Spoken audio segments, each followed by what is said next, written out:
Captain Andy of Silver Squad. Does this new title mean double the pay?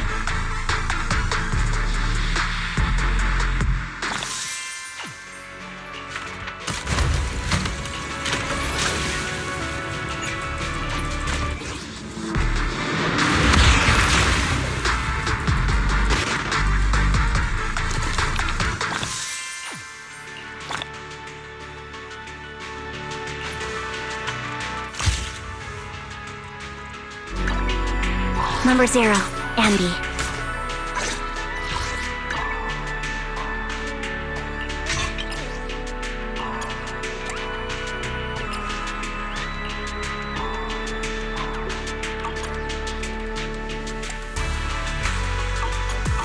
Standing by.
Good morning, Belle. How'd you sleep last night? Since you're already up, come grab some breakfast with us.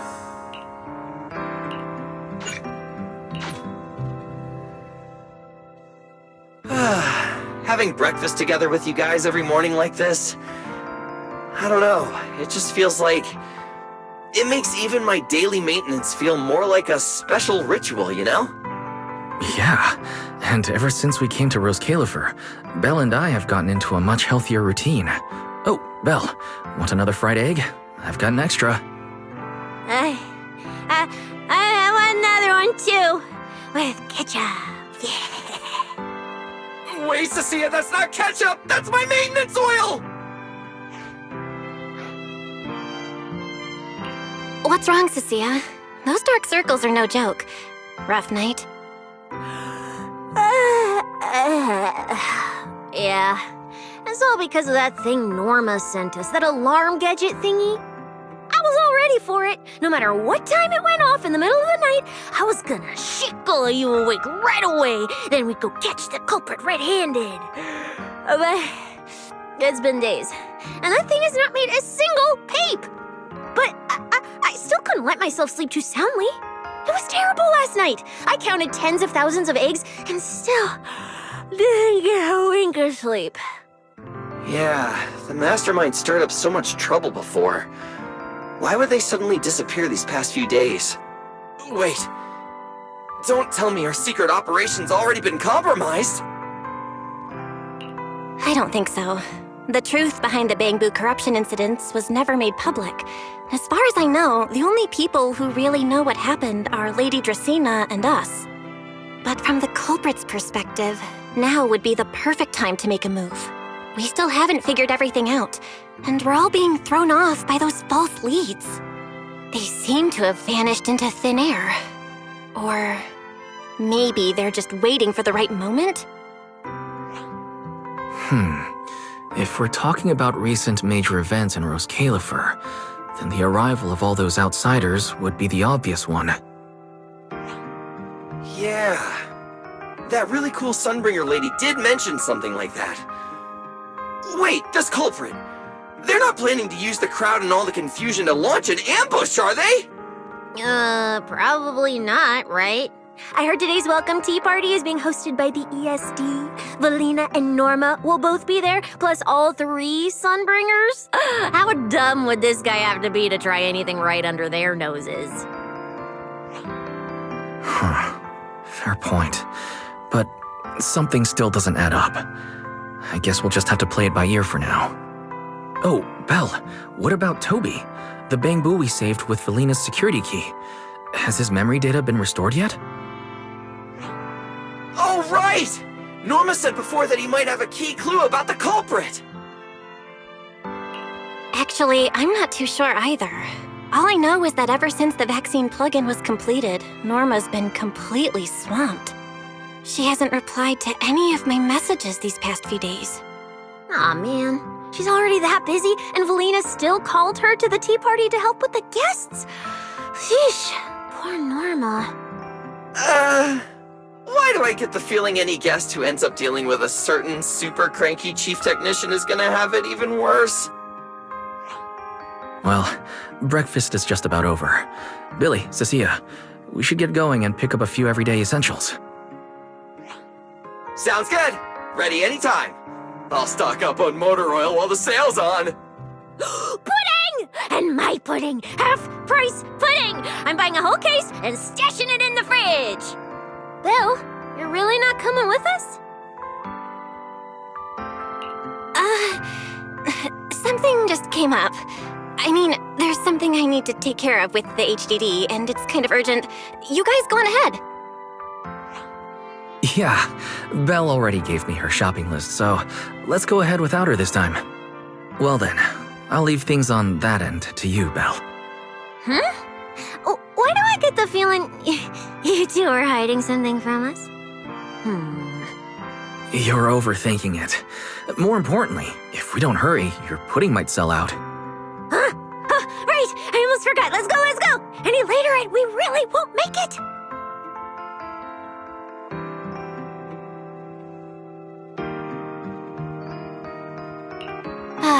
Finally, I have Amber Hall all to myself. It's almost time. That girl. She does have quite the knack for making things difficult. But it's broad daylight. How's she planning to get here? Don't tell me she's going to climb through the window in the middle of the day. Maybe I should wait upstairs.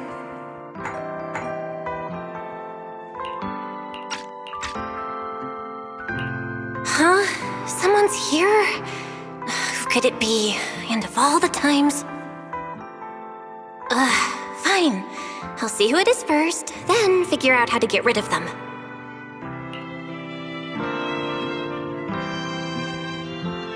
Wonder who it could be.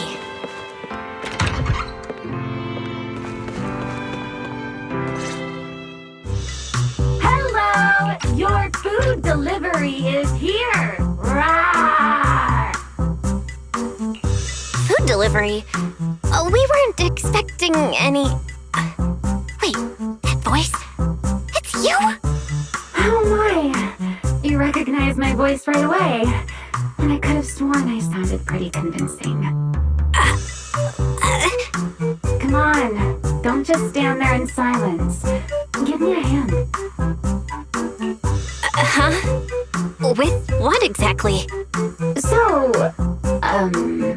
the head is a little smaller on the inside than it looks, which means,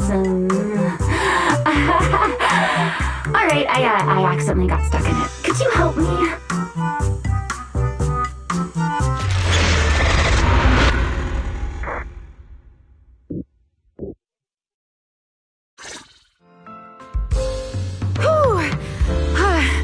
What a relief. I had no idea it would be so stuffy inside that costume. I nearly suffocated. Right. The legendary first-generation White Hunter almost got soloed by a mascot costume. Wait a second. Where'd you get that costume? Where's the real Mr. Roar? Him? Probably still wandering somewhere in a hollow as we speak. Do you have any idea how dangerous that is? Where did you leave him? Come with me. We gotta go and save him right now. Why? I left him in his own shop, of course. Come now, I'm only teasing. This isn't Mr. Roar's outfit. It's just the same design. That's all. See? Did you truly think I tossed someone into a hollow? Oh, you really have that little faith in me? And whose fault is that exactly? A certain someone never says anything straight, only speaks in half-truths and riddles, then disappears halfway through.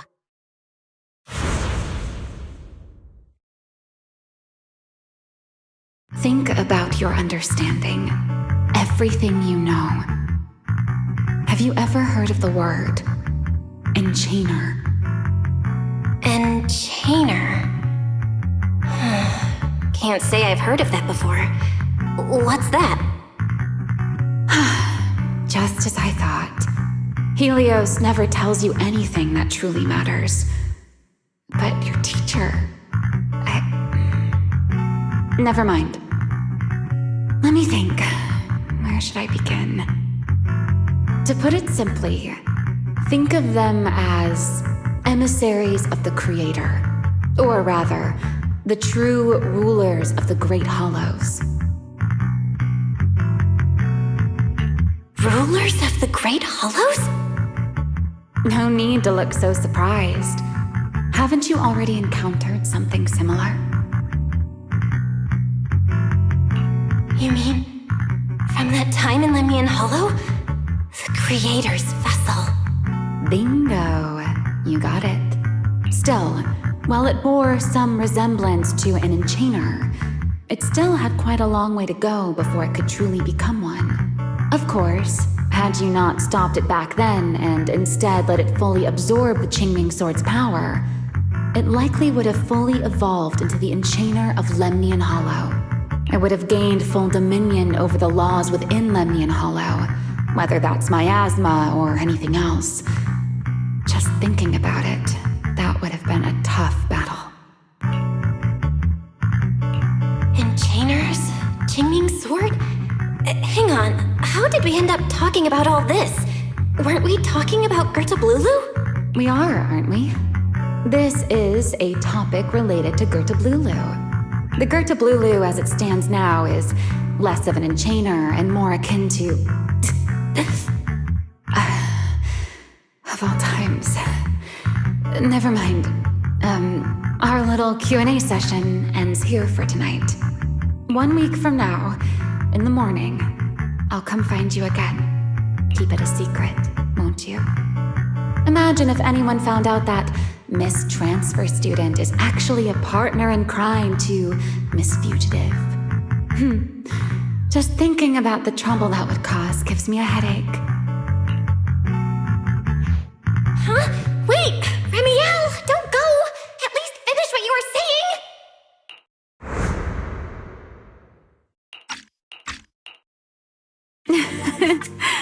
I never took you for the type to keep score.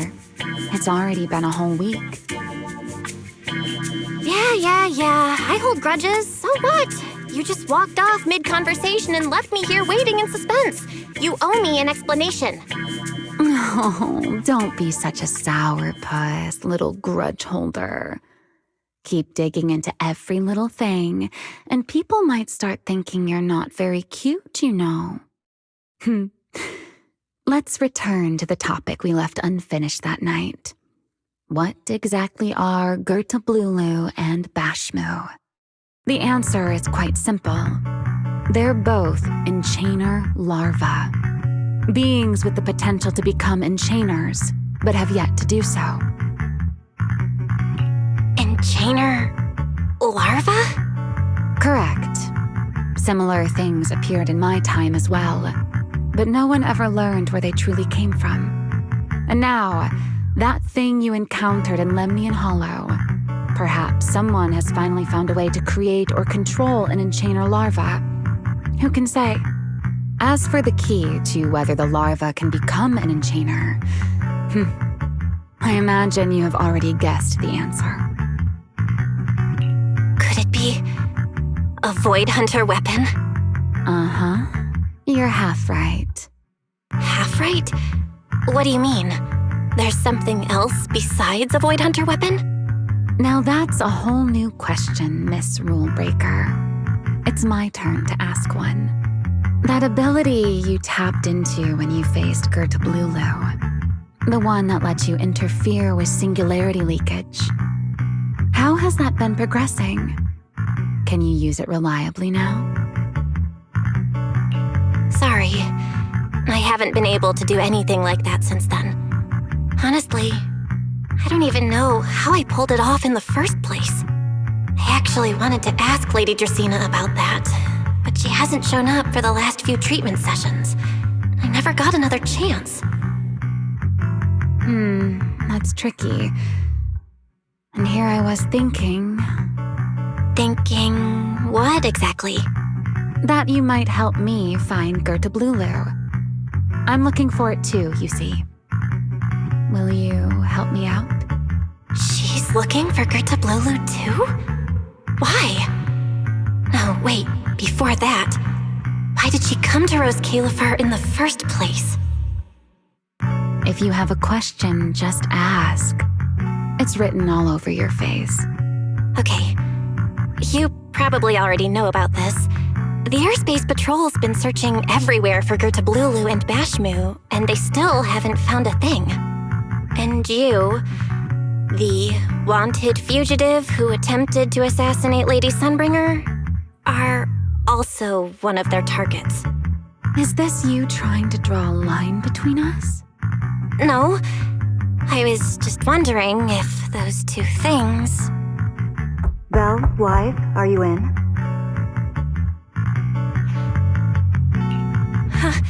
Was that Valina? What's she doing here? Uh-oh, Remielle, hurry up and... Please, pardon me. It's about something urgent, so I let myself in. Hi. Good evening. Good morning, Valina. Good morning. Are you having breakfast with Mr. Roar? Huh? Mr. Roar? Oh, right. Mr. Roar and I are, No, Lady Valina. I only stopped by to confirm this lovely young lady's order. Rawr! Order? Right. Billy's... No, wait, Cecia's birthday is coming up, so I wanted to order a cake for her. But this forgetful young lady forgot to pick a flavor. That's why I'm here to confirm it with her. Rawr! Looks like you two have serious business to handle, so I won't keep you any longer. Rawr! As for the flavor, miss, give it a little more thought. I'll stop by again tomorrow morning to confirm your choice. Rawr! Mr. Roar seems somewhat different from usual today. Maybe a little. Oh, right. What brings you here today? Yes, I do have a rather audacious request. Belle, I would like you to accompany me to today's tea party. You want me to go to a tea party with you? Yes, you must have heard already. Guests from New Eridu will be arriving today. I have reserved Cup a Moment and prepared a welcome tea party for everyone. Originally, Norma was supposed to attend as the technical expert, but Toby's memory restoration has reached a critical stage, and she simply can't step away right now. Wait, are you saying you want me to pretend to be Norma? Not quite like that. Belle, I would like you and Wise to attend with me as the collaborators recommended by Mayor Mayflower. On top of that, since you arrived on our island a little earlier, I believe sharing your experience here with the guests at the tea party would help everyone settle in a bit faster. Got it. Wise went shopping with Billy and Cecilia earlier, but I can go with you. Oh, thank you for understanding, Belle. Let's go.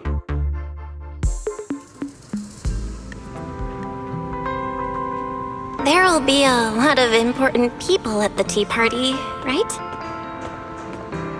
There's no need to be nervous. It isn't a formal occasion.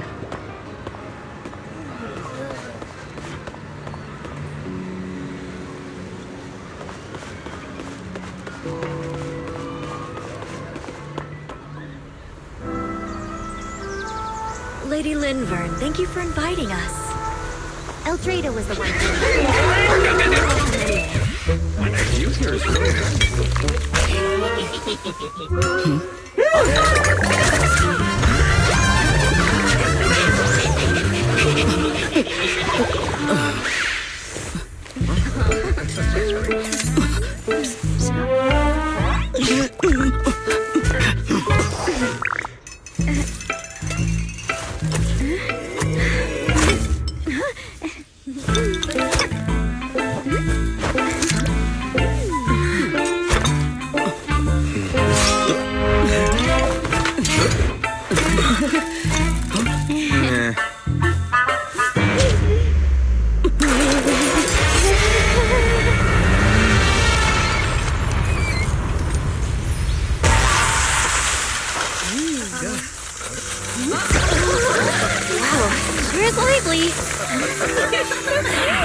Wow, that was amazing! It was like magic. I could barely keep up. To go to such lengths as to curate this exquisite opening, you truly have gone above and beyond. With the immense weight Rose Califer carries, I had to admit I had imagined it would be a more solemn place. Relax, Mr. Owen. Even those of us in HSO don't work with stern faces every day. For a special occasion like this, we should all loosen up a little. Yes. To be honest, I also expected Rose Califer to feel more dignified at first. But this is pretty nice too, isn't it? Just the right air to talk about cooperation.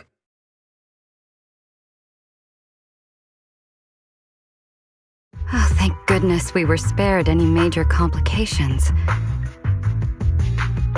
What happened just now? That wasn't part of your plan, right? Hardly.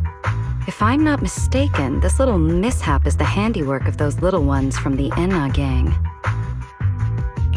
Enna gang? Judging by the name, is it related to Bamboo? Indeed. In Rose Califer, many small groups form spontaneously among Bamboo, almost like clubs. The Enna gang is one of them. As for the Bamboo there, they always say they're acting in the interest of Rose Califer and all Bamboo, but to everyone else, what they do looks more like pranks. For example, a few days before your arrival, the huge pile of bananas in front of Aurelia Academy was also their doing. It was their way of voicing their grievances against the newest logic cores. I heard they originally planned to lay out banana peels, but Bamboo do not eat bananas, and they did not want to waste food, so they simply stacked the bananas instead. As it turned out, the students thought they were a special courtesy arranged by the ESD, and they were quite delighted for a while. So that's what you call doing the right thing for the wrong reasons, huh? At the same time, they don't have bad intentions. What harm could those Bamboo possibly mean? They're only a little uneasy about recent changes on the island. It's fine, it's fine. Indulging their wild ideas once in a while can count as a little break from work, I'd say. Not everyone can handle their antics as effortlessly as you do, Lady Linvern. Lady Linvern? That sounds familiar. Wait, this is... Allow me to make a formal introduction. Belle, this is the director of the Airspace Patrol Department, Lady Linvern Sunbringer. Oh my, no need for the lady business. How many times have I said it? We're far past the point of formalities, aren't we? Then again, no matter how many times I say it, in all of Rose Califer, aside from Eldrada and Little Dracena, Claret's about the only one who doesn't treat me like their boss. After all, not just anyone can be like Miss Claret and end up becoming Lady Lindfern's creditor. All right. Allow me to introduce myself. Hello, Belle. I am Lindfern, Director of Airspace Patrol. I've already heard a bit about you from Dracy and Sigrid. I didn't expect you to uncover an important clue about the Bangbu corruption incidents right after arriving. That's quite impressive. You're too kind, Lady Lindfern. I really didn't do all that much. Well, I'll be counting on you later, all right? Oh, also, no more lady this and lady that. Just call me Lindfern. Okay, I'll try to get used to it. Wait, later? What are we doing later? What else? The troublesome parts of the tea party, of course. I'm terrible at occasions like this. All that stiff etiquette, the small talk, having to smile the whole time. Eldrada or Dracy should have attended, but Eldrada's been busy with who knows what lately, and Dracy's tied up with the CCD's singularity leakage, so I had no choice but to make an appearance. Dealing with all that formality, just thinking about it is exhausting. So, I spoke with Valina. Well, actually, Lady Lindfern was the one who insisted on asking you to come. So you haven't told her yet, Valina? Oh well, no matter. You look like the type who's good at socializing. I'll leave it to you, all right? At this point, I don't really have much room to refuse, do I? The third Sunbringer, Lindfern of Airspace Patrol. I didn't expect her to be like this at all. And what she mentioned earlier, the singularity leakage at the CCD. Speaking of which, Lady Lindfern, has the singularity leakage at the CCD still not been cleared up? Yeah, it seemed to have returned to normal at the time, but the surrounding area hasn't fully left its activated state. In other words, it's only dormant for now, and could flare up again nearby at any moment. I've already sent people to help handle it, but Dracy will probably be busy for a while yet. Once she's done, I'll ask her what happened. And maybe pinch those little cheeks of hers too. Oh, right. Speaking of talking to people, don't forget to say hello to Claret later. Claret? That girl over there. See her? The blonde one with the expression that says, "You owe me 200 million dennies, so pay up before you even talk." She's the director of Flint Workshop and the current heir to the Flint family. All the porcelain used during your treatment was produced at the workshop in Virium. I only returned from there with her yesterday.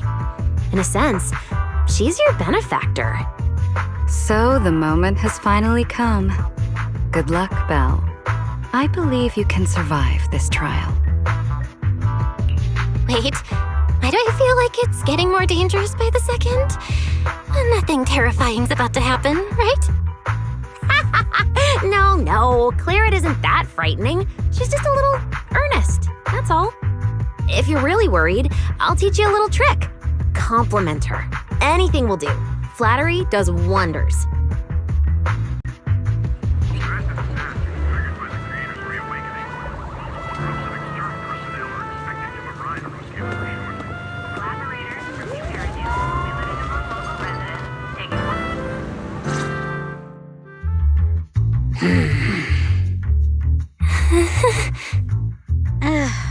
So, who are you? Another outsider? You've been staring at me for quite a while. Got something to say? Or is this some kind of new era do etiquette? Sorry, Miss Claret. I was just thinking how I should properly express my gratitude to you. Gratitude? Are you sure you've got the right person? Did I help you with something? Oh, wait, I get it. So you're the one Dracena and the others are trying to save. Yes, that's me. Thank you very much for your help during my treatment. Oh, I forgot to introduce myself. I'm Belle. Nice to meet you, Miss Claret. Help? Funny, I don't remember doing anything like that. All I remember is someone sweet-talking me into investing in some ridiculous long-term treatment project, then burning through at least 3 days' worth of my workshop's porcelain output in a single day. As for how that turned out, that has nothing to do with you or that byproduct inside you. I'll go have a nice little chat with that innocent-faced little liar myself. Wow, she really doesn't pull any punches. Maybe I should try complimenting her just like Lindvern suggested. Might lighten the air a little. Is there anything else? I'm truly sorry. I never imagined my treatment would require so much porcelain. I know this is an incredibly rare and valuable material that only Flint Workshop can produce. I'll repay your kindness somehow, and I'll never forget what you've done for me. Good. At least you understand. Hey, wait, don't just bow all of a sudden. You don't need to be that formal just to thank me. Everyone's watching. Honestly, you... Fine, I'll let it slide since you're at least being reasonable about it. Drop by my workshop sometime. I'll personally take a look at that etheric other situation of yours. I ought to know what my family's porcelain ended up being used for, shouldn't I? Please don't worry, Miss Claret. I'll try my best to make up for your losses and prove your investment was worth it. All right. Save the pleasantries. Dracena and Lindvern say the exact same thing every time they're trying to squeeze more porcelain out of me. I've heard it all before. Miss Claret, you're so kind. Don't suddenly say things like that. People are going to get the wrong idea. Anyway, I won't hold the porcelain thing against you today. I mean, none of this was your fault to begin with. In a few days, I'm gonna track down Dracena and settle this properly. This time, I won't let her bat her eyelashes and worm her way out of it. Somehow, my impression of Lady Dracena just changed a little.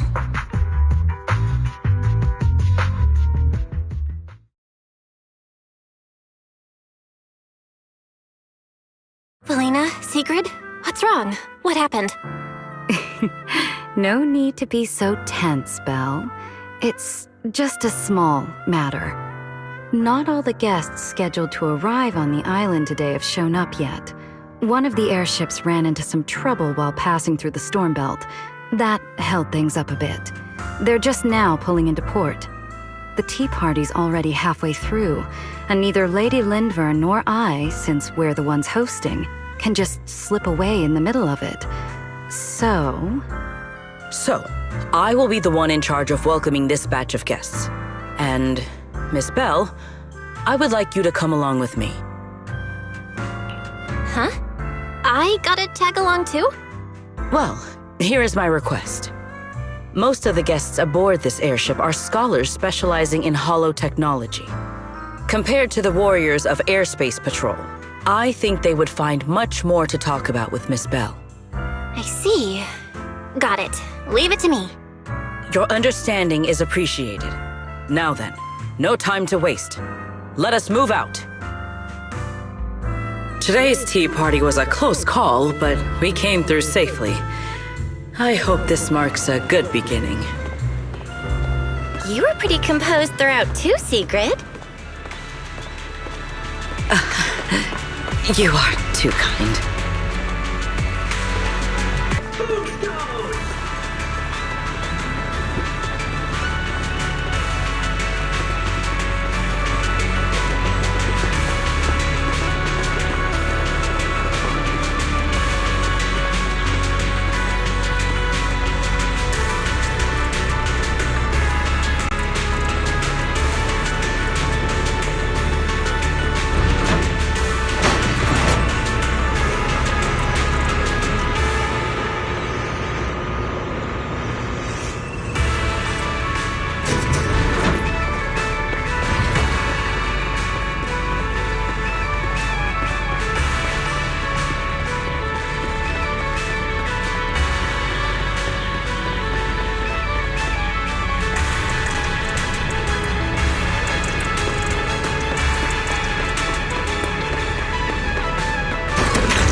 The guests should be leaving the station soon. Let us wait here for a moment.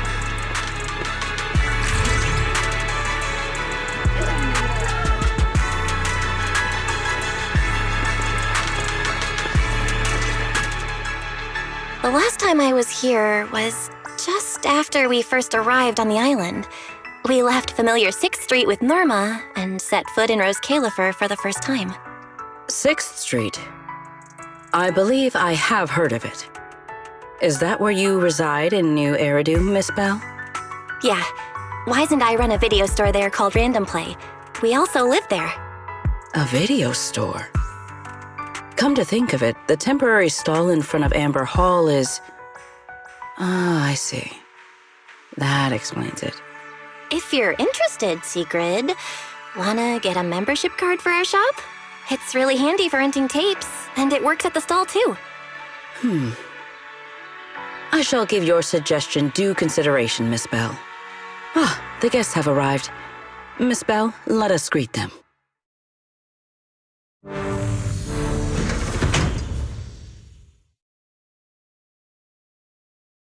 Honored guests, you have come a long way. I am Sigrid de Lazure, Deputy Director of the Rose Califer Airspace Patrol Department. On behalf of Rose Califer, I extend my sincerest welcome to you all.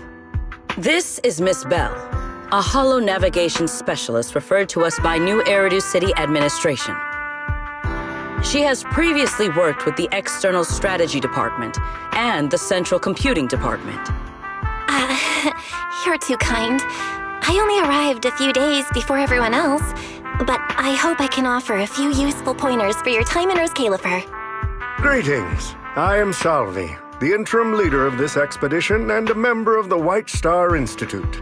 My research mainly focuses on ethereal ecology.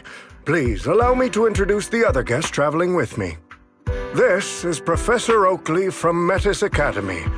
And this is Miss Lawton, a peer of mine at the White Star Institute. Both are scholars who have spent years studying the fundamental properties of hollows. And this is Miss Truvia, daughter of Mr. Mossient, the head of High Ambitions Corp. Like you, she is also a specialist in holo navigation. Huh? No. It can't be. She really is. What did I tell ya? We were always gonna win this one. Icarus 2 points, Phaethon 0. That's only twice. Nothing to brag about. Not satisfied? Fine then, let's run it back tomorrow. Bring it on! We've got all the time in the world. I could go head-to-head with you for a lifetime. Looks like someone's gonna be losing for the rest of their life, huh? Truvia, what did you just say? I'm saying, what's that got to do with me? Truvia, why? You could have easily... The Truvia I know would never say something so cruel. Cruel? How do you have the nerve to call me cruel? You two, you're the ones who are...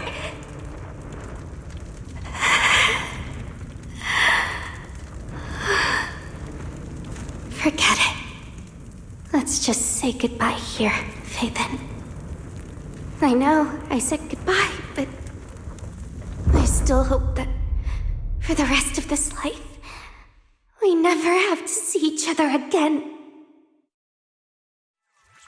That really is Truvia. Why?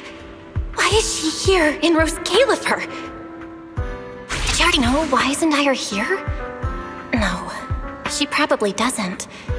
Right, they just introduced her as the daughter of the High Ambitions Corp. Should I pretend I don't know her? Or... No, she seems to have noticed me too. Should I go say hi? Nah, forget it. When it comes down to it... Bell. Miss Bell. Yes. Miss Bell, Mr. Salvi just mentioned that since both you and Miss Truvia here are experts in holo navigation, you should have quite a few topics in common. Well, I'm not really an expert or anything. When it comes to specialized knowledge and technical skills, you'd really want to consult Miss Truvia for that. You give me too much credit. Our group primarily researches civilian equipment and technology. I wouldn't call myself a specialist. Why are two talented young folks like you being so modest? All right. Doesn't Miss Bell also have an older brother? That's right. Then it seems I recognize you correctly. To be honest, you and your siblings' names have come up several times in our Institute's recent research logs. Naturally, I became curious and looked into it a bit. That's when I discovered Miss Bell and Miss Truvia. Not only do your research interests overlap, but you also share another connection. You both studied at Helios Academy, and around the same time, no less. That's correct, Professor Salvi. Belle and I were both students at Helios Academy once. It's just, after the fall of the old capital, we never saw each other again. Oh my, so it truly is as I suspected. Once we reach the tea party, I'm sure you two former classmates will have plenty to catch up on. Unlike an old man such as myself, at my age, there are hardly any classmates left to reunite with. I suppose you're right. This Professor Salvi really knows how to put people on the spot. What do I do? Am I really going to spend the next few hours feeling this awkward? Somebody help! I would love the chance to speak with Miss Bell a little longer, but the journey was rather rough, and I'm afraid I'm feeling a bit airsick. If I were to attend the tea party in this state, it would hardly be proper. Sorry, Miss Truvia. That was our oversight. We did not account for a situation like this. Today's tea party is just a casual welcome we have put together for you all. You do not need to worry about a thing. We will be hosting a proper formal reception for everyone down the line. If you are feeling a bit under the weather, how about having Miss Bell accompany you for a stroll in the nearby park so you can rest?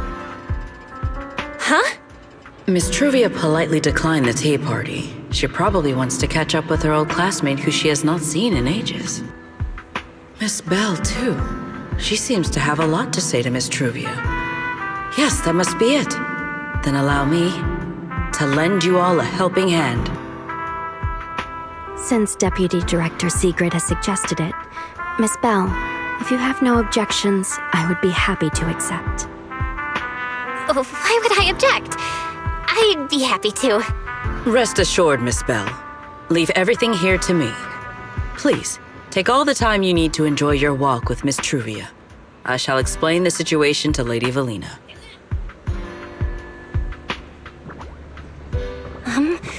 Right. We should get going too, Miss Truvia. We don't need to be so formal with each other, do we?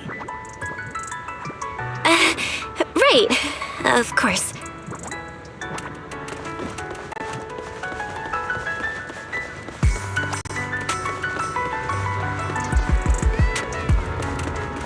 This really is beautiful. Give me a proper tour later, okay? Honestly, I haven't really been here much myself. Then you're a rather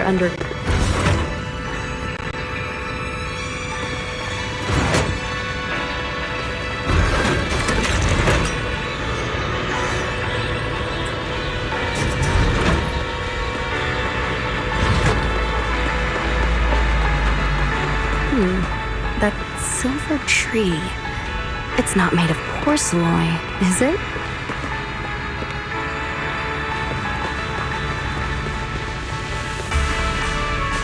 The nameplate really does say porcelain. I heard Rose Califer was the homeland of porcelain, but I never imagined they'd use it for public decoration. You see, Belle, you keep saying you aren't that familiar with this place, but you always seem to have an answer for all my questions. I've heard the porcelain veins in Buastrum are also essential to the computation of Rosetta data. How much do you know about the connection between the two? Really? Or could it be that this touches on Rose Califer's secrets you can't exactly share with someone from Tops like me? Next time, huh? I'm sorry, Truvia. It's all right, Belle. Come on, let's see what's up ahead. There's so many people over there. Yeah, there's a fountain over there. It's where Bamboo hold events sometimes. It looks rather interesting.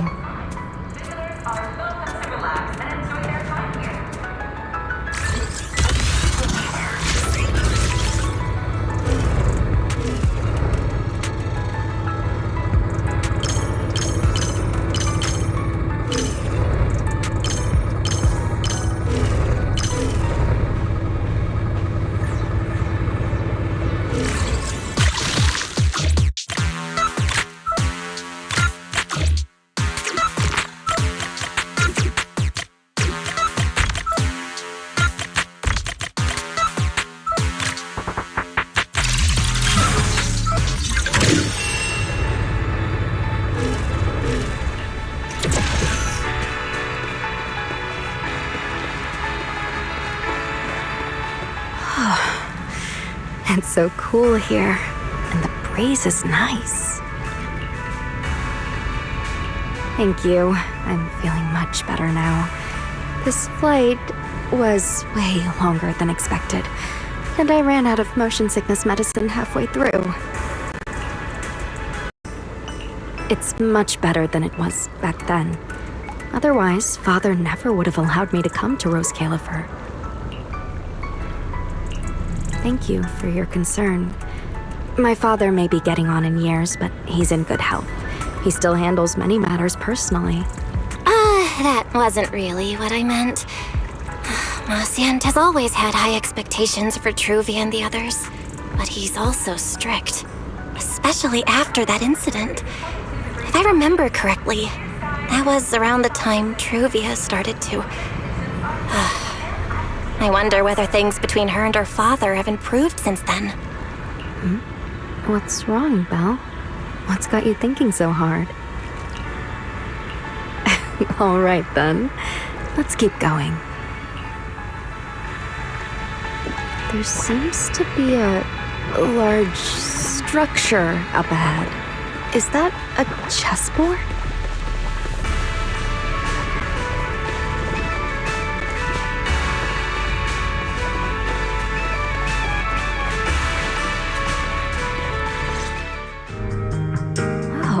It really is a chessboard. I feel like it's been ages since I last played a game of chess. Same here. I still remember, back then, we were both really into chess. Whenever exams weren't looming over us, we'd always be going head-to-head on the board. I was pretty clueless, always ticking you off without even realizing it, picking fights over the dumbest little things. It's fine, Belle. That was a long time ago. Oh, right. How have you been all these years? And your brother, Wise, is he doing all right? We're both doing great. My brother, he hasn't really changed at all. Still fussing over every little thing like a total worrywart. A few years back, we opened a video store called Random Play on 6th Street in Janus Quarter. Business has been... decent, I guess. If my brother didn't keep ordering all those weird documentaries on a whim, business wouldn't be so bad. If you ever have some free time, Truvia, you should totally swing by. I'll have a word with Wise. We'll hook you up with a top-tier membership card, the permanent free kind. You can rent whatever videotape you want. Well then, let me thank you two managers in advance. What about you, Truvia? All these years. Have you been doing well? I guess I'm doing all right. Over the years, with my father's assistance, I've continued my research on holo communication and navigation. Back in the day, as one of the primary investors behind Helios Academy, High Ambitions actually retained a small portion of the related research materials. My father plans to adapt the technology for commercial civilian use. Fortunately, that's something I can help with. What Truvia means is High Ambitions Corp. They've been conducting research related to the HDD this whole time? Does she go in and out of hollows as much as I do? If so, what's the condition of her ocular implants? Nascent, High Ambitions Corp. Do they even know that Helios never actually resolved the hidden dangers behind this power back then? No, I need to make things clear with Truvia, even if it means... Truvia, Truvia, are you still using the ocular implants Helios Academy put in us? As fellow holo navigation specialists, I think we both already know the answer to that question, don't we? Of course, I'm not trying to point fingers, and I have no intention of judging the choices you've made. But for me, I don't want this power to go to waste, and I don't want the memories tied to it to be forgotten along with it. Truvia, you've got it wrong. That's not what I meant. That incident back then, Helios Academy never fully resolved it. And not long ago, my ocular implants started acting up again. Enough. Let's not talk about this anymore. I want to hold on to those memories, but that doesn't mean I want you dragging me back to that day. I don't want today, this day of our reunion, to become the continuation of that day. Sorry. It's okay. That's all in the past now. And childhood, it's nothing more than the briefest chapter in our long, drawn-out lives.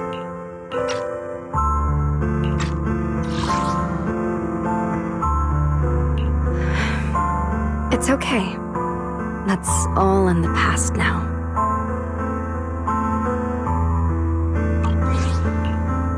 Compared to the present and the future, it's insignificant, and not really worth you and me bringing up over and over again.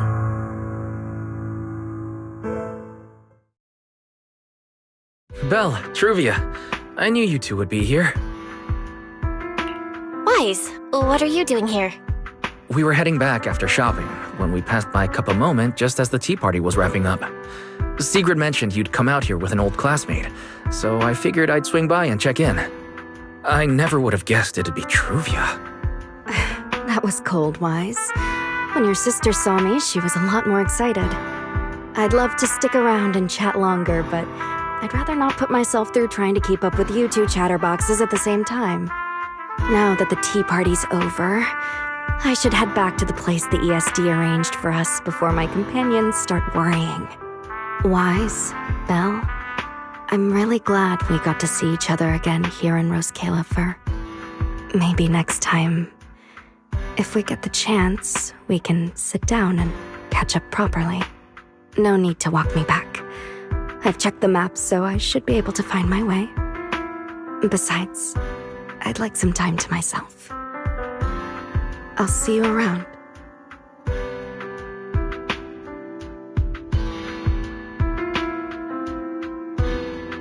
Did something happen?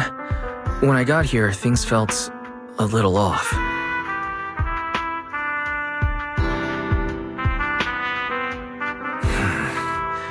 I didn't expect things to turn out like this. Sorry, Wise. I got ahead of myself. I should have thought it through before bringing up the ocular implants with her. It's okay. You meant well. Don't overthink it. The power inside us. We don't know how much Truvia understands it. But if anything goes wrong, we're going to have a serious problem. But there's no way to talk about this without bringing up Sir Pico. We need to find the right way to tell her.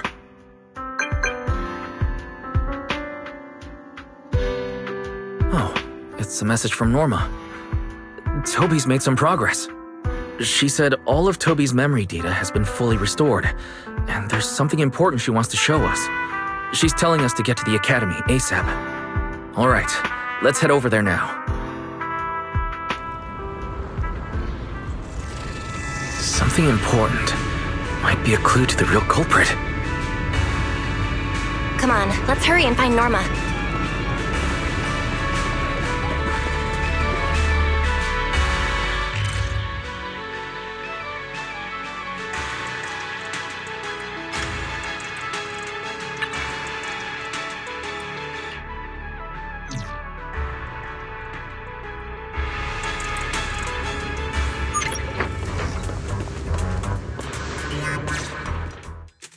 Belle, Wise! What took you two so long? Norma, did you find anything in Toby's memories? Any clues about the culprit? What exactly did they do to those Bamboo? Whoa, slow down! Your expectations are way too high. Now you're making me nervous. Anyway, just like I said in the message I sent you, Toby's memory restoration work is done. Some of the data's been totally wrecked by corruption, but no biggie. I still managed to dig up someone who looks like a prime suspect. I've already seen it plenty of times. Here, take a look for yourselves. So you actually woke up, huh? Sorry. If you'd just been a little more cooperative, it wouldn't have had to come to this. Poor thing. In a moment, you're gonna get in that machine, nice and quiet. Shh. Don't be scared. Soon you won't remember a thing. You've been entrusted with a very important mission. Don't forget that. This guy. Who is he? Based on what he said, he's gotta be the culprit. Exactly. That's what I think too. Unfortunately, though, Toby had already completely lost the ability to move by that point. He never got a look at the culprit's face. Even though we've confirmed there is a culprit, we don't have a lot of clues beyond that. Wait, the culprit mentioned something about getting Toby into some kind of machine. If we can find that machine, we might be able to track him down. Wise, that's it. If we can find that machine, we can follow the trail straight to the culprit. But where do we even start looking? Huh? Norma, over here. On the wall behind him, looks like there's something there. Can you zoom in on it? You got it. Huh. It looks like graffiti, but not the random kind. It seems more like some kind of symbol. Wait, isn't that the symbol of the Enna gang? The Enna gang? I didn't expect this to be Enna gang turf. Wise, Belle, do you know anything about them?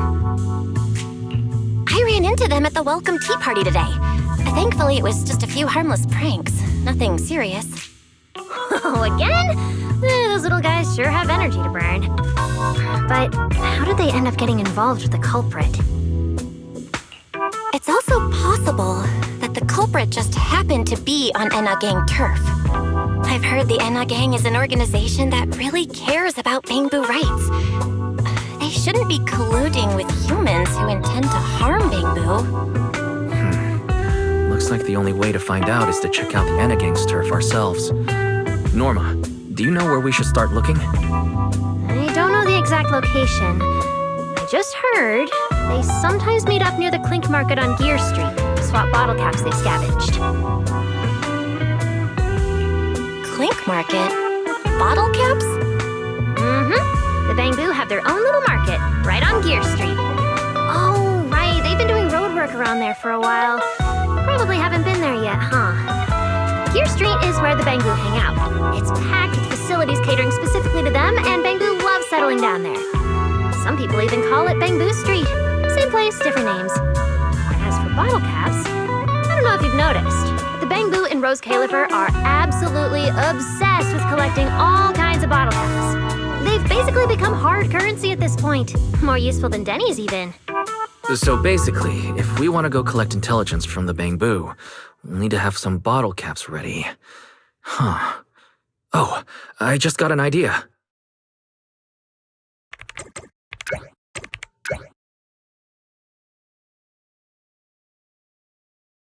I'm here, Wise. Belle, check it out.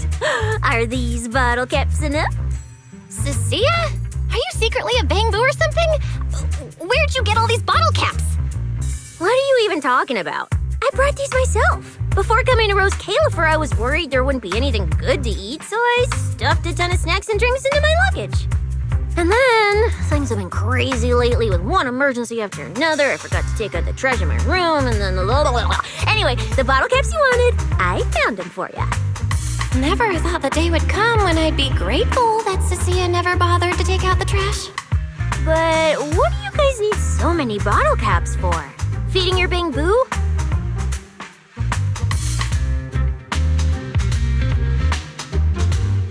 Oh, I see.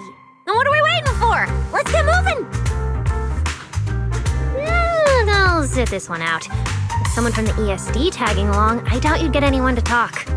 Here, I've marked Gear Street on the map for you. The road there should have been fixed up yesterday, so you can head straight over. But hey, don't go telling anyone I'm the one who tipped you off. All right, let's go. We'll catch you later, Norma. Clink Market seems to be located on Gear Street.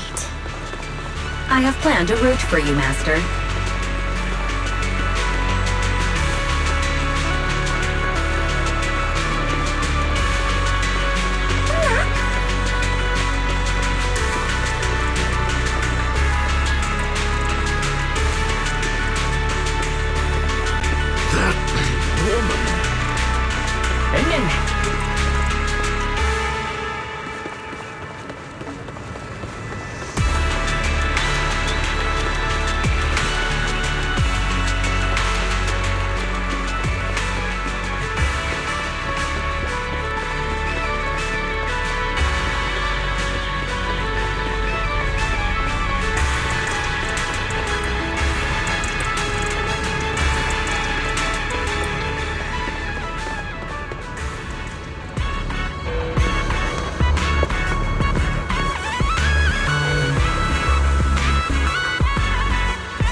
Master, we have arrived at the target location, Gear Street. So this is Gear Street.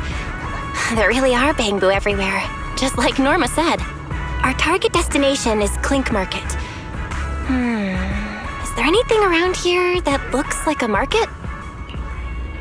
Well, based on my extensive experience solving cases as a public security officer, over there! That red mailbox! That one! The little door next to it looks extremely suspicious. It might look completely ordinary, but did you notice? That bamboo by the door! He's obviously standing guard, and he keeps looking around. There has to be something important hidden behind it. That does seem suspicious. Let's go check it out.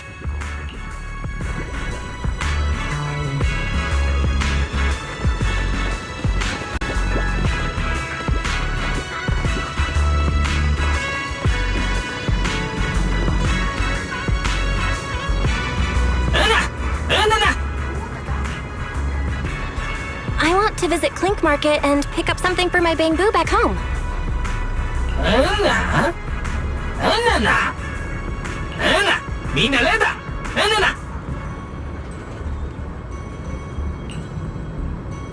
Yeah, this store is way too small. But at least I found the right place. Clink Market really is here. How am I supposed to get in?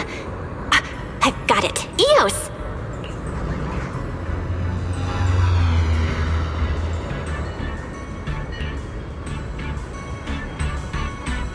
All right, that should do it. Let's go in and take a look.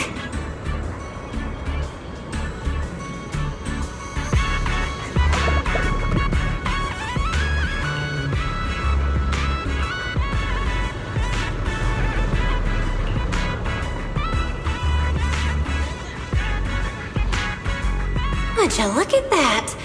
There really is a whole other world behind this door.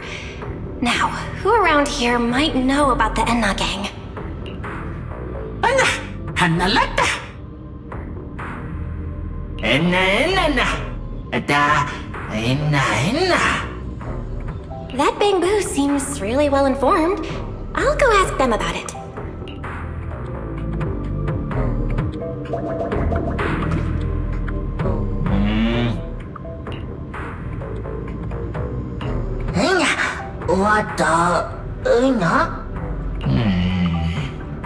No response. What's going on? Is something wrong with EOS's language module? Wait, unless...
granted such a huge space beneath Buastrum. So this is the retroflux zone. From the structure and the name, this has to be Buastrum's water circulation system. According to the guard, if we keep going a little further, we should see an elevator that goes down to the Enna Gang's hideout. All right, let's go. Master, I suggest taking the elevator ahead to reach your destination. Who would have thought there were still Bamboo living beneath the city, along with a secret gang? Though, in such a cramped place, only Bamboo could move about freely. I wonder what the Enna Gang's hideout is like. Hopefully we can find some clues that point to the culprit.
Wait, why are they all looking at me? I'm still trying to figure out what they were mumbling about. Guess I'll have to wing it for now.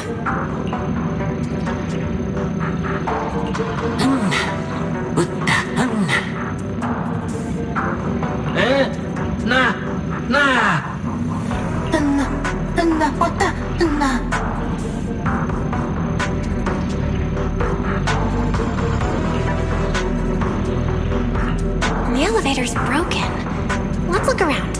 Maybe there's another way to reach the Enna Gang's hideout.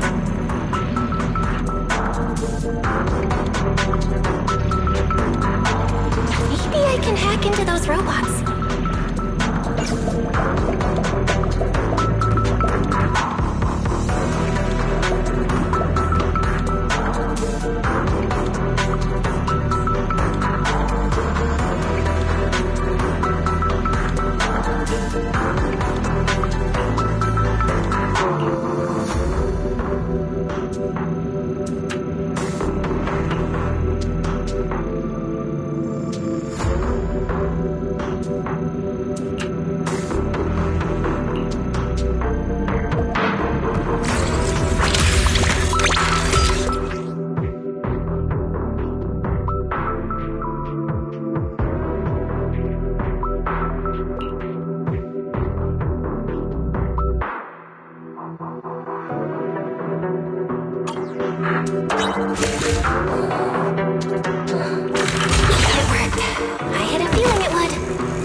For the drawbridge. Guess I'll just try ramming it.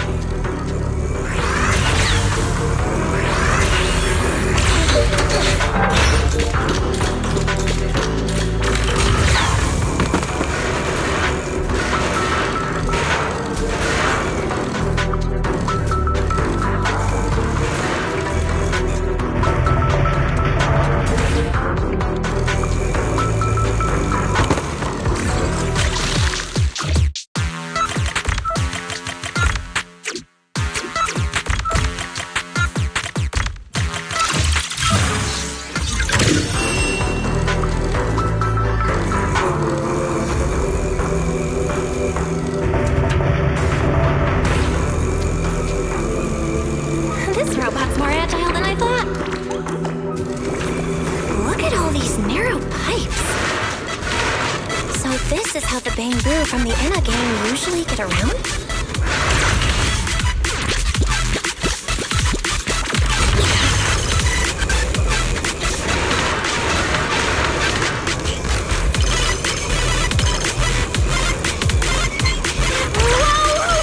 Am I supposed to go down like this? It's actually pretty fast.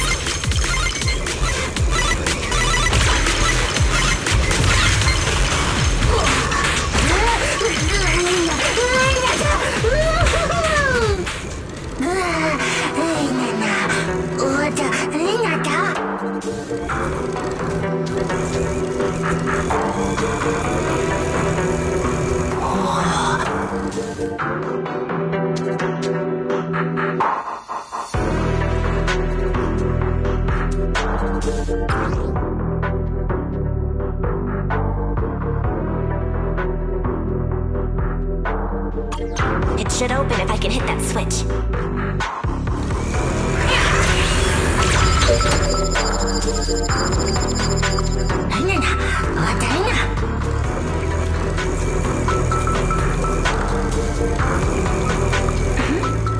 I think I hear something nearby.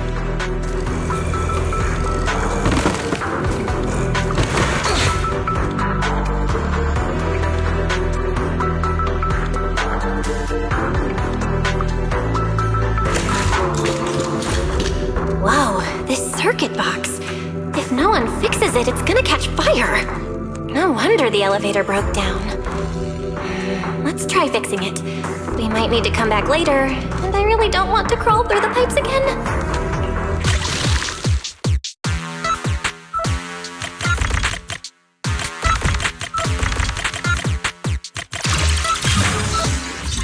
Okay, that should do it.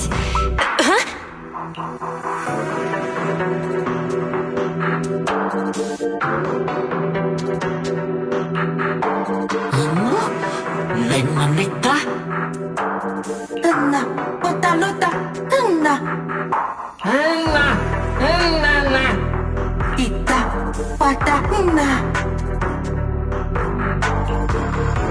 The Enna gang's bamboo keep mentioning this revelation. It's been bothering me for a while. What in New Eridu is it? Could it be a clue about the perpetrator? Or maybe...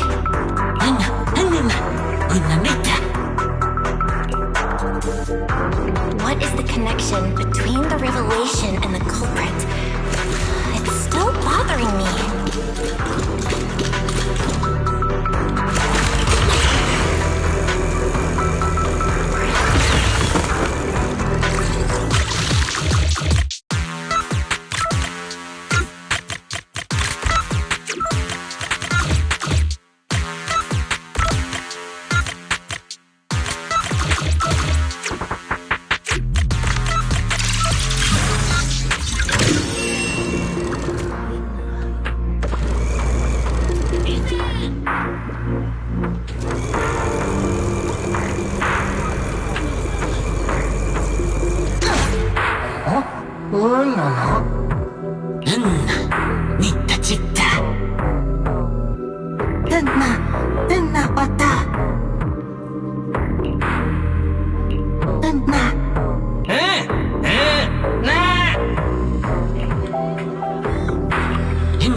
Master, based on a rough calculation, the probability of this vehicle safely delivering EOS to the destination is 98.732%. That's way too precise! And how does this even count as a vehicle? Oh, fine. It's not like there's another way. Let's try it.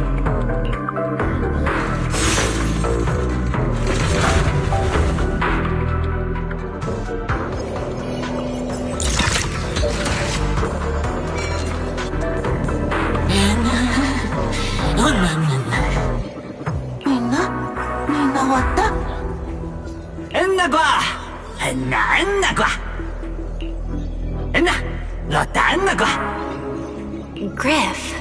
So he's the boss of the Enna gang. Maybe he knows something about the perpetrator. Come to think of it, this place really does look a lot like what we saw in Toby's memories.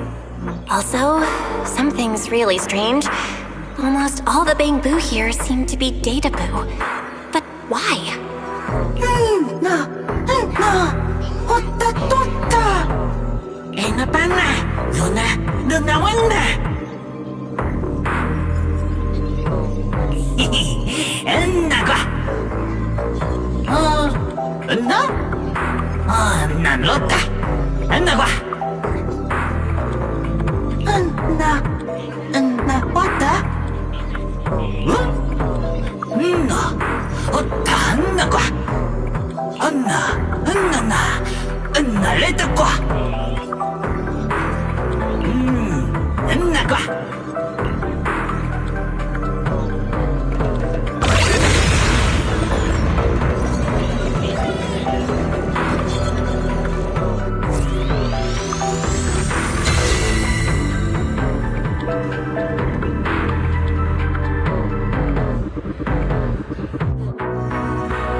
So this is Prophet Boo, the oldest bamboo of the Enna gang.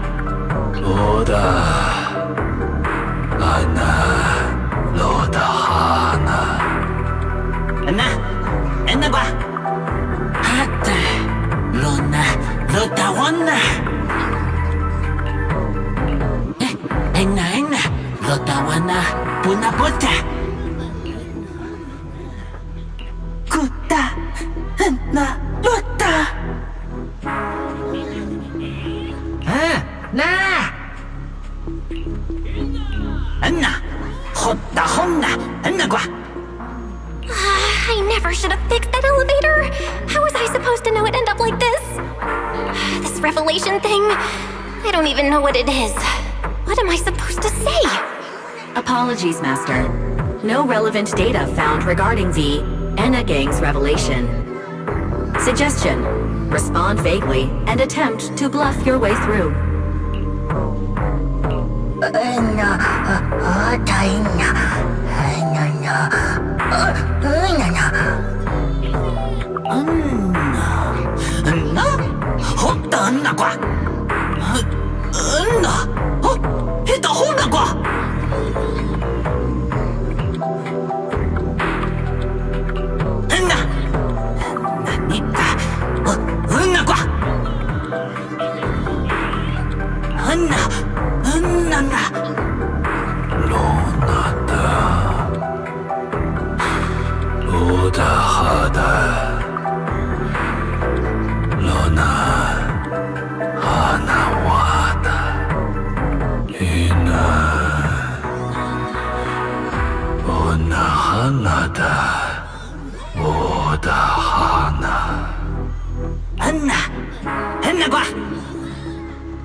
Oh? Is that so? Then come on in.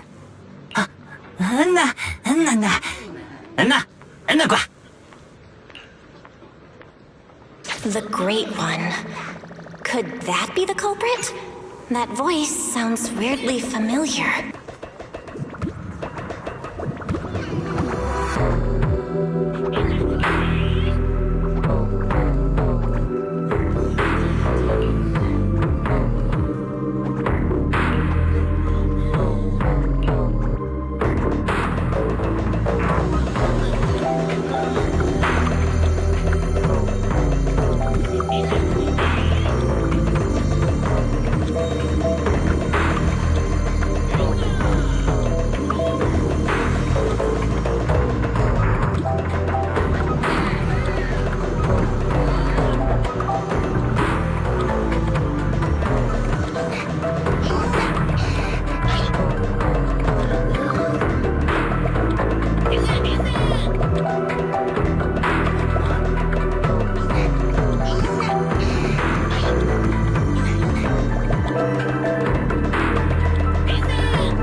she's up to no good.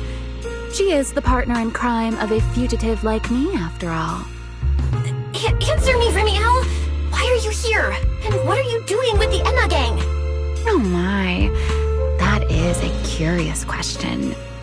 Barging into someone else's home uninvited, then starting with, "Why are you here?" How terribly rude. Oh, wait. I suppose I did something similar myself not long ago. Never mind. Not important. Yes? Haven't I mentioned before? This is the proxy from the External Strategy Department.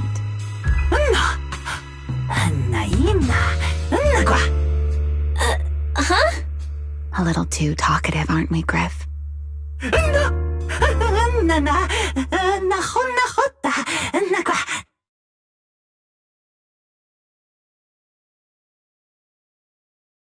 Well then, it's just the two of us now, my charming little Bang Boo. I must say, I didn't expect you to have such a practical, yet rather adorable, little skill. You haven't used this, little trick for anything mischievous, have you?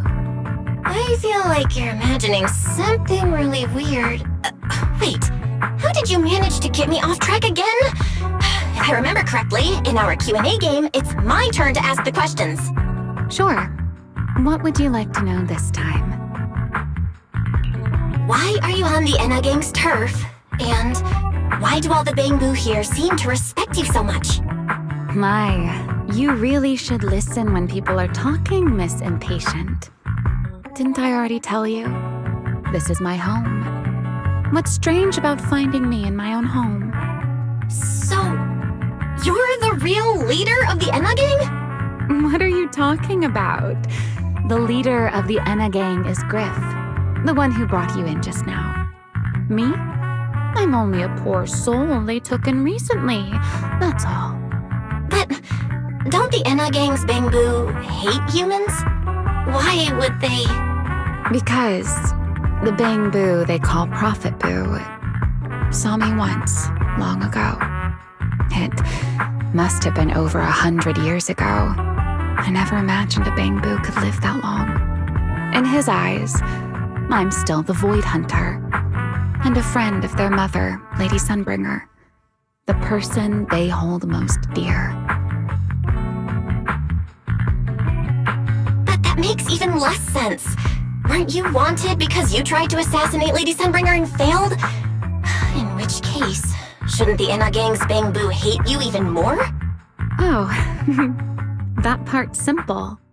Because, as far as the Enna gang understands it, the three Sunbringers now governing Rose Califer, they're all imposters. What did you say? The three Lady Sunbringers we have now, even if they're not exactly as they once were, they're still Sunbringers, aren't they? Who knows? At the very least, the Enna gang Bang Boo don't see it that way. They believe only in the revelation they saw. And to them, it's proof that the true Lady Sunbringer is calling out for help. The revelation they saw. What exactly was it? How should I know? I'm not a Bang Boo.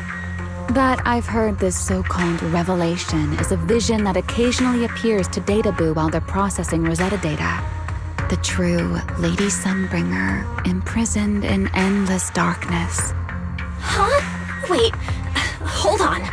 The real Lady Sunbringer is imprisoned? By whom? No, that can't be right. There's no way anyone could pull off something like that. Sorry, I've got no idea either. All right, Miss Curious. I've answered quite a few of your questions already. Is it my turn now? What do you want to ask? No need to be so nervous. Aren't we close enough to tell each other anything by now? My question is the same as yours. Why are you here, my dear Proxy? Remember Toby? The Bang Boo we rescued from Gertablulu? We managed to restore some of Toby's memories. He was kidnapped, and the place where it happened had Enna Gang graffiti. I see. So you've come to the Enna Gang looking for answers. Singularity leakage, the culprit behind the bamboo case, the Enna Gang, Gertablulu. If my guess is right... What is it, Remielle? No, it's nothing. Just a passing thought. Speaking of which, how about I do you a little favor, Miss Detective? I can step in as Lady Remielle of the Enna Gang, put in a good word for you, and have the Enna Gang Bangbu assist you in locating this, crime scene. Really? That'd be a huge help, Remielle. Thanks. Wait. There's a catch, isn't there? No, knowing you, of course there is. All right, out with it. What are you plotting this time? Wow, Miss Detective. Isn't that a little much? I told you my condition ages ago. Help me investigate Gertablulu. And if I'm not mistaken, Gertablulu and the culprit you're after may end up being connected. Not this again. Enough with the riddles already. Remielle, could you please clarify what you mean? Very well. I'll try to restrain myself. Though, I am rather fond of riddles. A riddle keeps the uninvolved safely in their garden of ignorance, while guiding those who seek the truth one step at a time toward the heart of the mystery. In the end, a riddle is simply what truth looks like when the people involved don't all have the same information. But enough philosophy. Let's ask Griff about the place you're searching for. Griff's good at rallying people. He'll definitely be able to help. I hope this works out.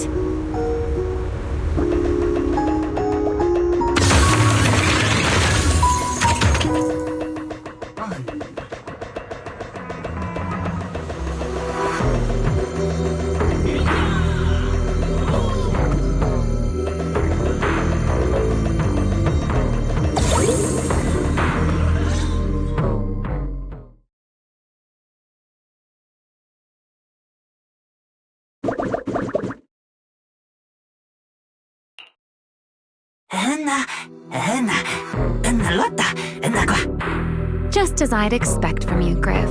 Quick and efficient.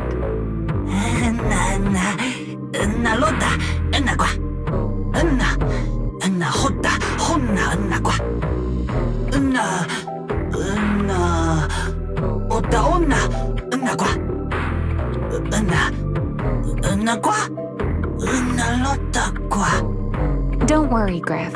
I'll go with her. Huh? Remielle? You're coming too? Wasn't that our agreement? I help you follow the culprit's trail, and you help me investigate Gertablulu. What, have you forgotten already, my dear partner in crime?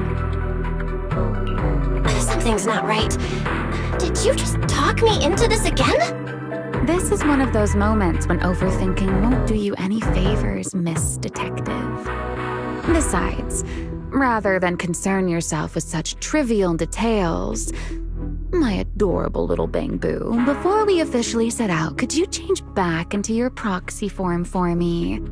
Those short little arms and legs won't be much help after all.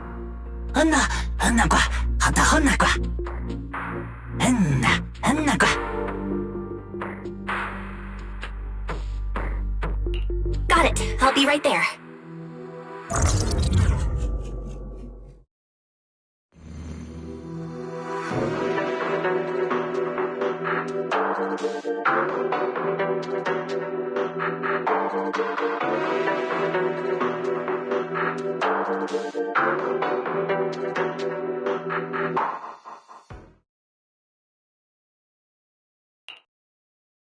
So, you've confirmed that the place where Toby was kidnapped is indeed at the very bottom of the retroflux zone. But I still can't shake the feeling that Remielle's keeping something from us. Like she said, in a Q&A game, the one answering can't lie. But that doesn't mean they have to tell the whole truth. For starters, we still don't know why she tried to assassinate Lady Sunbringer, or what her real objective is. Yeah. Back in the Retroflex zone, I actually thought about asking her why she tried to assassinate Lady Sunbringer. But somehow, I had a feeling she'd just dodge the question. As for what she's really after, well, at least the part she's willing to tell us is pretty clear. She wants to use mine and Pyros' ability to manipulate the singularity leakage to track down Gerta Blulu. Toby's kidnapping, the recurring singularity leakages, Gerta Blulu? I have a feeling there's a connection between all of them that we're still missing. Yeah, Remielle said something similar too. Looks like the only way we're getting any real answers is by finding that crime scene at the bottom of the Retroflex zone. Billy and Cecilia should both be resting in their rooms. Do you want me to ask them to go with you? No need. I can handle it myself. Too many people might tip them off, and it could make the Enna gang Bangbu nervous too. Besides, with Pyrois and Remielle there, I think we'll be all right. Okay. Stay alert. Fairy and I will support you remotely.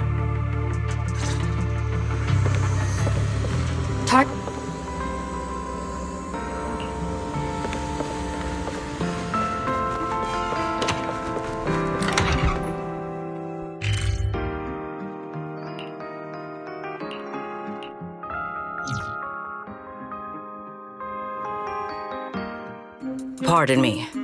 Is something troubling you? You have been circling this phone booth for quite some time now.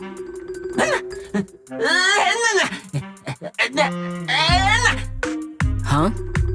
But it is behind you.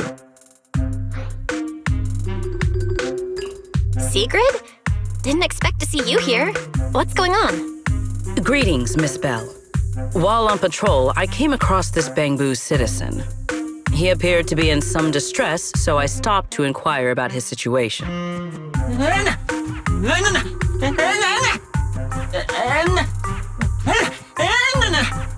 Waiting for someone? And who might that be?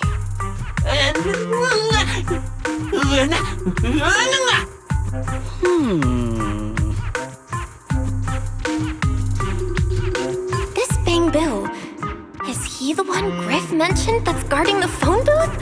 Oh, he's way too nervous. Sigrid's already starting to get suspicious. I've got to think of something before he gives himself away. Sigrid, actually, the person he's waiting for is, I see. Citizen, the one you await is Mr. Gaboo. Is that right? Mr. Gaboo? Who the heck is that? I do not know. But we must stay here. We must wait for Mr. Gaboo. Perhaps today. Perhaps tomorrow. But one day, we shall wait no longer. For Mr. Gaboo will finally arrive. Huh? Oh, it's a line from the famous play, Awaiting Gaboo. Did I get that right, Mr. Actor?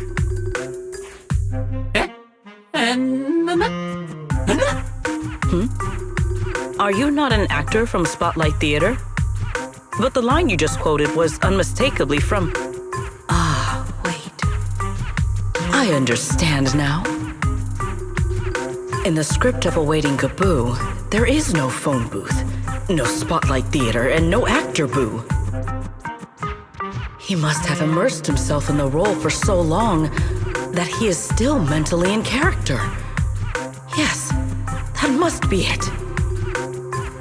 I ought not disturb his rehearsal any further. My apologies, Mr. Actor. I misunderstood the situation and rudely interrupted your rehearsal.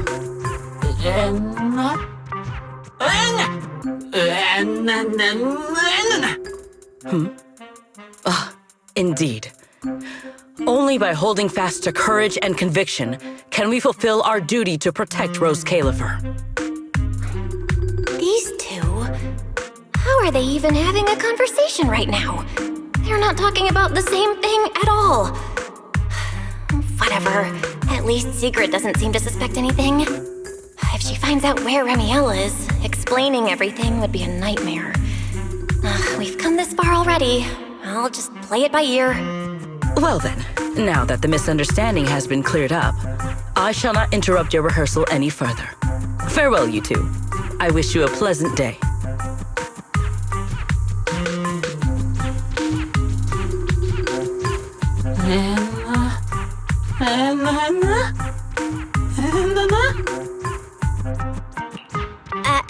No. Absolutely not.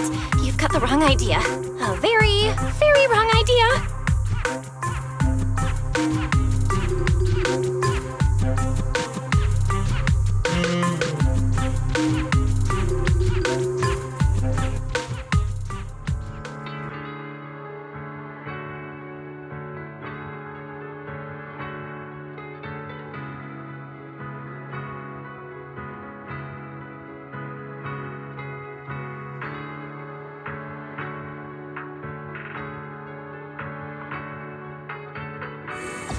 Well, it's about time you showed up.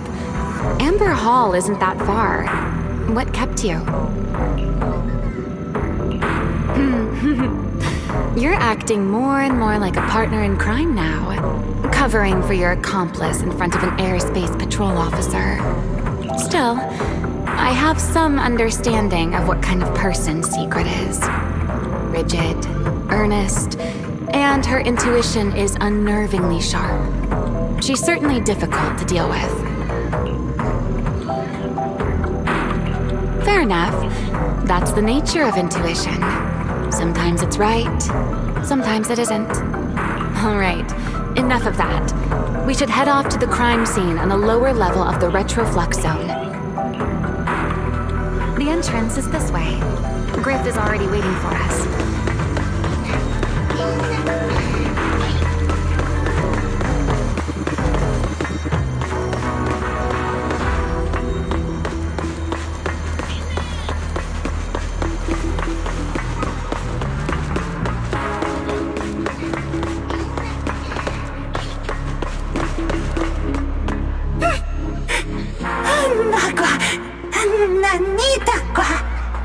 All right, Griff.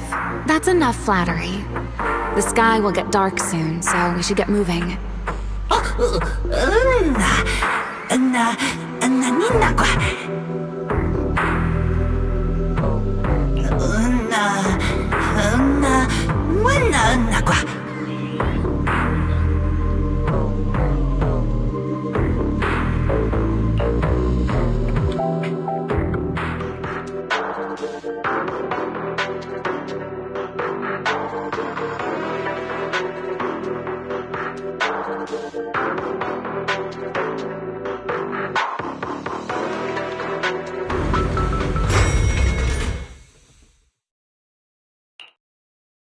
Here we are. The bottom floor of the retroflux zone. Just like the energy hub I visited before. The lingering ether here isn't normal either. The concentration and activity levels are way off. In other words, there's probably another singularity leakage deeper inside. Come to think of it, Griff mentioned something like that too.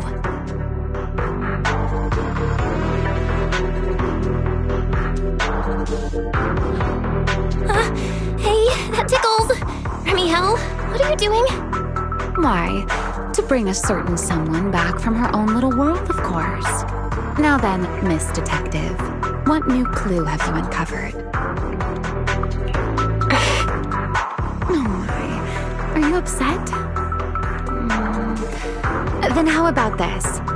I'll give you a feather as well, and you can try to get me to sneeze too.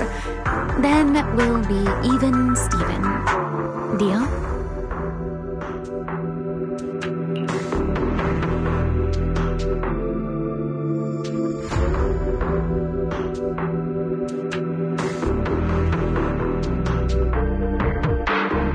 There. Now we're even. So, tell me, what did you find?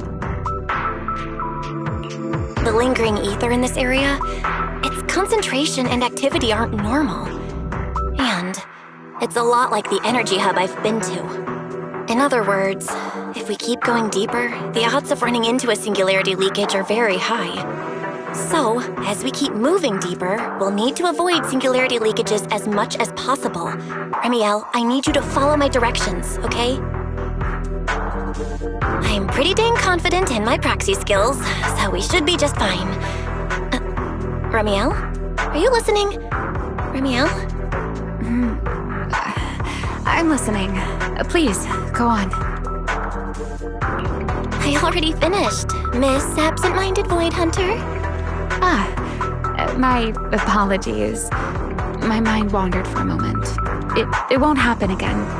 But I did hear everything you said. Really. Relax. I'll follow your lead. After all, your faith in the legendary proxy. I'll leave the route planning to you, oh great Faithin. Mind using a different title, oh great wanted Void Hunter? I swear, you're always way more demanding of me than anyone else.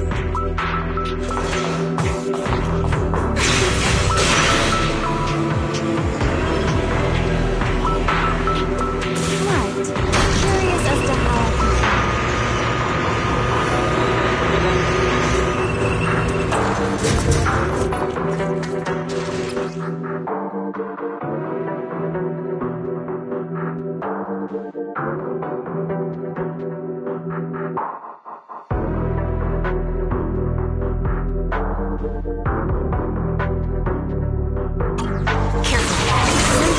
with these mechs.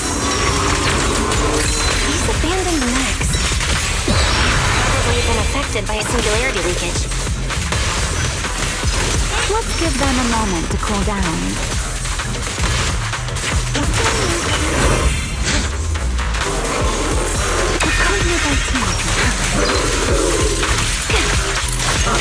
The wind rises. Let's out aside. Time to end this.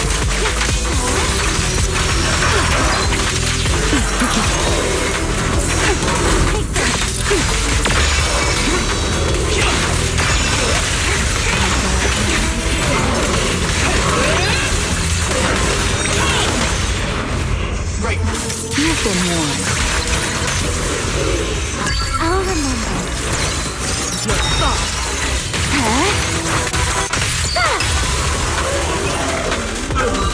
Done. Let's keep moving.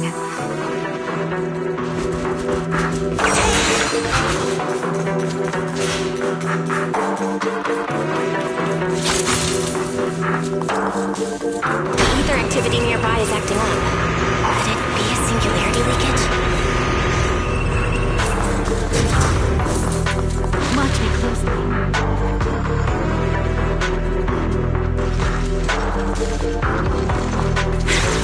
Up we go. There's way more enemies around here than I expected. Remielle, how's it going on your end?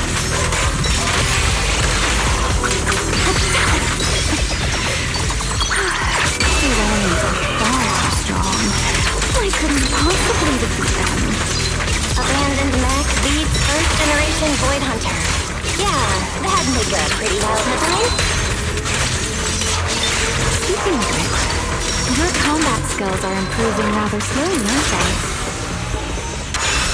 Hey, I'm doing pretty good for someone who's always been the brains of the party.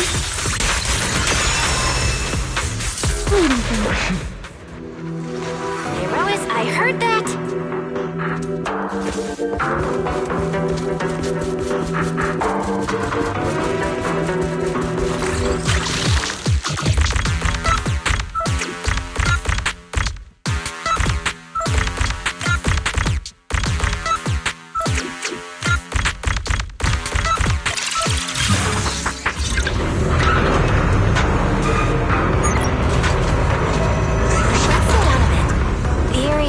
Still hasn't fully synced.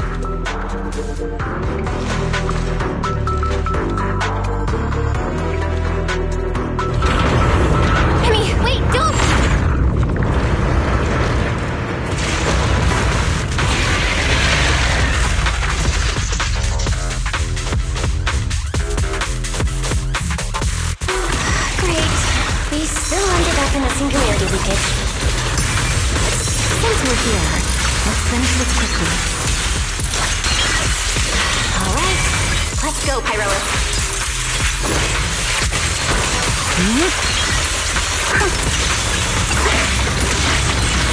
Feel the blade with me!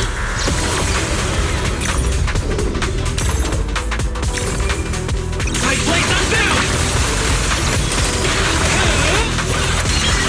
I'm here.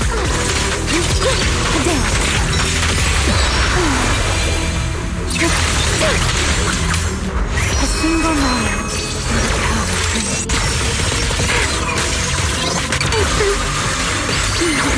Let this air come crashing down right. All right. The enemies are dealt with. Let's keep moving. And after all that, we still ended up entering the singularity leakage. Remielle, didn't we agree? Follow my directions and avoid singularity leakages whenever possible. Sorry. That was my bad. It won't happen again. I'm not like you, Remielle. You were right. When it comes to combat skills, I really haven't improved much. I've mostly just been relying on Pyrosis' power. That's why I've been trying to stay away from those dangerous singularity leakages. At the very least, I don't want us getting dragged into a fight where I'd only hold you back. If you ask me, you're being far too hard on yourself, Miss Proxy.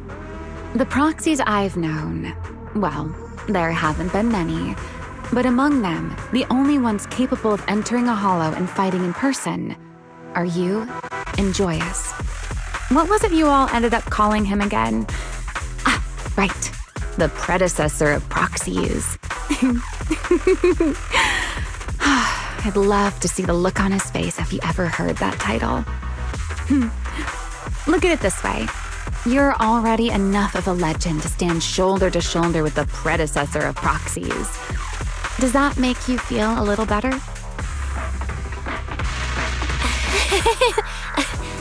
Thanks, Remielle. But putting me on the same level as Mr. Joyous? You're giving me way too much credit. It's not such a stretch. If you ask me, his combat skills may actually be worse than yours. He's your complete opposite. Always convinced he can handle anything. Yet the moment a real fight begins, he's the first one flat on the ground. And you're the sort of person who's already doing well, yet still quietly tells themselves it isn't enough.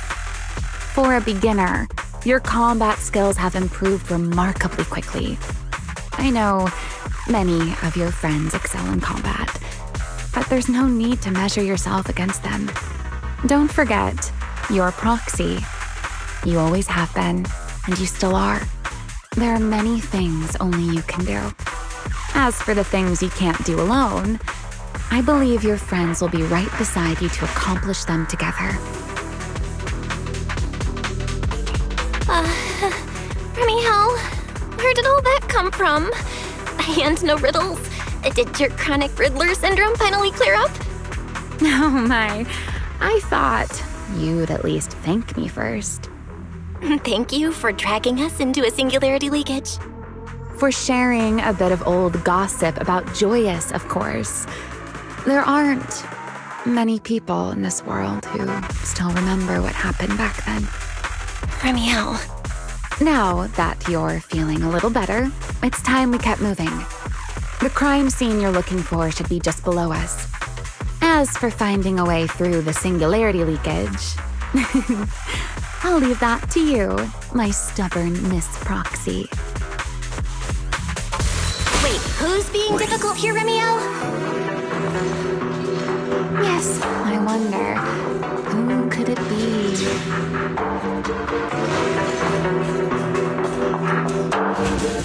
Put that aside.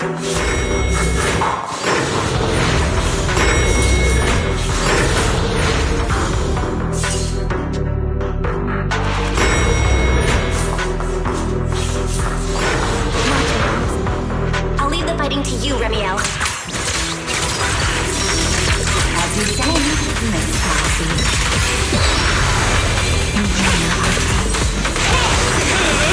Scorching stun! To the blade!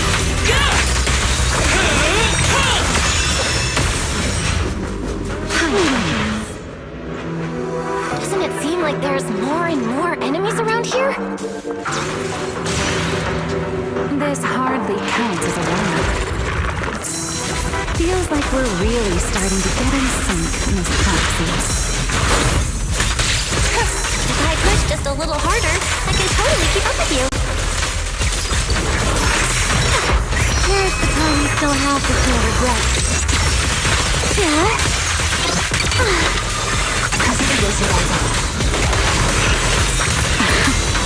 The tables have turned. Checkmate. Need me already. Take this. The end is set. What am I gonna do?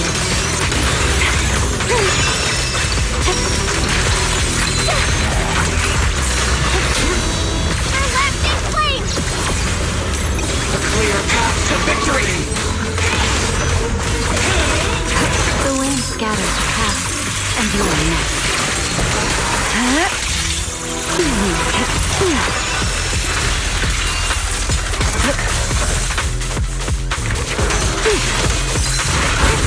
Spin. Let this air come crashing down It's over. Come on, let's keep moving. Your stamina is just short of a passing grade, Miss Proxy. Find it. There it is. That's the place from Toby's memory.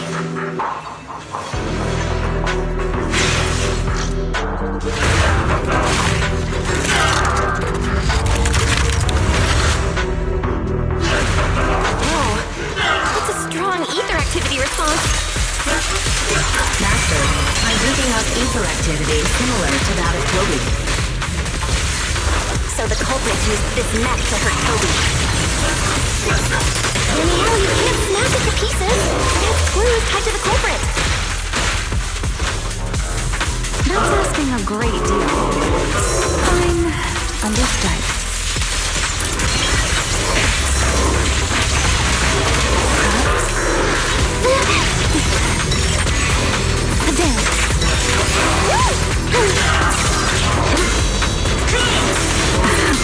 The line shall be drawn by me.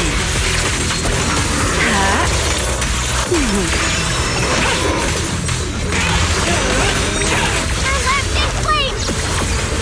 My blade is true!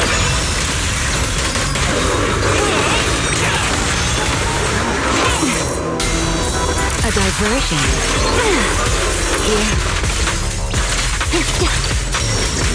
A single moment and the power turns. Whatever you Draw your weapon! don't disappoint me.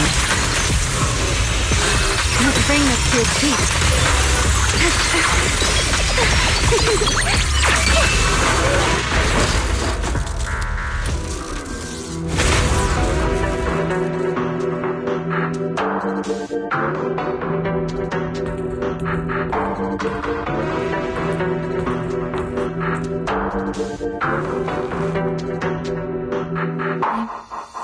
Data cross-reference complete.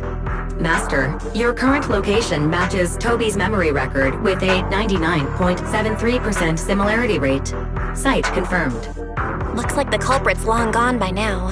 Let's check out that weird mech first and see if we can find any clues. Then I'll rest nearby for a bit. Data analysis isn't exactly my specialty, so I'll leave that to you and your AI assistant. Sure, no problem. Leave it to me.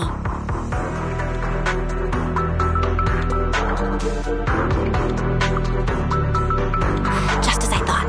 The culprit used this mech to implant potent ether into the bamboo. And there's something else. I'm seeing traces of a virus inside the bamboo. Was the culprit trying to control them remotely and make them commit crimes? Or maybe... Best be quick, Miss Proxy. I damaged that mech's ether battery during the fight, so there's no telling when it might explode. Huh? Why didn't you mention that sooner? Wait, what's this? A video? No. It looks like a photo. How is that possible? he here? No, that's not possible. He should have... Serpico? How could Serpico be here? Huh? That image that flashed by just now, what was it? The culprit's face? I feel like I've seen it somewhere before. I'm not sure, but... this mech's data is way too corrupted. Fairy, can you recover that image from earlier? Understood, Master. Locating anomalous image data. Serpico? No, it can't be him. It's just someone who looks like him. I must be seeing things. It's probably because I saw Truvia earlier. That's why Serpico came to mind. I must have mistaken the culprit for him. Yeah, that has to be it. But what if? What if that really is Serpico? You look pale, Miss Proxy. What happened? If we've gathered enough information, let's head back for now. No need to continue analysis here. The culprit is clearly long gone. Miss Proxy? Belle? Are you listening? Oh, I'm fine. Just give me a little bit.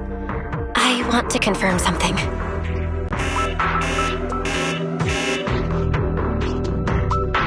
Belle, stay away from that mess. Explosive device. So close. Gotta figure this out.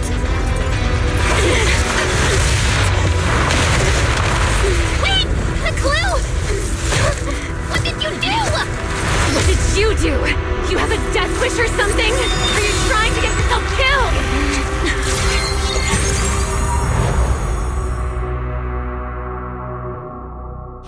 Wait.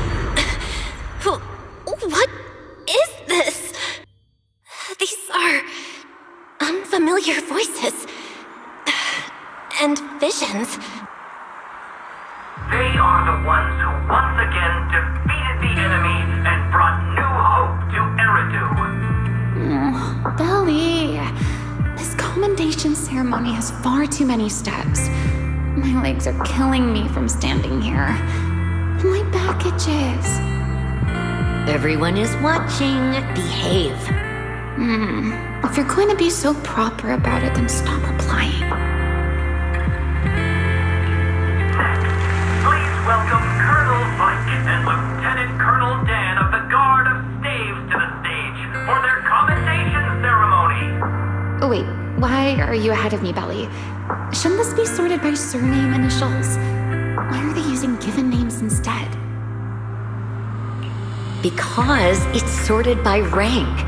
A colonel comes before a lieutenant colonel. That makes sense, doesn't it? These are Remielle's memories? But why am I seeing them? If I'm not mistaken, the person beside her is also one of the first-generation Void Hunters, a colonel of the Guard of Staves, Peliora Vike. Huh? And this one is... That is all I wish to add regarding the experiment. Professor Archie should have already gone over the rest with you. Relax, Sunbringer. It'll be fine.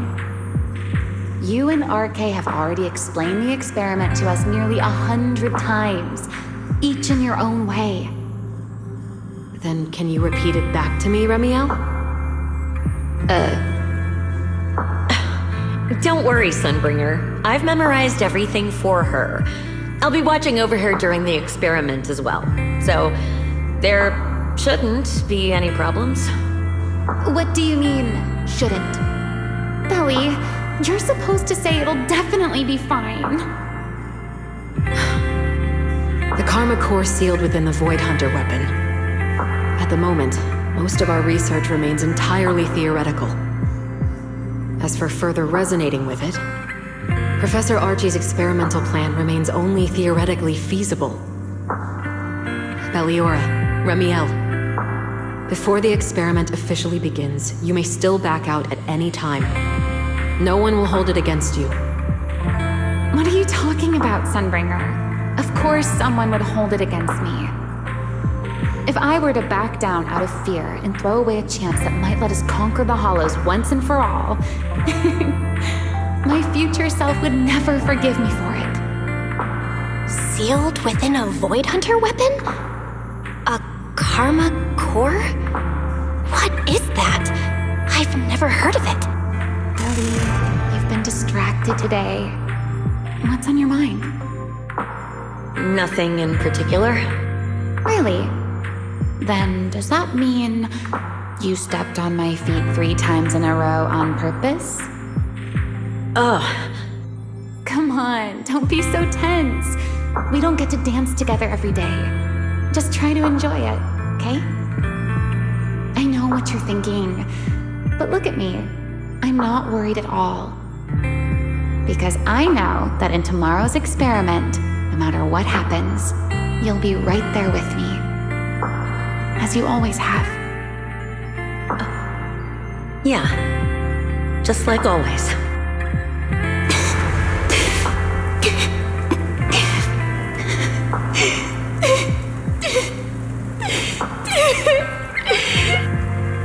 I'm sorry. I should have noticed sooner. Good night, Ellie.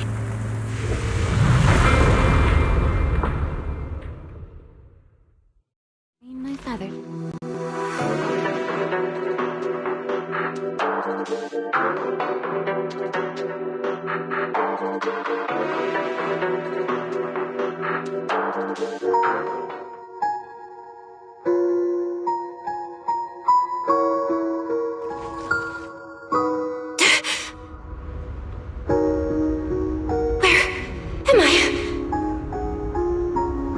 You're in someone else's home, sleeping in someone else's bed.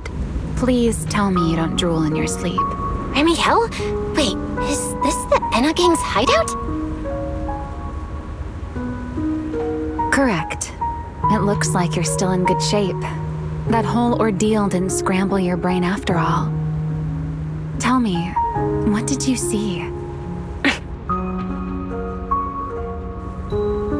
Now, don't go quiet on me, Miss Proxy.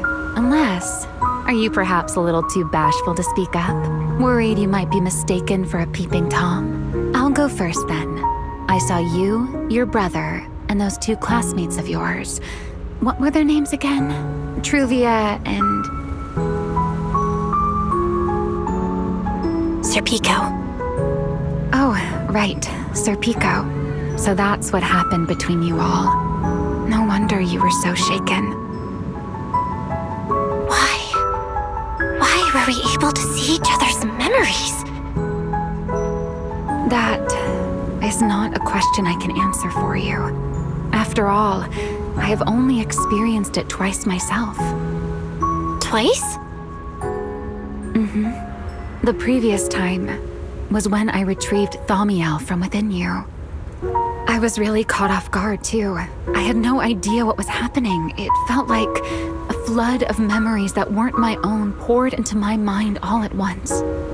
Though it seems you have no recollection of it whatsoever. Maybe you were already on the verge of losing consciousness then, and felt nothing at all. All right. It seems I am the one who'll be mistaken for a voyeur. For the record, I didn't mean to pry. So, can you tell me now? What exactly did you see? I saw you, Colonel Vike, and Lady Sunbringer. You were talking about something called a Karma Core, and after that... Not long after that, Belly died. I killed her with my own hands. Remielle! I'm sorry, Belle. I know I was the one who brought this up, but I'd rather not talk about it anymore. It's getting late. You should head back to Amber Hall.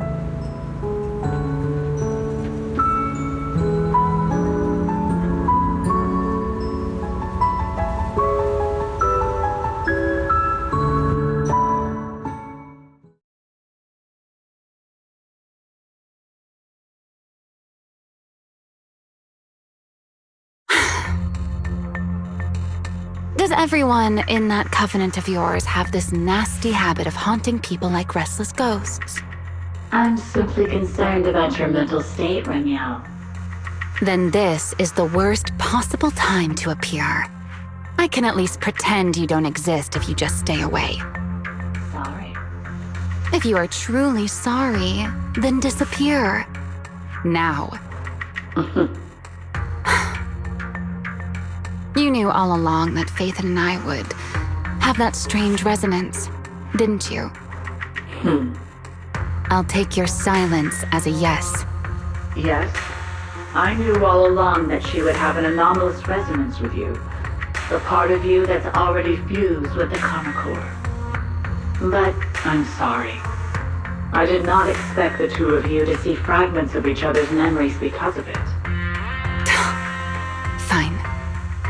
Since you are being so sincere, I will forgive you this once. So, why did you show up this time? Surely you didn't come all this way just to apologize.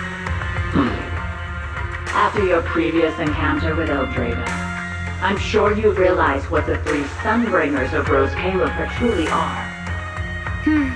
Perhaps. I'm not drawing any conclusions here, but I have a fairly good guess. Sunbringer.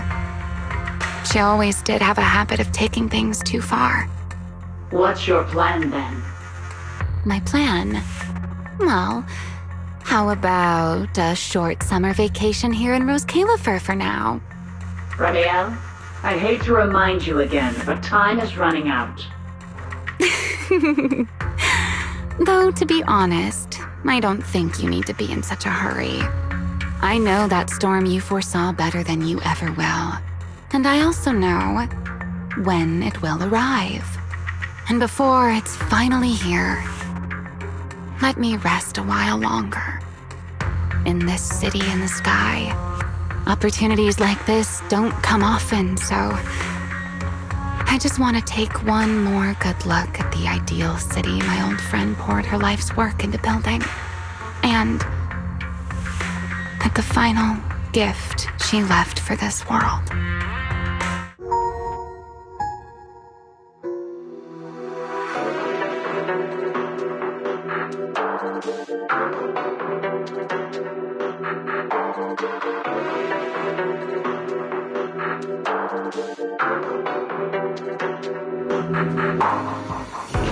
I've never seen Remielle look that sad before. What really happened between Remielle, Colonel Vike, and Lady Sunbringer? Never mind. Now's not the time to get stuck on that. I should head back to Amber Hall and check the data we collected.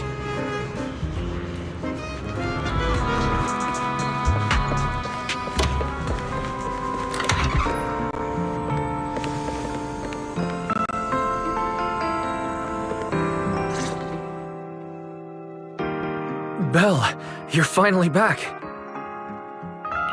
Huh? Wise, what's wrong? Why do you look so tense? How could I not be? You suddenly lost contact with Fairy down at the bottom of the retroflux zone. If Remielle hadn't used your phone to let me know you were safe, I was about to grab Billy and Cecilia and go looking for you. Sorry. That was my fault. I should have let you know first. Wait, how did Remielle know my phone password? Did she learn it back then, too? So, what exactly happened after we lost contact with you?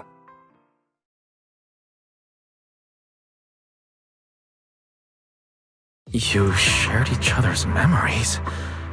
Can our ocular implants actually do something like that? I don't know. Nothing like this has ever happened before. But Remielle said she saw something similar when she pulled Thaumiel out of me. I think Thaumiel and my ocular implants must have had some kind of weird reaction or a resonance. True. Thaumiel was there both times. But you've spent quite some time with Remielle before, and nothing like this has happened, right? Yeah, that's true. I feel like there has to be something else besides the ocular implants and Thaumiel. How about we go ask Lady Dracaena the night after tomorrow? She's overseeing our treatment, so she may know more about this. The night after tomorrow? Why then? Lady Dracaena will be hosting a welcome banquet for the guests at the CCD reception hall. We received invitations as well. Lady Draceena's hosting it herself. Does that mean the CCD's singularity leakage issue has already been resolved? Most likely. Otherwise, she wouldn't have scheduled it. I heard there's another welcome banquet happening in Virium at the same time. Lady Linvern and the ESD are hosting it for guests who still haven't been cleared to land in Buastrom. When I went out this afternoon, I ran into Valina and Norma. It looked like they were already heading to Virium to make preparations. So there are still guests stuck in Virium. Do you think that person who looked like Sir Pico could really have been... No, Belle. There's no chance it was him. You know he's already... Yeah. It's all right. I understand. Seeing Truvia again was bound to store up old memories. But that's all in the past now. Sir Pico, Helios Academy, they're gone. Jeez, Wise. How come you look even more upset than I do? Come on, that's enough doom and gloom for one night. Time for bed. We worked way too hard to fix our sleep schedule. Let's not mess it up again. You're one to talk. Get some rest. And no playing phone games under the covers. Got it? Before bed, maybe I should take another look at the data from the Retroflux zone. If I'm lucky, I might find something that tells me who the culprit really is.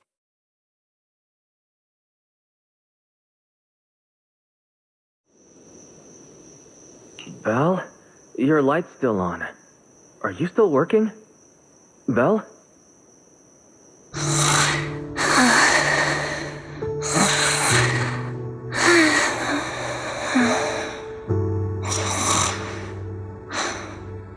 I told her to go to bed early, and yet... What are these papers scattered here? Notice, these are drafts Master used to analyze the culprit's intentions. Additional notice, Master has been asleep for approximately 30 minutes. Deep sleep is highly probable.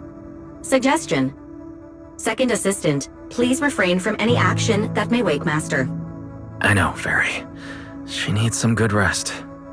I'll handle it from here. That's what the second assistant is for. Negative. Correction. Second Assistant will complete it under Supreme Assistant's direction. All right. I'm counting on you then, Supreme Assistant. Fairy, give me a quick summary of everything we've established so far. Understood. Displaying all current findings and analysis for Second Assistant. Finding 1. The culprit's victims share no common traits. Their identities are of limited use for further deduction. Finding 2. Whenever the culprit implanted potent ether into each Bangbu victim, he also set a specific activation time and activation location. So for the culprit, what matters is the time and location, not the victims' identities. Affirmative. Based on current information, the most meaningful data is the time and location of each singularity leakage. Fairy, can you pull up Airspace Patrol's recent records? Start from when singularity leakages began appearing frequently. I want to see when and where each occurred. Understood. Accessing Airspace Patrol's internal network. Wait, Fairy. Why are you hacking into Airspace Patrol's intranet? How do we even explain this if they catch us? Just stick to the public records. Too late, Second Assistant. Intrusion and search processes complete. A complete schematic has been generated for Second Assistant, with all singularity leakage times and locations marked. So these circles mark where each singularity leakage appeared, right? The energy hub, the retroflux zone, the CCD. Well, looking at the map, they appear to be randomly scattered around Buastrom. Oh, right. I remember now. Even after a singularity leakage disappears, there's still a window where it can be reactivated. Affirmative. Such events exist in archived records. Fairy, could you mark the locations of these reactivated singularity leakages as well? Understood. Corresponding locations have been added to the map for Second Assistant. Huh. The position's changed a lot. No wonder it took so long for Lady Dracaena to deal with the CCD's singularity leakage problem. Fairy, what's the significance of these overlapping areas? Answer. These indicate multiple singularity leakages occurring in close proximity, both in time and location. Analysis. Under these conditions, multiple singularity leakages interact, causing the affected area in real space to expand accordingly. So what you're saying is, multiple singularity leakages that appear at the same time and place can overlap. Wait, does that mean... Fairy, can you reorganize this data again? I want to pinpoint when and where these singularity leakages came closest to overlapping. Understood. Generating new analysis results for Second Assistant. This is it. This has to be it. How long was I out for? Fairy, I said wake me up after a bit. Wise? What are you doing here? That's not important. Fairy and I have figured out the culprit's true intent in creating singularity leakages. Come take a look. This is the location of the singularity leakage the culprit created last week, 3 days after we rescued Toby. All the singularity leakages overlap with one another, and the affected area stretches from the edge of Scommel Hollow all the way to Buastrum's main urban district. So, the culprit could use this method to move something from Scommel Hollow to Buastrum. Wait, Gertablulu? Yeah, I think so too. The culprit's real objective is likely to move Gertablulu into Buastrum's urban district. When you encountered it, it was clearly attracted to singularity leakages. But what happens after that? Once Gertablulu is inside Buastrum's urban district, then what? And besides, if it's really inside the singularity leakages in Buastrum right now, why hasn't anyone spotted it yet? Looks like we'll have to follow the trail of singularity leakages and investigate on site. Yeah, I was thinking the same thing. Once it's daylight, Billy, Cecilia, and I will head to the energy hub. Maybe we can follow whatever traces are left and find a new lead.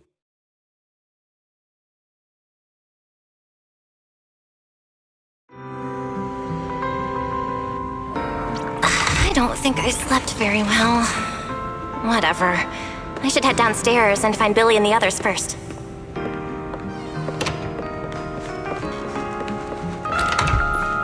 Mama!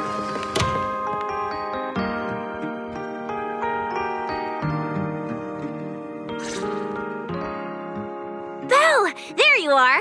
Wise already told us everything. Now that's our manager! You found a clue on the culprit in no time at all! All right, time to investigate the site. We'll start at the energy hub and follow the singularity leakages one by one until we track down either the culprit or Gertablulu. Right. Fairy and I will stay here and provide remote support, as always. Belle, if you end up running into the culprit or Gertablulu, your safety comes first. Don't take any unnecessary risks. Don't worry, Wise. I'll be extra careful. Promise. We'll protect the manager too! Yeah, don't worry, Wise. If anything goes wrong, I'll grab Belle and make a run for it. Oh, sorry, Billy. You're on your own, buddy. No problem! A Starlight Knight always protects their companions until their dying breath! Wow. Seriously? Come on, don't say stuff like that. It's bad luck. Anyway, it's getting late. Let's go!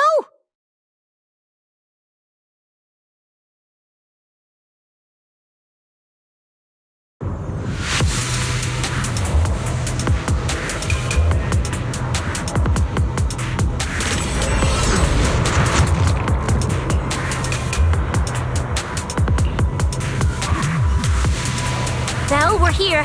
Huh? Where are we? Did we end up back in Buastrum? Belle, we're here. Stay sharp. When things go south, just run.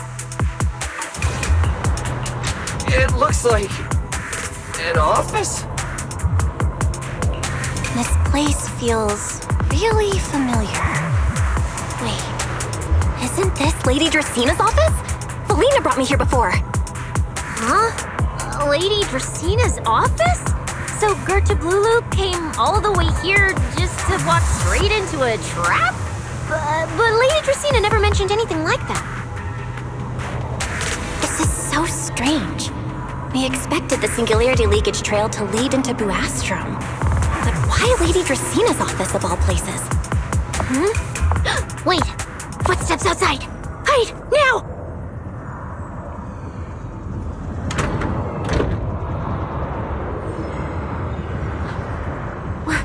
You startled me. What are you all doing here? Oh, well, actually, Belle! You explain.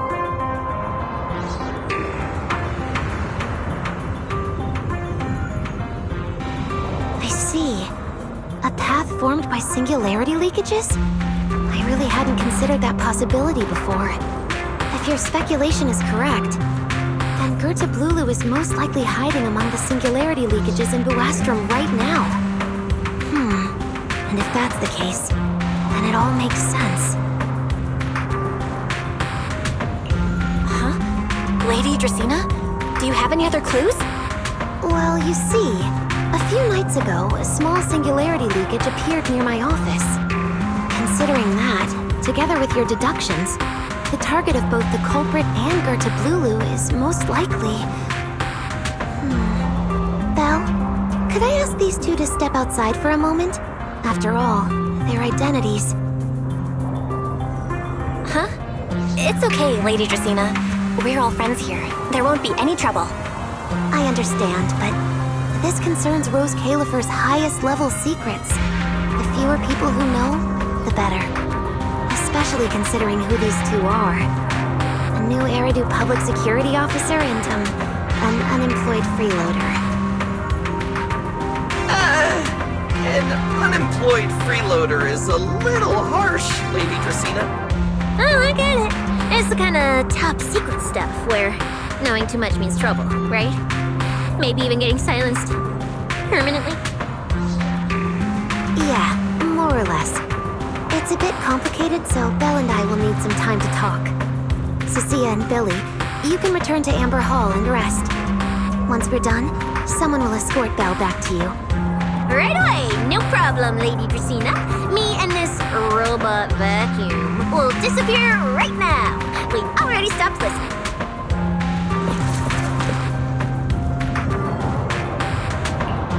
Something feels off somehow. Why am I being treated differently from Cecilia and Billy? Is it something about my identity? Why would Lady Dracena send them away like that? Should I call Billy and Cecilia back here? What is it, Belle? Something on your mind? It's nothing, Lady Dracena. Come here, Belle. I'll tell you what happened that night. That night, I had just returned to my office when I sensed an unusually strong ether presence in the air. The source seems to be somewhere around here. Now that you mention it, yeah. I can still feel a faint trace of ether in this room. Aside from the residual ether, these documents were scattered across the floor at the time. Lady Dracena, do these documents have something to do with what happened? Compare them with what you have found. Once you read them, you will understand. CCD facility renovation plans, personnel transfer records, Rosetta data, daily reports. These don't really have anything in common, do they? What's going on? My eyes just... Huh? Wait, that ethereal broke in here days ago. So why is there still ether residue? And the ether isn't coming from in front of me. It feels more like behind me.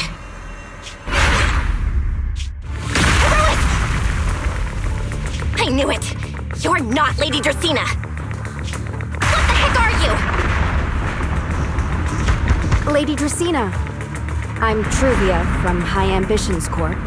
I'm here for our appointment. Truvia, run! Huh?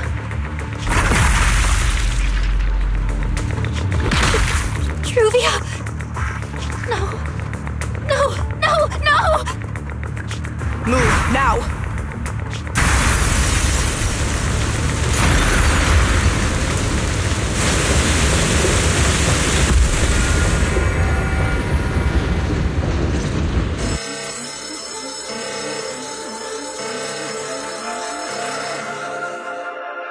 Lady Justina, are you unharmed? We received word that something inside the CCD... Is that... Miss Truvia? How did this... Sigrid? Oh, thank goodness, just in time. Hurry, help me stop the bleeding. Yes, Lady Justina. This is my fault. I shouldn't have left her here alone with Belle. Belle? Lady Justina, forgive my boldness, but do you mean... Miss Belle gravely wounded Miss Truvia? Yes, that's what happened. What I mean is, I never realized there was such a deep animosity between Belle and Truvia. But I believe Belle must have acted on impulse. She would never do this otherwise. In any case, our first priority is to find Belle and get to the bottom of this. She just fled. Lindvern isn't here, so can I count on you to handle this, Sigrid? Sigrid, is something troubling you? My apologies, Lady Justina. I will find Belle at once and bring her back to you. Good. I'll leave that to you, Sigrid. And about tonight? Keep it quiet for now. We don't want our guests who've just arrived to feel any unnecessary panic. Yes, Lady Justina.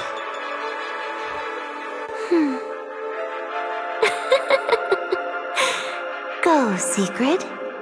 Go fulfill your duty. Find her, arrest her, and then bring her back to me.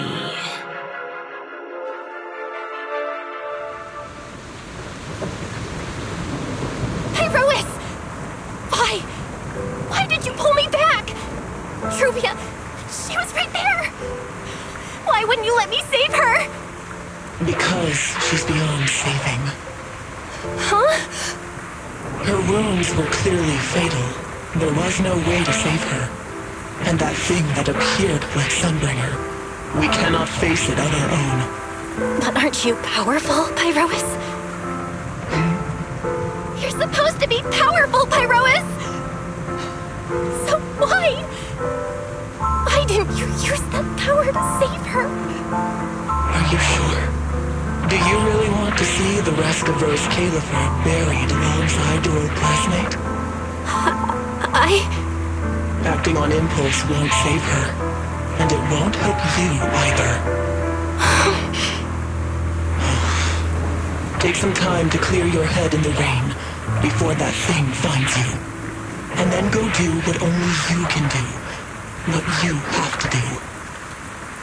Something only I can do. But right now, I can't do anything.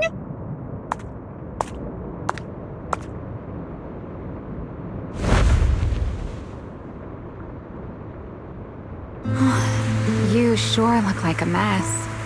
It's only been one day. How did you end up like this? Remielle? Why are you here? The airspace patrol alarms have been going off non-stop, so I had to check, didn't I? They could be looking for their fugitive. So, how did you manage to end up in such a mess? All right. If you don't want to talk, fine. But don't stand out here in the rain, okay? You'll catch a cold. And if you don't want to go home... Oh, right. Amber Hall's already surrounded by the airspace patrol. Going back now would be walking straight into a trap. In that case, why not come to my place for a while? At least I can give you somewhere to sleep. If you don't answer, then I'll take your silence as a yes.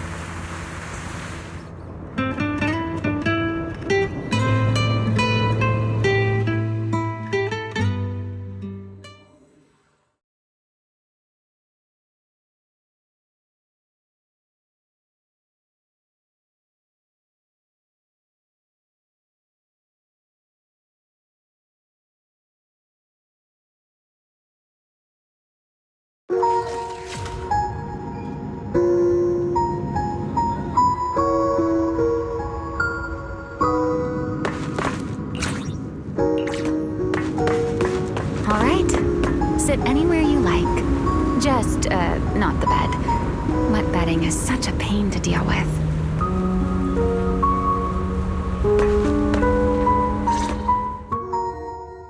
Here's a towel. You should dry yourself off. If you've got the strength, you can take a hot shower, too. There's a makeshift bathroom over there. The Bamboo built it for me. Okay, fine. If you don't want to move, I'll dry you off myself. Why? Why did you bring me here? Hey, shouldn't you thank me first, Miss Soaked to the Bone? Thanks, Remielle. Since when did you become so obedient? That isn't like you at all. If you really want to show your thanks, here, it's your turn.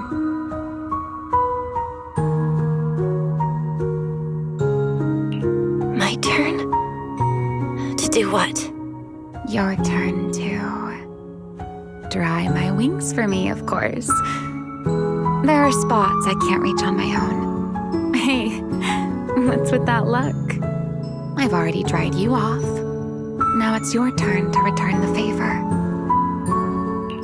Okay.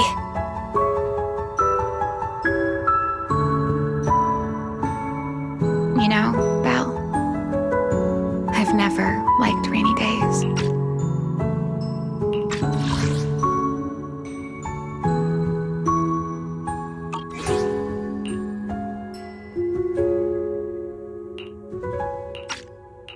The rain always leaves my wings soaked and heavy.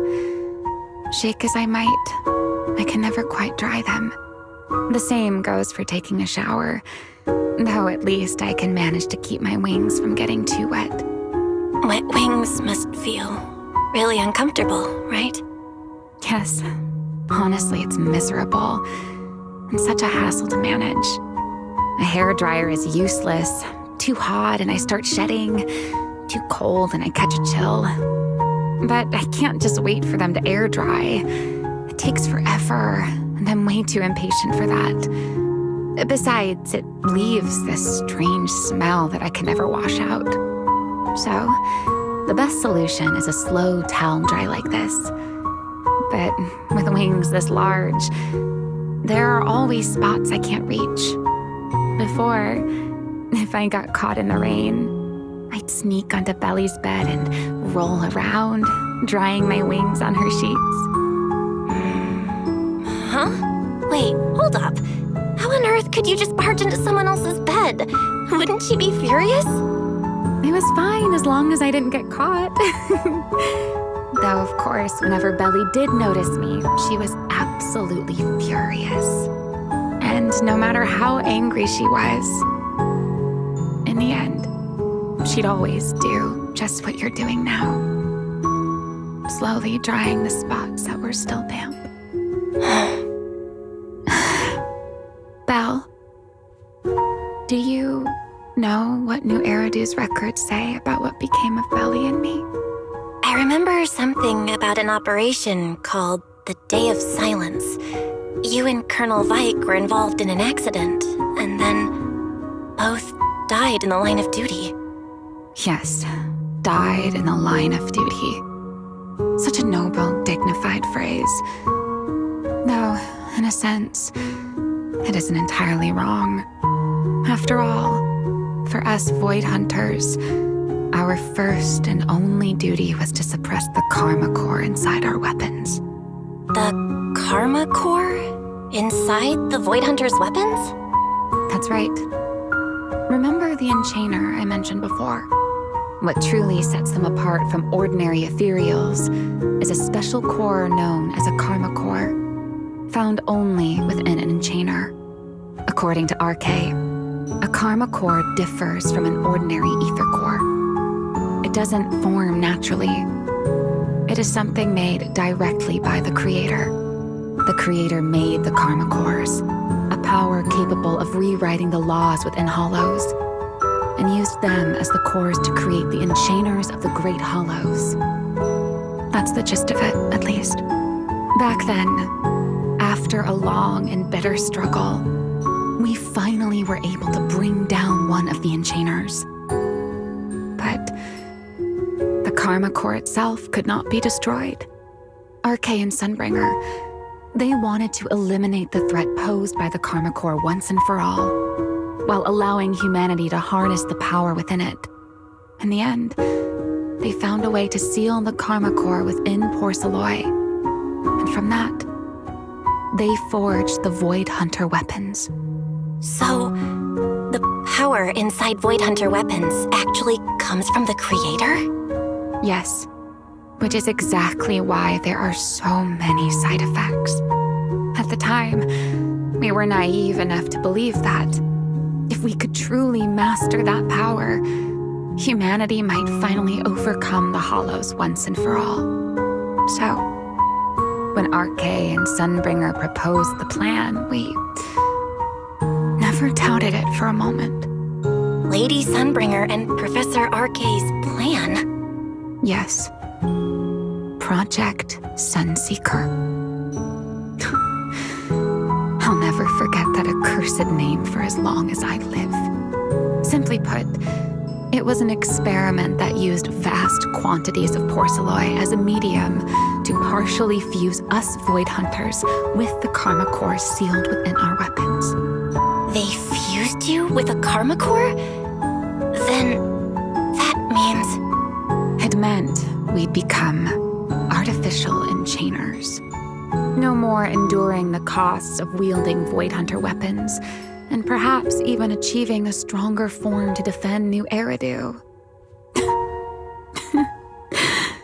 Looking back, I can hardly believe I fell for RK's lies so easily. So, it was in that experiment when you and Colonel Vike... Yes. Belly and I were the final participants. Or rather, the final test subjects. Looking back, I wonder if Belly already knew the truth behind RK and Sunbringer's plan. Otherwise, she probably wouldn't have insisted on coming along. She's never been one to enjoy the spotlight. If only I'd realized what she was thinking sooner. Remielle. RK was extremely meticulous, always laying out careful, detailed plans. So, I can't say if the Karma Core losing control during the experiment was truly an accident, or if it was his cleverly disguised plan all along. But whatever the truth, it ended with the Karma Core spiraling out of control and Belly becoming a new enchainer. As for me, I partially fused with the Karma Core inside Remielle, becoming what I am now. A monster. Half human, half enchainer. Maybe, deep down, I'm just not ready to give up my life so easily. In the final moment, Remielle's power of controlling temporal patterns froze me in a state of near suspended animation. I didn't fully awaken from the sealed Persena's hollow until about a year ago. The power of temporal patterns? Right. Remember my feathers? The ones that can pin you in place? That's an example. The Karma Core sealed within Remielle holds the power to halt the flow of time. And because I partially fused with the Karma Core, even without Remielle, I can replicate a similar effect on a smaller scale. But that little bit of power isn't nearly enough to take on those 3 Sunbringers. That's why I had to reclaim Remielle. Even if it accelerates my path to becoming an enchainer, I still have to...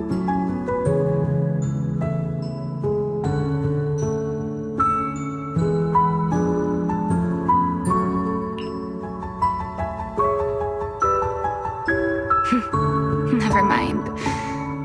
Enough about me. Why am I even telling you all of this? Still, now that I've told around you so much.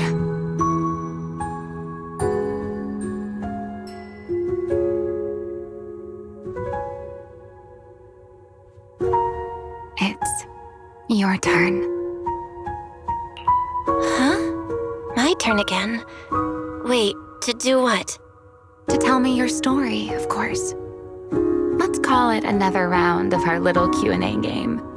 You didn't actually ask, but I had a feeling you'd want to know. So I went ahead and answered anyway. Now, it's your turn.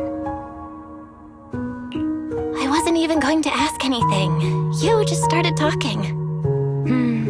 Fair enough. But once you say certain things out loud, they don't weigh on you quite as much anymore. Or perhaps you'd like a little help getting started? Let me think. Serpico and Truvia. They transferred to Helios not long after Wise and I started there. They came from a prominent background. They were the adopted children of Maciant, the head of High Ambitions Corp. On top of that, they were excellent students. It didn't take long for them to become the talk of the academy. We were all studying under Miss Carroll at the time, and before long, we became close friends. Back then, we were full of big dreams. We wanted to fully understand the Hollows, maybe even conquer all 6 great Hollows, or as our teachers like to put it, seize the sun called Helios. Later, because the 4 of us had the top grades, we became the only 4 people ever to have smart ocular implants. Then, during a performance test for the implants, I lost control. Serpico, he died because of me. When I finally woke up in the hospital, I learned that Truvia had been taken away by people from High Ambitions the day after the incident. The next time I saw her was during the fall of the old capital. She was with one of High Ambitions' rescue teams. To be honest, I never imagined we'd meet again like that. Wise and I were both badly injured at the time, but we still wanted to go back to the ruins of Helios, and save as many people as we could. We begged Truvia for High Ambitions' help. We were willing to guide them through the Hollows, willing to do whatever they asked of us, but she refused, without a moment's hesitation. What happened after that is kind of a blur. But on that day, no one made it out of Helios alive, except Wise and me. Then, in Rose Califer, I saw Truvia again. We talked about the past, but the way she spoke about it felt like she was talking about someone else's life. I don't know how to face her. And ever since then, no matter what I do, I can't shake the feeling that I'm being watched. That gaze. I don't know whether it was Truvia's or Serpico's or... Perhaps it was your own. The you from the past. The one who kept thinking, if only I'd done something sooner. The one who never managed to forgive themselves. Making peace with the past isn't easy. And sometimes, you don't get the chance at all. Yeah, there won't be another chance. Truvia, she was killed by Dracena. By that thing pretending to be Dracena. Something pretending to be Dracena? Belle, what exactly happened before I found you? Will you tell me? I see. So that means Dracena, the youngest of the Sunbringers, had already... No. Judging from the timeline and the outcome, perhaps not yet.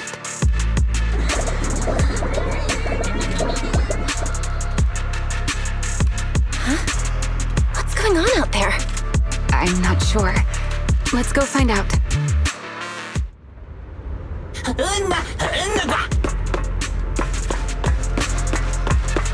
Forgive me, but I cannot obey. Is that Sigrid?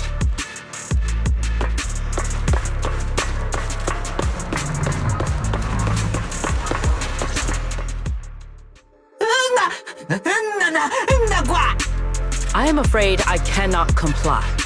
I know Miss Bell is here, and I have come to take her back.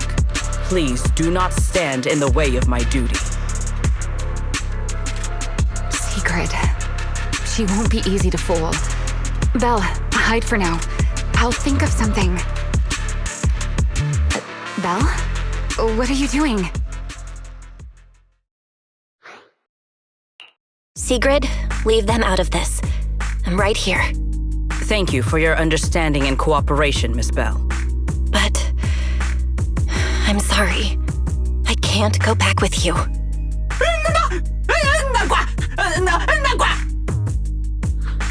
Well, since Belle has already stepped out into the open, I suppose there's little point in my remaining hidden. This would be our first proper face-to-face meeting, would it not, Deputy Director of Airspace Patrol? Remielle. Now that is an unexpected development. Miss Bell, Lady Dracaena has ordered a search for you. But our only aim is to uncover the truth of what happened inside the CCD. So please, come back with me. As for this fugitive wanted for the attempted assassination of Lady Eldrada... Just so we're clear, if you decide to make a move here, you'll be the only one who dies. How can you be so sure before you actually try? I don't mind getting my hands dirty. I am a fugitive after all. Hardly a saint to begin with. But are you really willing to die like this? As a puppet controlled by that monster without ever learning the truth? Then speak plainly. I have no patience for riddles. Very well. You really do take all the fun out of it, don't you? Then I'll tell you outright. The Sunbringer inside the CCD was Gerta Blulu in disguise. What did you say? Huh? I expected that reaction from Sigrid, but you too, Belle? I thought you'd figured it out already. How did you even come to that conclusion? I know it definitely wasn't Lady Dracaena, but Gerta Blulu? There's no way. That is quite a story you've come up with, Remielle. Oh? I was expecting something more along the lines of, "How dare you slander Lady Dracaena?" followed by you charging straight at me with your spear. I was quite prepared for that. Or could it be you've suspected all along that the Sunbringer at the CCD might not be the real one? What makes you so certain that it was Gerta Blulu? Intuition, perhaps. Of course, there was also my trust in Belle, and a little reasoning. According to Belle's account, they followed the trail of singularity leakage through the energy hub, yet somehow ended up in Dracena's office. Then the false Dracaena showed up, sent Billy and Cecilia away, began mutating into an ethereal, and attempted to silence Belle for good. That's when Truvia arrived. She saw through the imposter's disguise too, and became her first target. After that, Sigrid, Dracaena ordered you to bring Belle back to the CCD and uncover the truth. Have I got that right? Yeah. Sigrid, I know it's hard to believe, but that's what I saw with my own eyes. I did receive orders from Lady Dracaena. But what does that prove? Let's put it this way, Sigrid. Before you arrived, based solely on Belle's description, I assumed Lady Dracena's karma core had gone out of control and turned her into an enchainer. But from what we've seen before, if that were the case, there is no way she could have retained her human consciousness, much less continued issuing orders to you. With that possibility ruled out, and considering Bell's discovery of the singularity leakages, along with the recent appearance of multiple enchainer larvae, it is entirely possible that either Gertablulu or Bashmu entered the CCD through the singularity leakage, and, through the karma core, became partially fused with Dracaena. How could that even be possible? It seems you have at least a basic understanding of enchainers and karma cores. Good. That saves me a fair bit of explanation.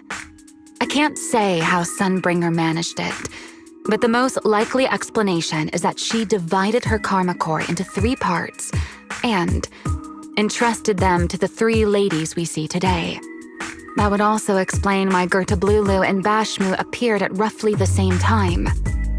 Then again, there may be a 3rd enchainer larva out there that we simply haven't discovered yet. As for why I don't think it was Bashmu, well, that's the easy part. Bashmu is enormous. Had it appeared in Buastrum, it couldn't possibly have gone unnoticed. So, either it was Gertablulu or a 3rd enchainer larva we haven't discovered yet. It attacked Lady Dracaena, and it succeeded. Just not completely. Otherwise, there would have been no reason to keep impersonating her.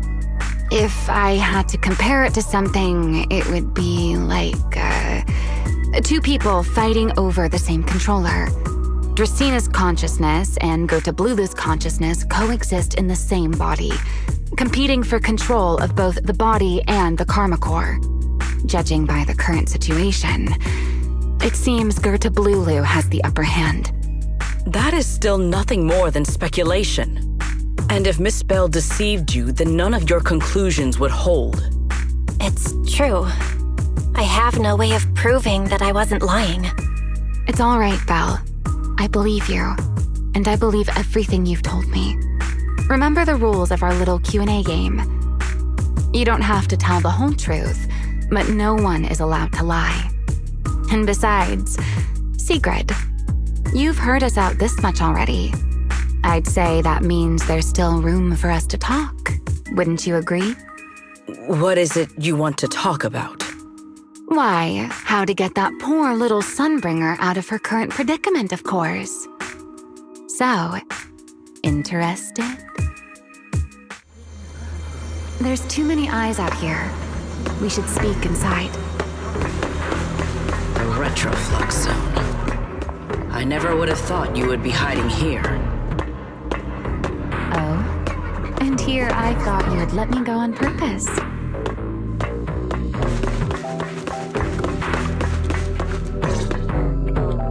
I never expected the Airspace Patrol surveillance network to have such a glaring blind spot. Would you call it that? Before all this, I wouldn't have believed anyone would willingly live in the sewers with a whole colony of bamboo either. I was pretty shocked when I first got here too. All right, let's save the small talk for later. Let's discuss how we're going to deal with Gertablulu. Or rather, what to do about Dracaena. First of all, the enemy has already taken control of the CCD. That effectively gives it access to Roscalifer's communications network as well. In other words, we can't communicate with anyone through electronic means right now. If we do, it'll notice us almost immediately. Lady Dracaena did give orders to keep a close watch on any unusual communication signals within the island. See? The enemy is already starting to show the cloven hoof. No offense to horse tyrants, of course. Go on. Dealing with it wouldn't actually be difficult. The real problem is how to do it quietly. Even I can't be sure I could bring it down in a single strike. None of us knows how deeply it has fused with the karma core. If we act rashly, worst case, everyone in Roscalifer ends up witnessing Lady Dracaena turn into an ethereal. And by then, even if we manage to save Dracaena, to Roscalifer, all we've really done is save a monster that could turn into an ethereal at any moment. I never thought you cared about Rose Califer's order and stability. Why wouldn't I? This is the utopia my friend built with her own hands.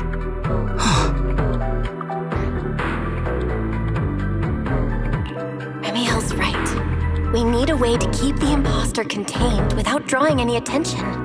Sneaking back into the CCD again probably won't work. Even if Sigrid helped us and cleared out all the guards, the imposter would catch on the moment she did anything out of the ordinary. Unless we could somehow lure the imposter out of the CCD and into somewhere isolated. Somewhere no one would notice. Wait. Remielle, Sigrid, I've got it! A way to deal with that imposter without anyone ever finding out.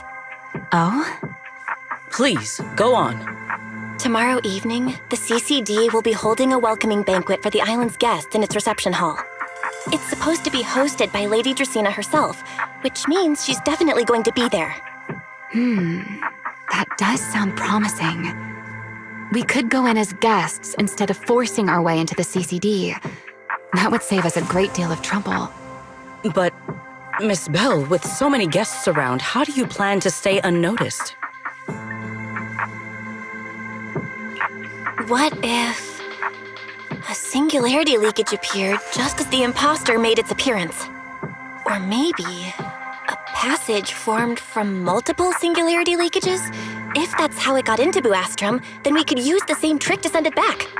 And if there just happened to be no airspace patrol soldiers patrolling the Hollow at the time, then nobody would notice, right? I am starting to lose track of what you mean, Miss Bell. How are you going to make a singularity leakage appear in the CCD reception hall at that exact time? Yesterday, Remielle and I found the culprit's crime scene at the bottom of the retroflux zone. We also figured out how those singularity leakages are being created. I think I can make something similar. If we keep it under control, nobody at the banquet will be in any danger. Fighting fire with fire, are we? Yeah, as long as we have stable hollow observation data to run the calculations. Oh, wait, no. I don't have the HDD with me, and I can't reach Wise or Fairy either. So how am I supposed to get stable hollow observation data? Uh-oh. That look on your face tells me something's wrong, Belle. If you are concerned about obtaining stable hollow observation data, while I am not an expert in that field, I should still be able to offer some assistance. There is a derelict area known as Rosewick within the Scommel Hollow. During patrols, we discovered equipment there that is similar to what the CCD uses to process Rosetta data. However, due to their excessive size, they were left abandoned on site and never retrieved. If that equipment still works, then that might just do it. But without Databoo handling the calculations, it'd probably take forever to... The Enogang's Bangboo! Most of the Enogang's Bangboo used to be CCD Databoo. If they're willing to help us. Don't you remember, Belle? In their eyes, those 3 Sunbringers are all imposters. Anyway, leave this to me. At the very least, Prophet Boo should be willing to do me this favor. That leaves one final question. How are we supposed to get into Scommel Hollow without tipping off the imposter?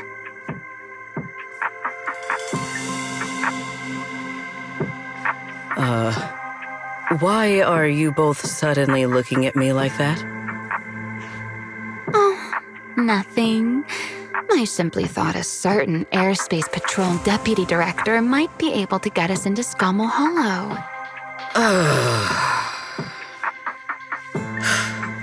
At first light tomorrow, I will return here and find a way to get you to Rosewick. I can also pretend I never saw you tonight. That is all the assistance I can offer. And if I discover that everything you have told me is false, I will personally answer for tonight's decision, whatever the cost.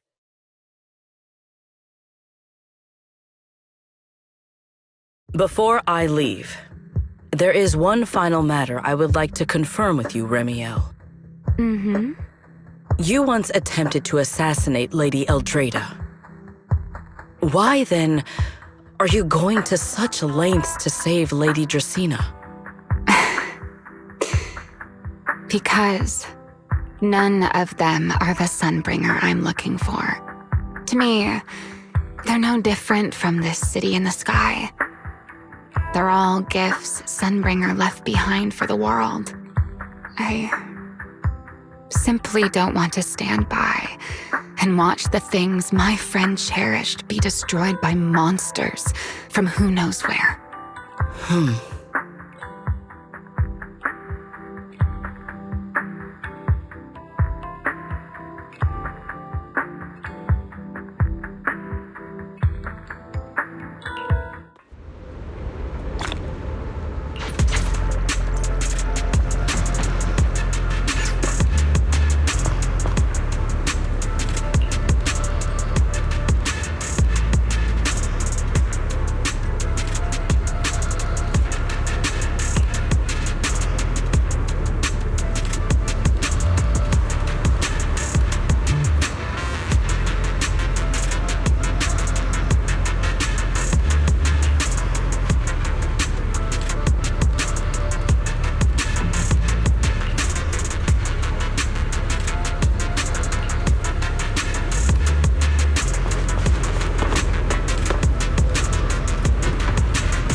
Feels like way too much happened today.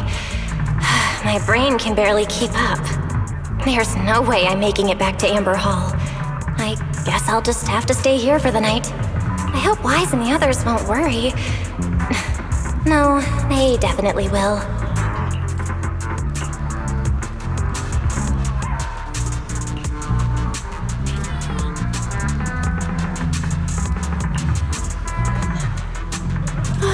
Sigrid's here so early. I better go take a look.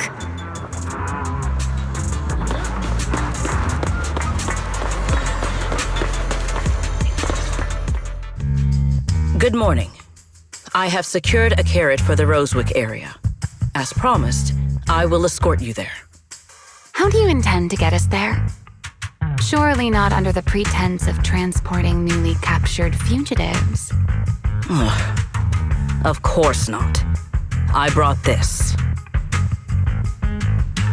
That pause was too suspicious. She must have actually considered taking us there as prisoners. So, what's inside? Costumes and props. They should allow you to accompany me openly into Scommel Hollow. I see. Airspace Patrol uniforms. Not a bad idea. Right. If we're disguised as Airspace Patrol soldiers accompanying you in the Hollow, this could work. Thanks, Sigrid. Yes. That is the plan. In any case, please hurry and change. Time is short. We must depart as soon as possible.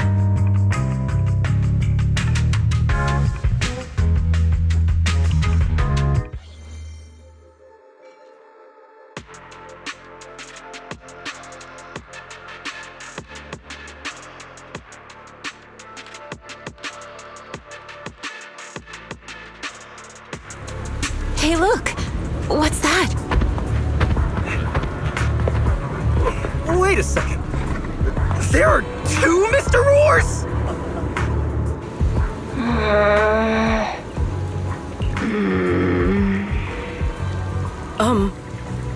Is something the matter? Why have you fallen silent? Is the size incorrect? It's, not just the size. Though the size is certainly part of the problem. Sigrid, are you serious? You expect this to fool the Airspace Patrol soldiers? Yes. I believe it should serve well enough. No. No. There's no serving here. The Deputy Director of the Airspace Patrol traveling with Mr. Roar. 2 Mr. Roars, no less. Is there anything in Roscalifer more suspicious than that?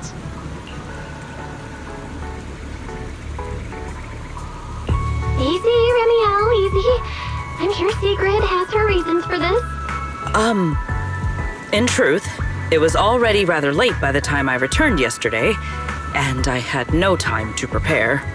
As luck would have it, one of our squad members found a Mr. Roar mascot suit near Beckford Street during yesterday's routine patrol, so I brought it with me.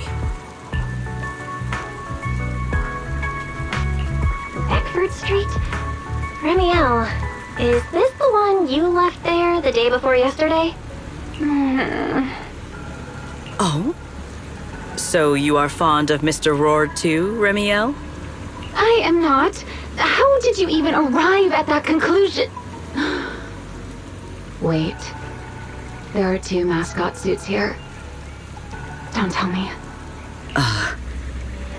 The other one is mine.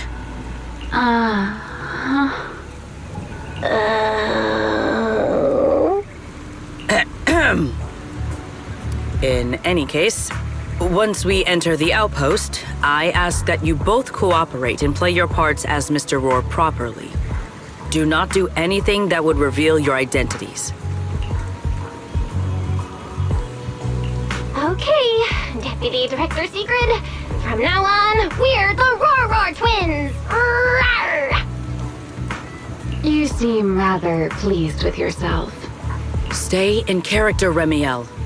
Every sentence Mr. Roar says must end with "Rawr!" Understood, Deputy Director Sigrid. Roar! Very well. Since you are both prepared, let us move out.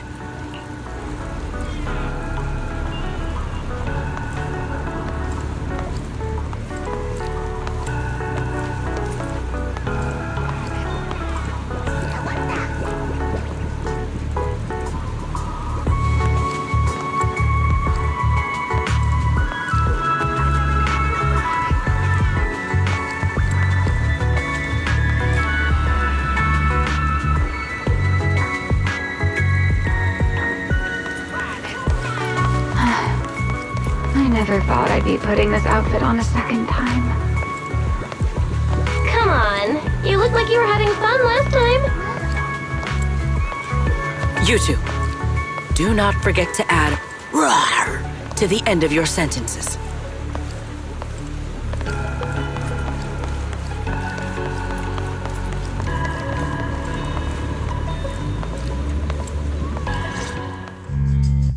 Good morning, Lady Sigrid! Up and about early as always, huh?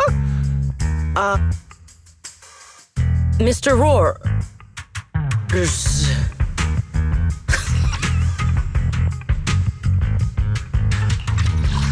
Good morning, Lady Sigrid! Up and about early as always, huh?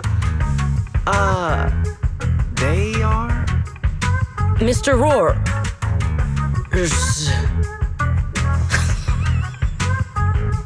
Mr. Roar.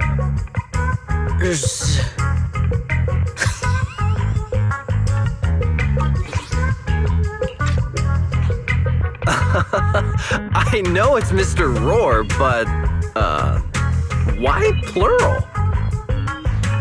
Obviously, Mr. Roar has a twin. Huh. Since when did that become part of his backstory? Never heard of that before. Did you really think Rose Califer's massive pancake demand could be handled by a single Mr. Roar? Mr. Roars, please tell my subordinate the truth.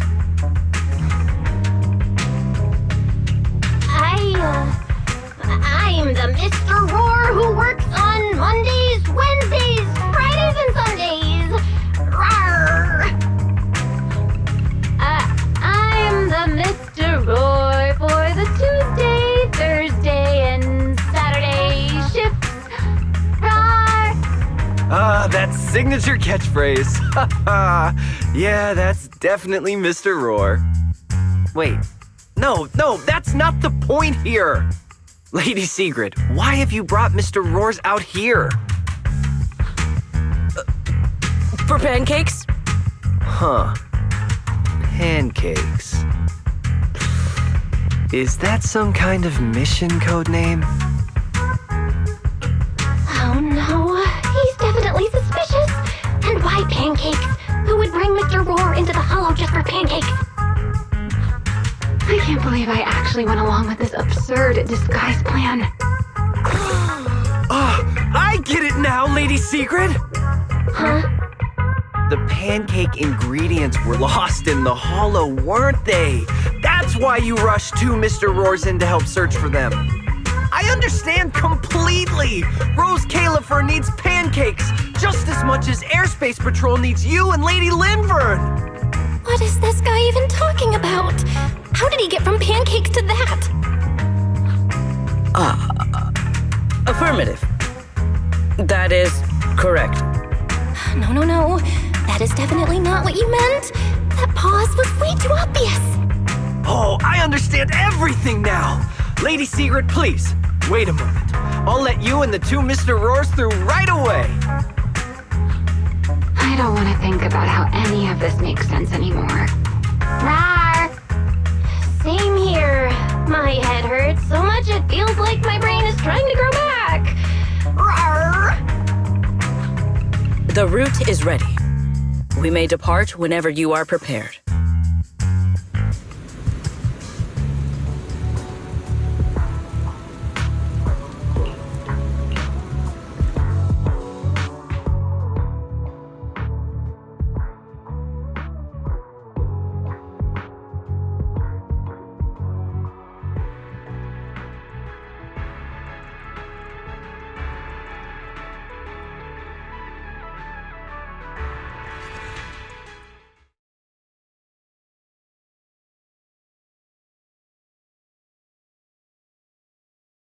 All right. From here on, there is no need to worry about being spotted by my subordinates. There are no scheduled patrols in Rosewick today. What are you two doing?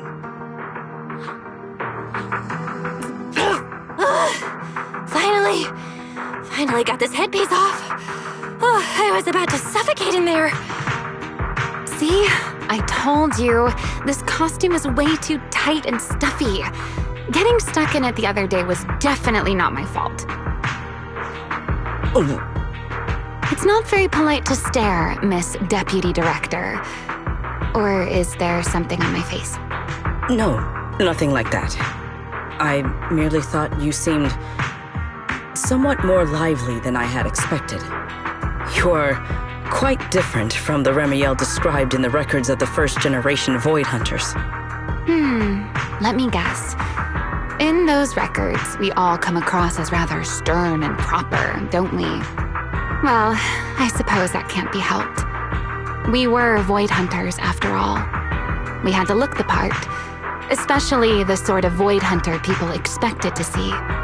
The head of the Hoshimi family gets lost at the drop of a hat. Sunbringer is a bit socially awkward. And Joyous spends every other day nursing a hangover. You wouldn't expect any of that to make it into the official records, would you? Indeed. But that was who they really were. Nothing like the people described in those records. What about you, Remielle? What's the real you like? The real me? Isn't she standing right in front of you already? Knew it. I figured you'd say that. Oh my, then we really are in sync. But let's save the gossip for later, shall we? Don't forget why we came here. Yes. The central district of Rosewick is just ahead. The device we are looking for should be there. Okay, let's keep moving.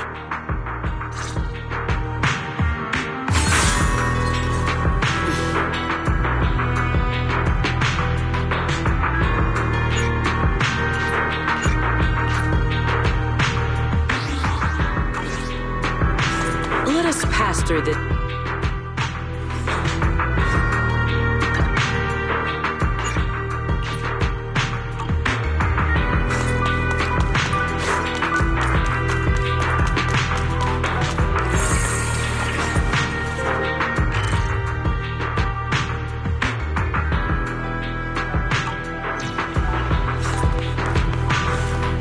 So this is Rosewick. What a spectacle. Rosewick. I never imagined this place would end up like this. Huh? You've been here before? Yes. Back when there was still only one Sunbringer, over 100 years ago. That enormous building in the distance is called Meridian Hall. It was once a research facility personally overseen by Sunbringer. And the main focus of that research was to work with Joyous and the others to verify whether the Rosetta Data computational model was viable. But as for how this place ended up in the Hollow, that I don't know. Of course, the Research Institute back then didn't look like this. At the very least, it wasn't so twisted.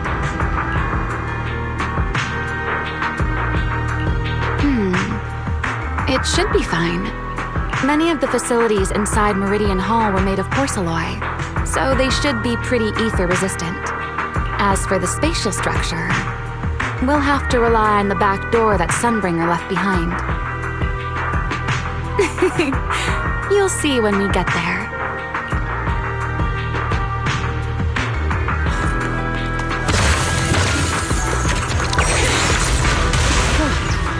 Miss Bell, did you ride along the tracks like this last time as well? Whoa. Sorry, Sigrid. Yeah, the first ride. What is that glowing over there? Well now, I never expected it would still be right where I left it. Time to shine, my partner in crime.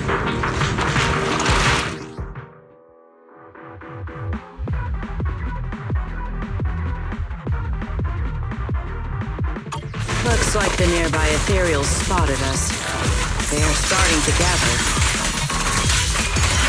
Call me anytime you need my help. There's no need. This is barely even a warm-up.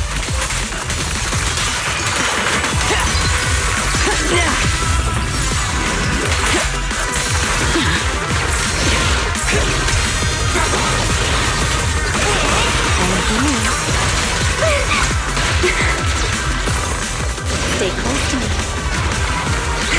Looks pretty intimidating.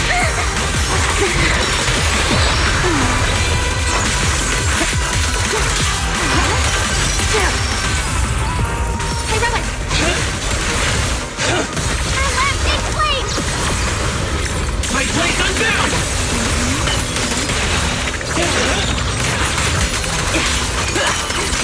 Remember, all my strength in one strike!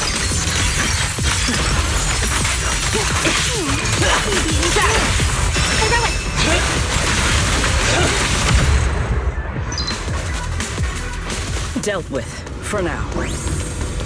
Let us go see what that glowing object is. This object bears a strong resemblance to certain devices within the CCD. Yes, both are Sunbringer's creations after all. I'm surprised this key hasn't been affected by the spatial distortions. It remains intact. Guess we're pretty lucky.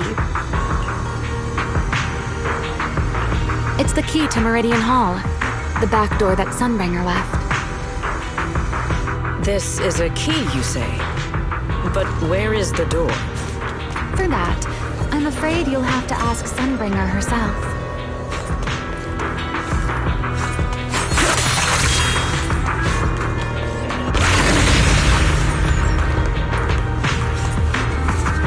Aside from Meridian Hall, most of the buildings here were residences and other facilities prepared for the researchers who worked here. In other words, even if they were swallowed by the Hollow, it wouldn't matter. There was nothing important inside them to begin with. But Meridian Hall is different. The prototype used to verify Rosetta data is stored inside. Sunbringer, she always believed these instruments might still serve a purpose someday. So she designed a dedicated emergency restoration system for the entirety of Meridian Hall. That's the back door I mentioned. Once activated, it will rapidly restore the space both inside and outside to the default state recorded when the device was configured, allowing people to enter and leave. Hold your horses there, my impatient friend. Let me finish first. There's actually two parts to this key, and we need both to enter. Back then, Sunbringer gave each of us Void Hunters a copy of the key, just in case the unexpected happened. But, you know me. I thought it was quite troublesome, so, well, I simply hid both pieces of the key she gave me somewhere nearby. I mean, people hide spare keys under doormats or in flower pots all the time, right? At least it worked out, right? If I had taken it with me back then, we'd be at a loss now. As for the other part of the key, if memory serves, I hid it somewhere rather high up, I think. It was over 100 years ago. Surely it's natural for me to have forgotten.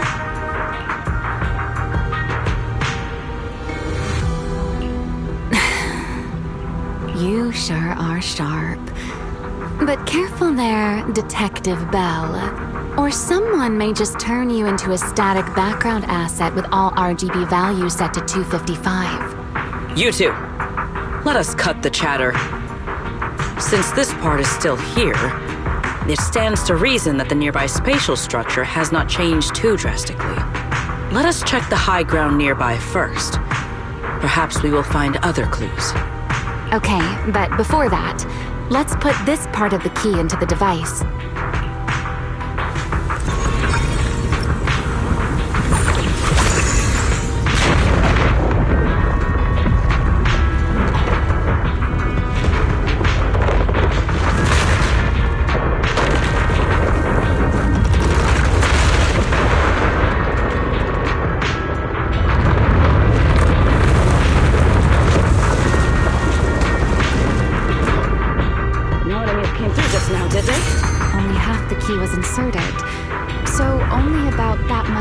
Restored.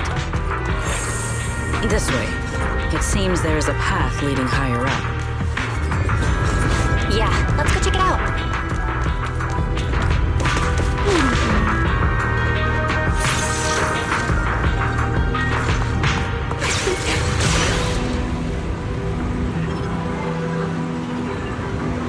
Hello, Foxy. I'll take the reins.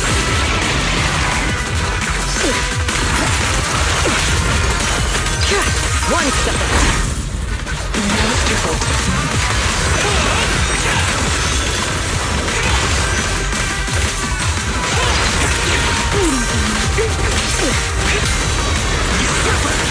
Feel the blade with me! To the blade! Don't get scored.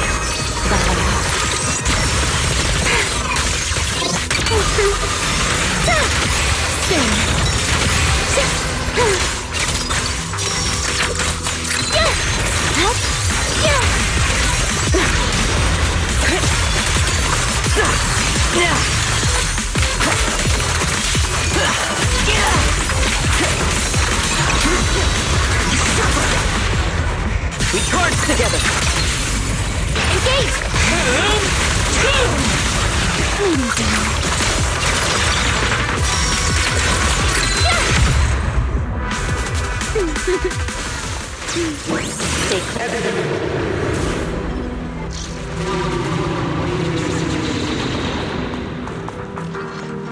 What was that sound? Enemies? That's Sunbringer. Sunbringer? But how? It's not so unusual. Hollows are full of echoes of the past. A voice with nobody there. That's not exactly normal, is it?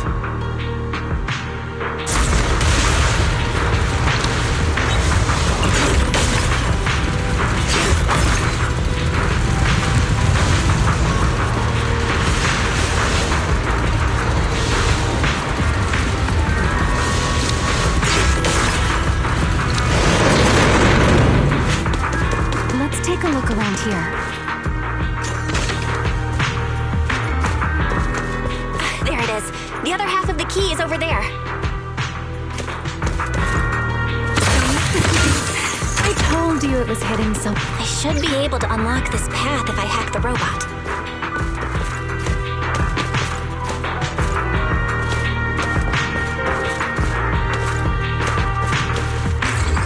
I did not realize you were capable of such things. That's no big deal. I've even handled things on the island that... anyway, it's not that hard.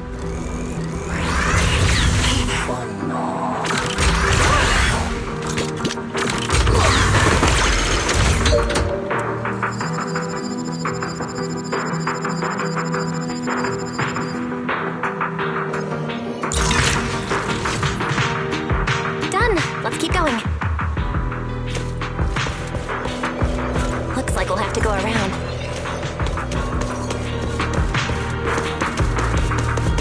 I seem to remember a very beautiful spot up ahead. You can see the entire meridian of my sky. Watch it.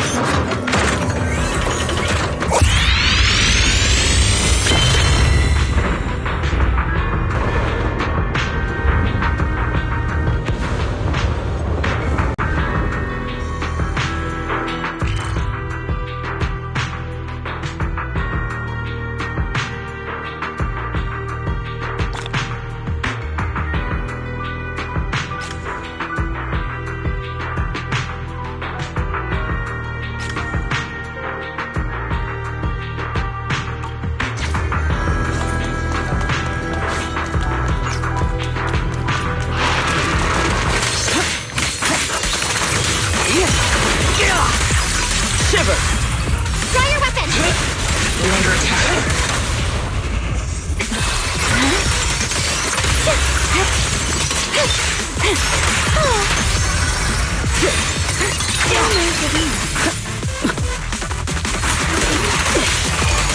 Break them! All my strength in one strike!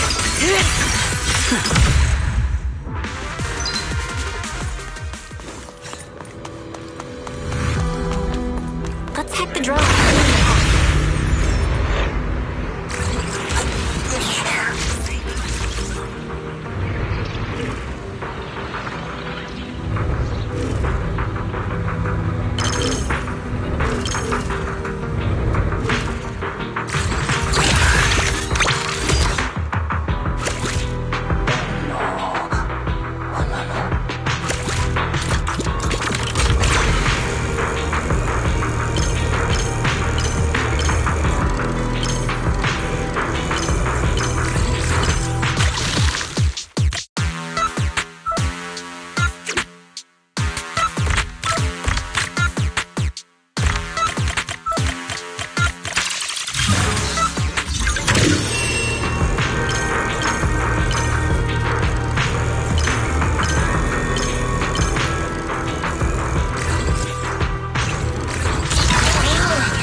Let's quit the motion.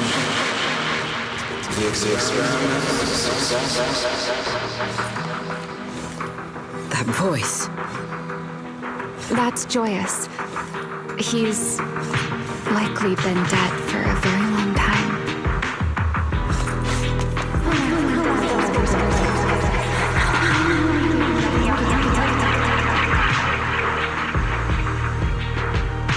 I truly do miss who I used to be.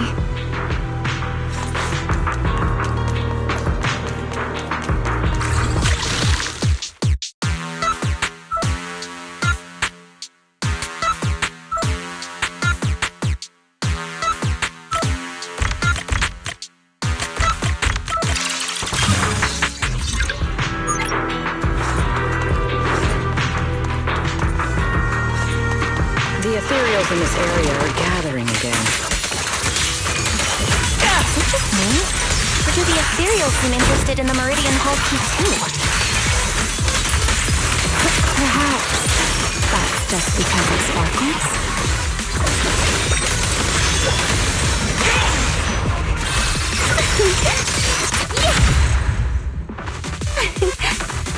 Go and take the key. You've been left here all this time. Poor thing. Now, I'll take you to fulfill your purpose. It is still the beginning of a miracle. The Rosetta data. The beginning of a miracle. Celebrate. I know. A moment like this does call for celebration. Just as it did back then. Remielle, that voice. Is that... Yes. That's Belly. All right, we have the key. Let's head back. Goodbye, my old friends.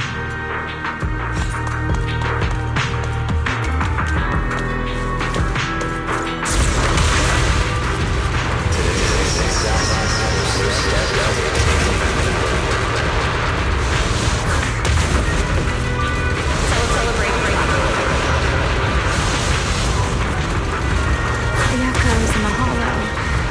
They really know how to ruin the loop. Are you okay?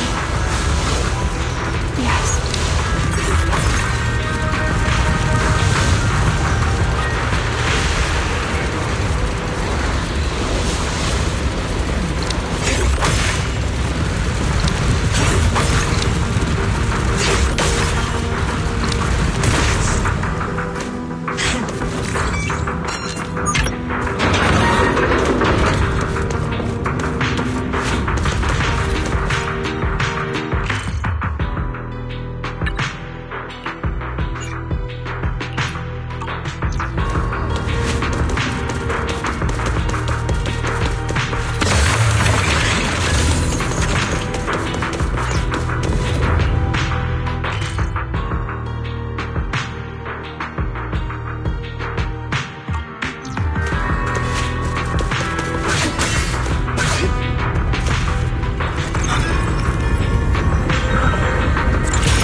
Meridian Hall has been fully restored. Well, that went rather smoothly. Let's hope everything inside is fine as well. So this is where the Rosetta data was born.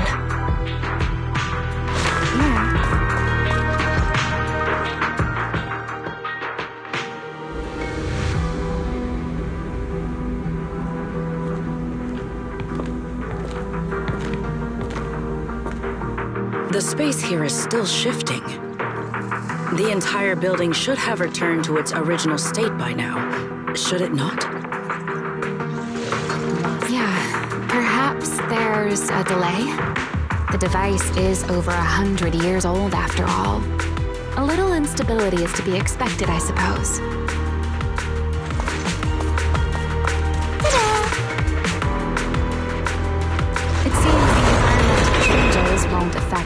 vibration much. Let us keep moving forward. Why are there ethereals here as well?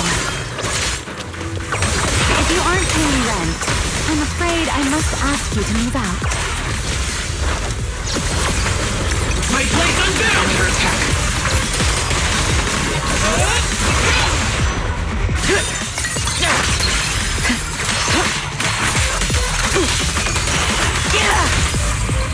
Heroic! Space was hidden. No wonder so many ethereals gathered here.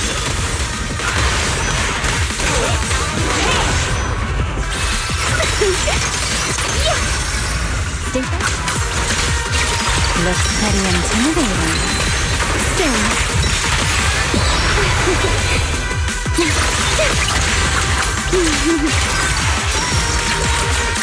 Don't get scorched. That'll help. Waiting for me?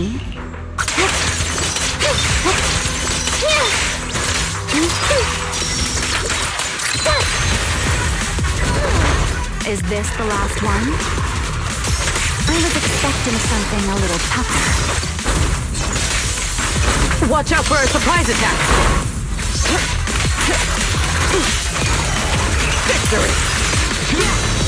Feel the blade with me! To the blade!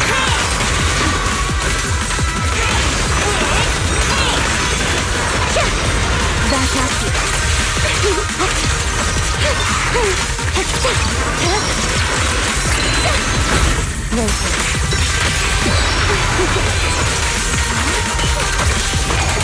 Break them! Blitz! Sky! Shall not be defiled!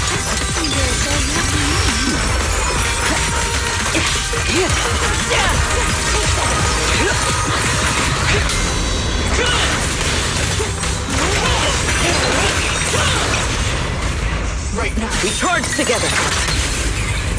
Take them down!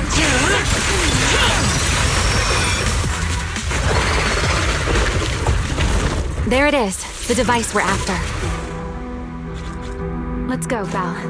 What comes next, only you can do. So this is the prototype they used to verify Rosetta data? The equipment was not damaged in that fight, was it? It looks fine. It's a prototype, but the modules aren't that different from modern ones. I think it should be fine. All right, this is it. Prototype, boot up.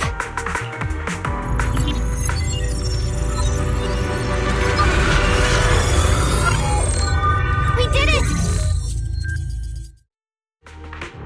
Seeing these screens light up again after all this time feels strange. Well, can you work with it? Anything unclear? Nope, it's running smoothly. Almost too smoothly? This system feels a lot like the HDD. Next, I'll connect to Prophet Boo. He'll act as our relay node and mask our Rosetta data request as normal traffic. Just to be safe, we'll only pull the minimum data from the CCD and process everything else locally. I only had time to install the essentials on Prophet Boo, and we still need bandwidth for the Rosetta data transfer, so the connection might be a little rough.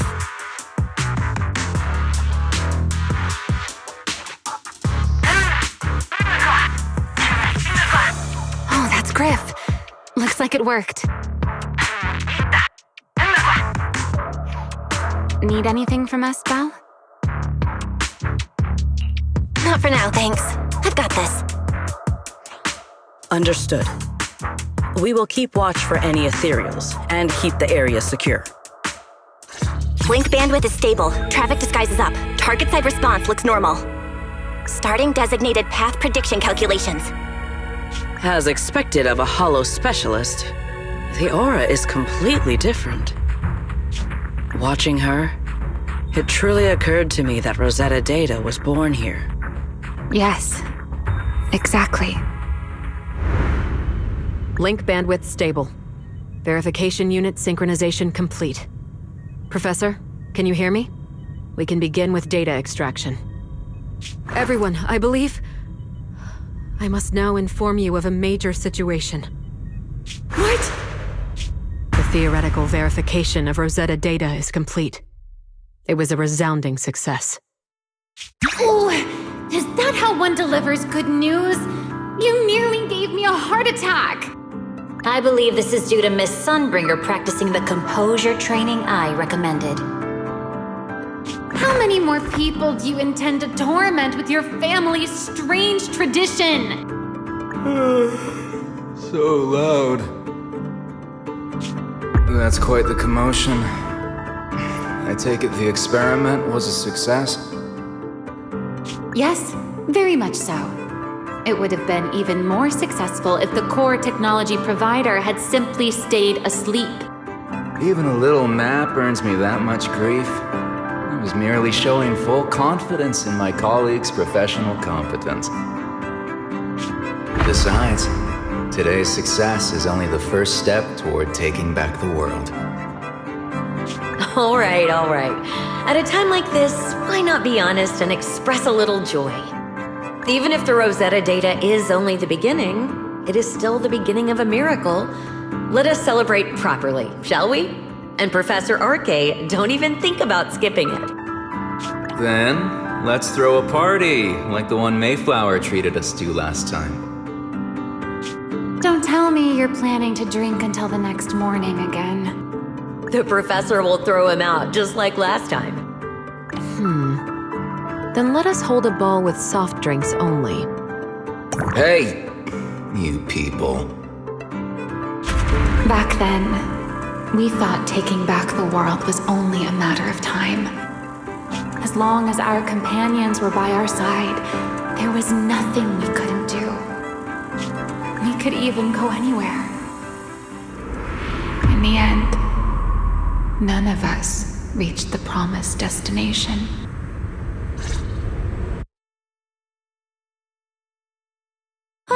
Finally, this should do the trick. Miss Bell, how did it go? It went perfectly. Now we just need to use this data to... Remielle? What's wrong? Are you okay? No, I'm all right. I simply, wanted a little more time to look around. This place brings back memories of some old friends. Are you sure you're okay, Remielle? I'm perfectly fine, really. Now that the calculations are done, let's head back. If we stay much longer, we'll miss tonight's banquet.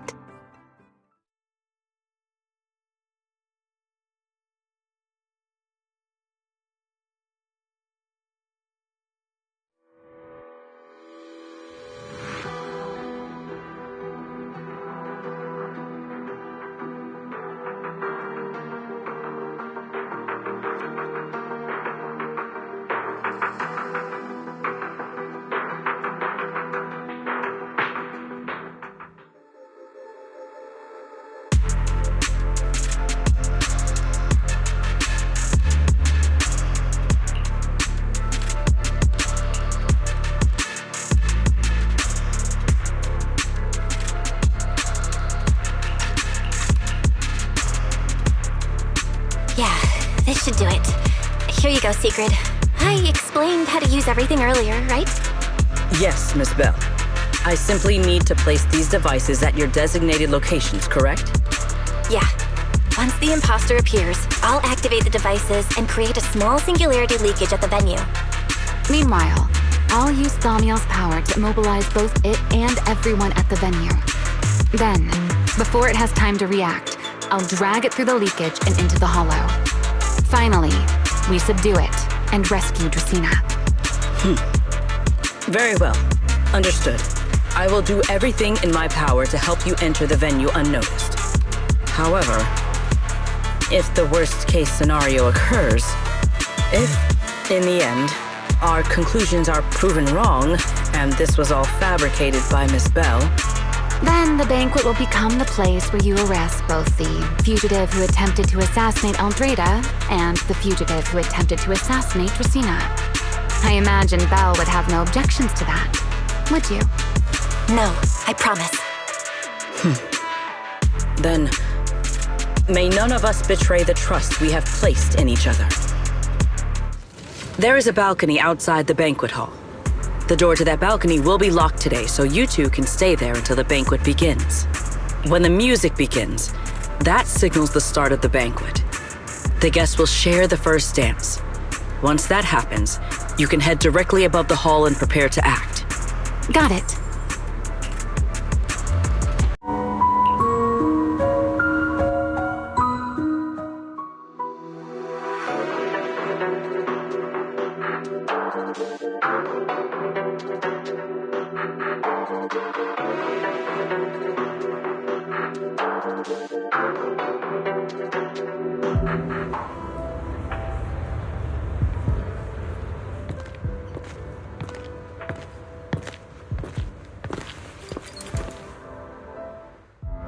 We are here.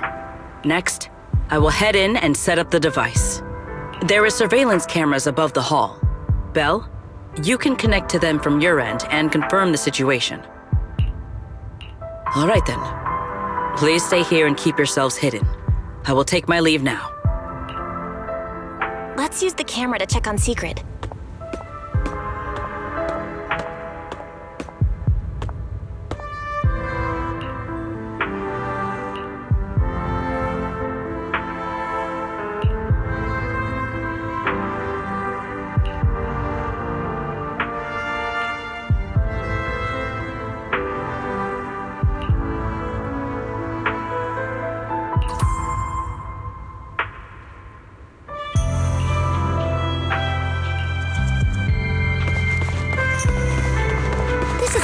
I'm in. Uh-oh, a soldier's coming this way. What's going on?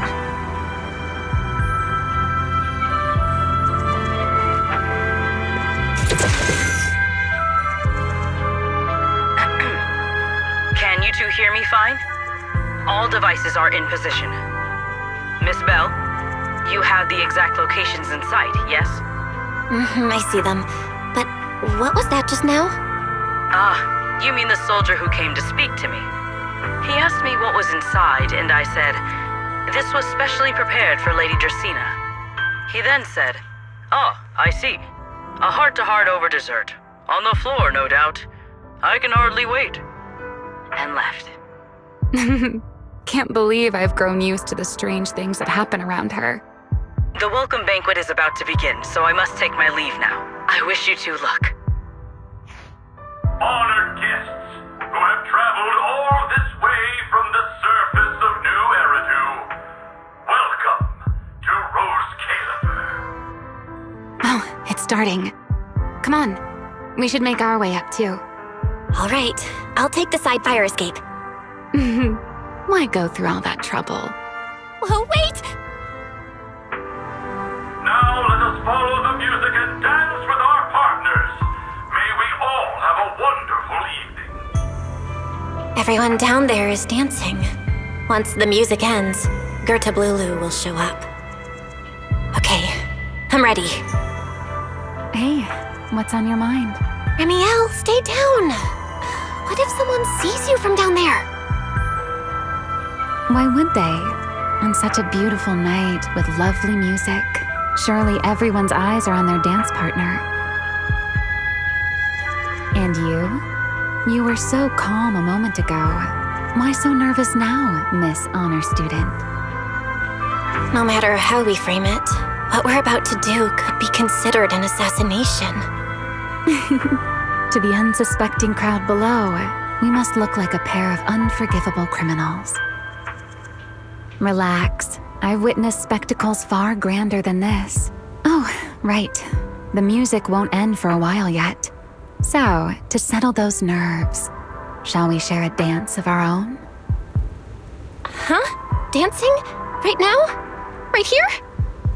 Isn't this kind of a bad time? You're already my partner in crime. It's a little late to worry about propriety. Just so we're clear, I've never really danced before. If I step on your foot, don't blame me.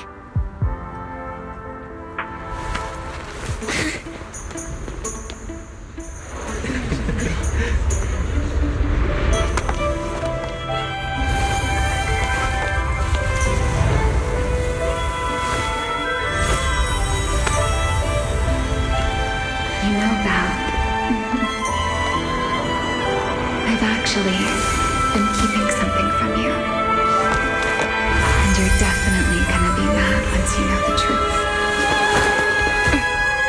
But what can you do when your partner turns out to be a liar? Everyone stay right where you are. After you, Lady Christina.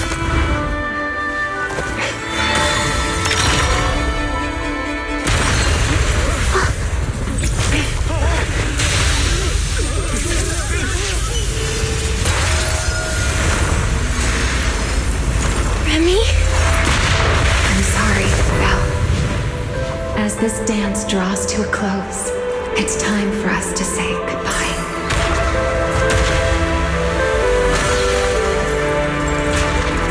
You know, Val, you almost made me forget that I no longer belong to this era. I almost forgot that I was meant to fly into the abyss alone. There's still a place for you to go back to. So from here on, let me handle this on my own. If you're that eager to die, then so be it!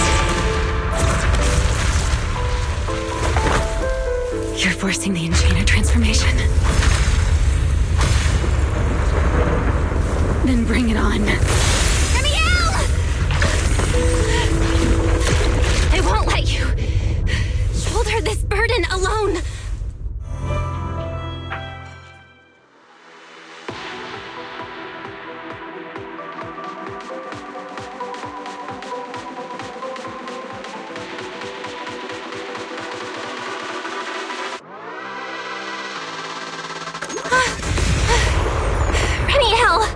If you ever freeze me with those feathers again, I'm plucking you like a chicken! Belle, why are you here? Didn't I... You're the one who said we were partners in crime! What kind of partner just ditches someone like that? Sorry. Save it for after this is over. What just happened? And what's that huge ether glow over there? That's Gertablulu's cocoon. Since we ruined its plans, it's trying to absorb nearby ether to make up for the energy deficit and force its fusion with the Karma Core. And completely devour Dracaena. I can't be certain how much longer she can hold on. Is there any way to stop it? Do you see those new ether growths nearby?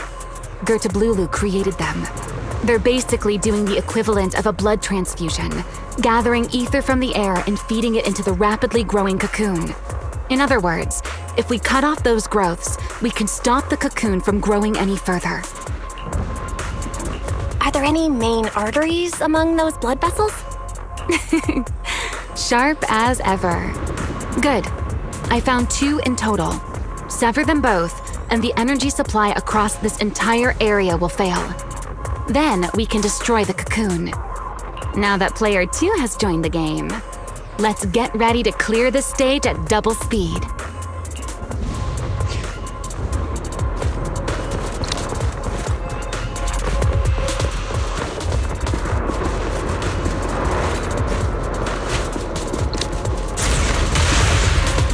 The space here is unstable. Watch your step. I'll keep an eye on the tracks. Wait for me at the end. Belle, the cocoon's doing something. Watch out!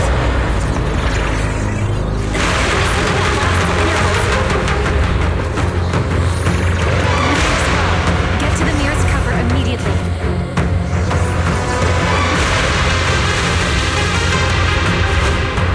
That's it!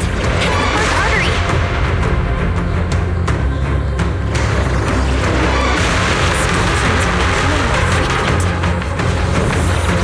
Time to roll into the next area.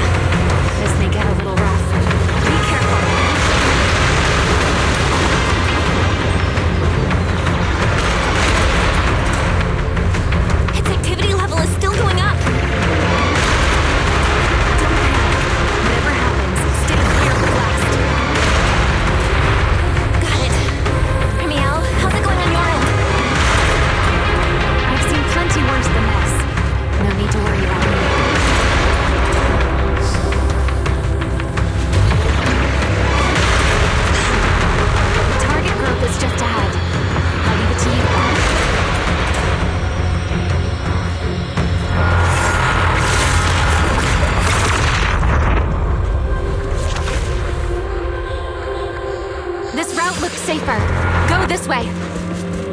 Remielle, how's the cocoon looking? Seems to be even more active than before. What a nuisance. Rest for a moment. Then we'll push through in one go. Be careful. Don't get caught in the blast. I'm fine. I've made it through worse than this.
Guard down.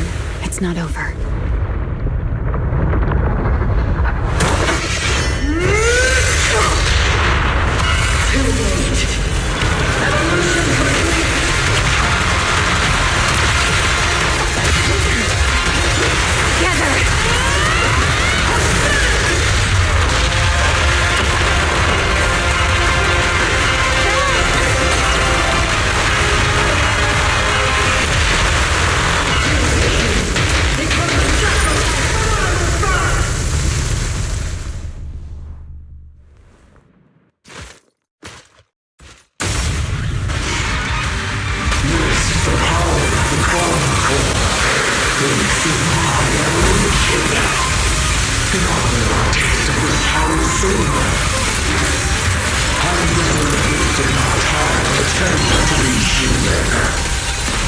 I had no idea ethereals could be so talkative.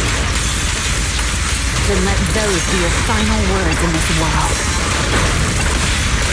You are nothing but human humans.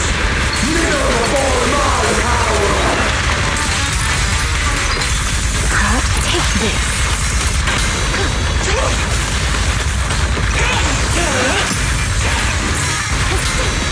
The tables have turned.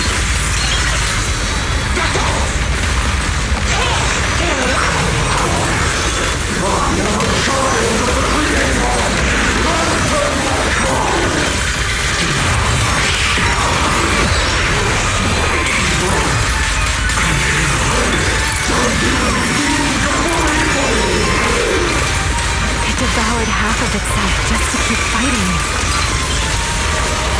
Is this how a beast born from the hollow thinks? How tragic. Let's put it out of its misery.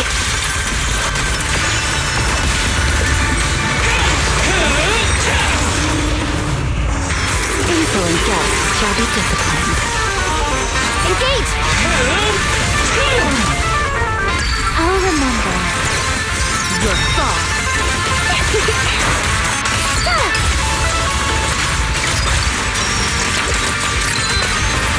A single moment can become eternity.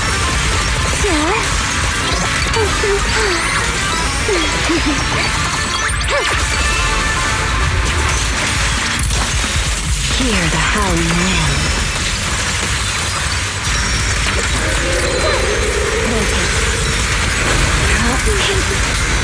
Wield the blade with me! To the blade!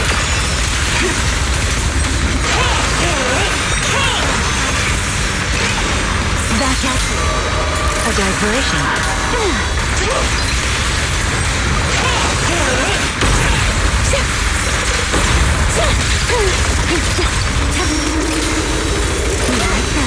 Our lasting flame! A clear path to victory! Back at you. A little closer. Don't fret. All will soon be calm. Sink into the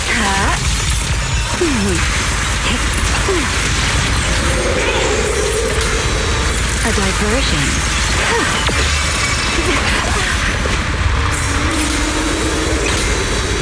Our lasting flame!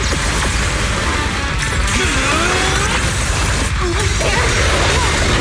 But we can expose its core! Hang in there! Follow my lead!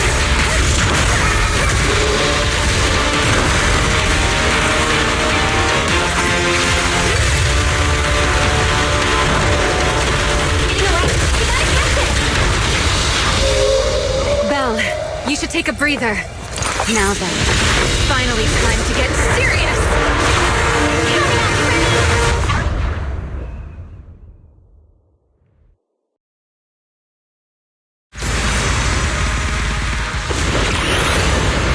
Remy, capture the live and save Dracena from inside the core. It's been a long time since I fought in the skies. Show me what else you have. Got a Lulu? Looks like it's charging up. Oh?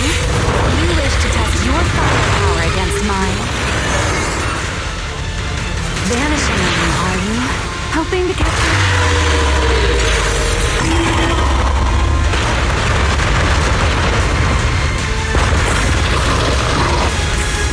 Always a tough. Can't you face me head on?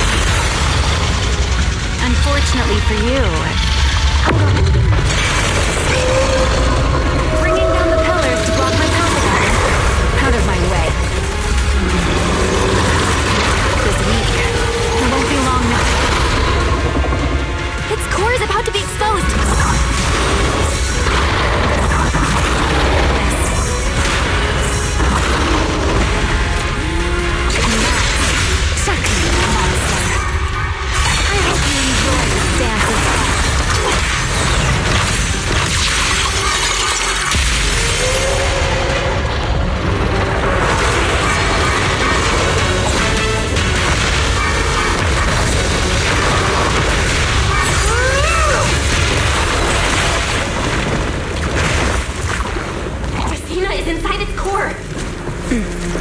I'll handle this.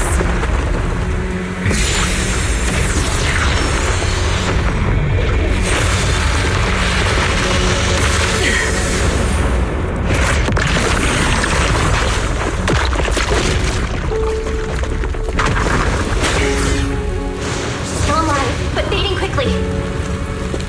I'll stabilize her ether activity.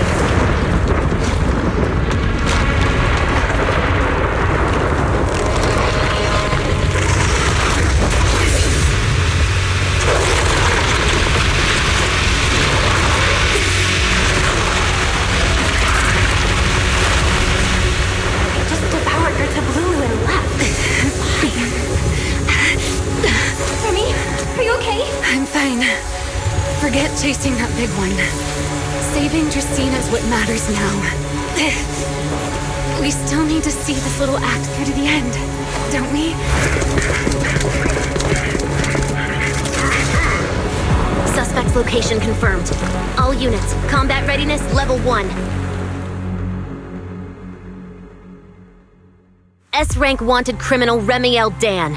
You would do well not to resist in vain. Lindburn? she here? Isn't she supposed to be in Virium? I don't know what's going on, but I have to explain this to her. You there, unfamiliar face. I do not know your identity, but if you have nothing to do with this, do not act rashly. Our first priority is to ensure Lady Dracena's safety and arrest the criminal who attempted to take her life. If you understand your position, remain silent and do not interfere with our official duties. Sigrid? Is she telling me to stay out of this? Why would she do that? Why am I being kept in the dark? Remielle, hand over Dracena beside you. Do not try anything foolish. You mean this little one? I was beginning to tire of her anyway. Take her back. She's still breathing. Whether she survives is up to you. Remielle? Why does it feel like you knew this was coming? What are you trying to pull? I thought this little one's disappearance would throw you all into chaos. I didn't expect you to catch up so quickly. How dull. Time to bring this game to a close. The former Void Hunter Remielle Dan. I never imagined a legendary figure like her could still be alive. But why? Why would she be the one to attempt to assassinate Lady Sunbringer? If Lady Linvern had not rushed back from Virium in time, who knows what would have. Lady Linvern went out of her way to bring us here so that we might witness the legendary Void Hunter's arrest alongside the soldiers. Quite a sight. However, as a TOPS member, I am far more concerned with the truth behind another assault. Mr. Owen, I know what you mean, but I believe the answer lies with the very same person. Answer me, Remielle. Was it you who abducted Dracena at the welcome banquet and left her gravely injured? Naturally. Were you also the one who infiltrated the computing center and attempted to murder Truvia, High Ambitions Corp's lead researcher? Yes, that was me. What? You... why? Huh? No, wait, that's not what happened. The one who hurt Truvia was... right. No one would believe Lady Dracena was nearly devoured and assimilated by Gerta Blulu unless they saw it themselves. Remielle, don't tell me this was all for... I did not expect you to admit it so readily. You understand what your actions mean, do you not?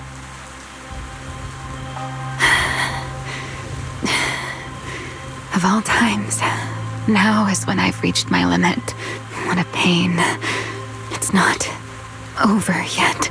Remielle, do not attempt to resist. No, I won't resist. I'll simply vanish right before your eyes in an instant.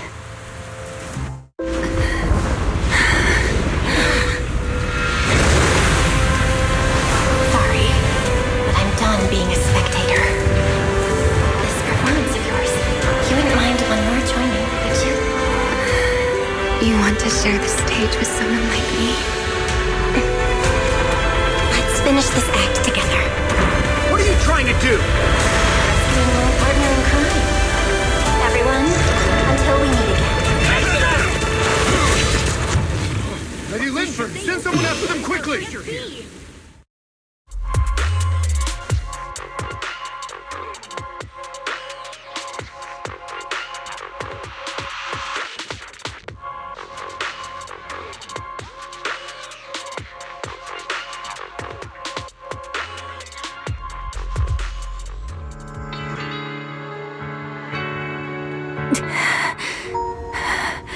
No, look away.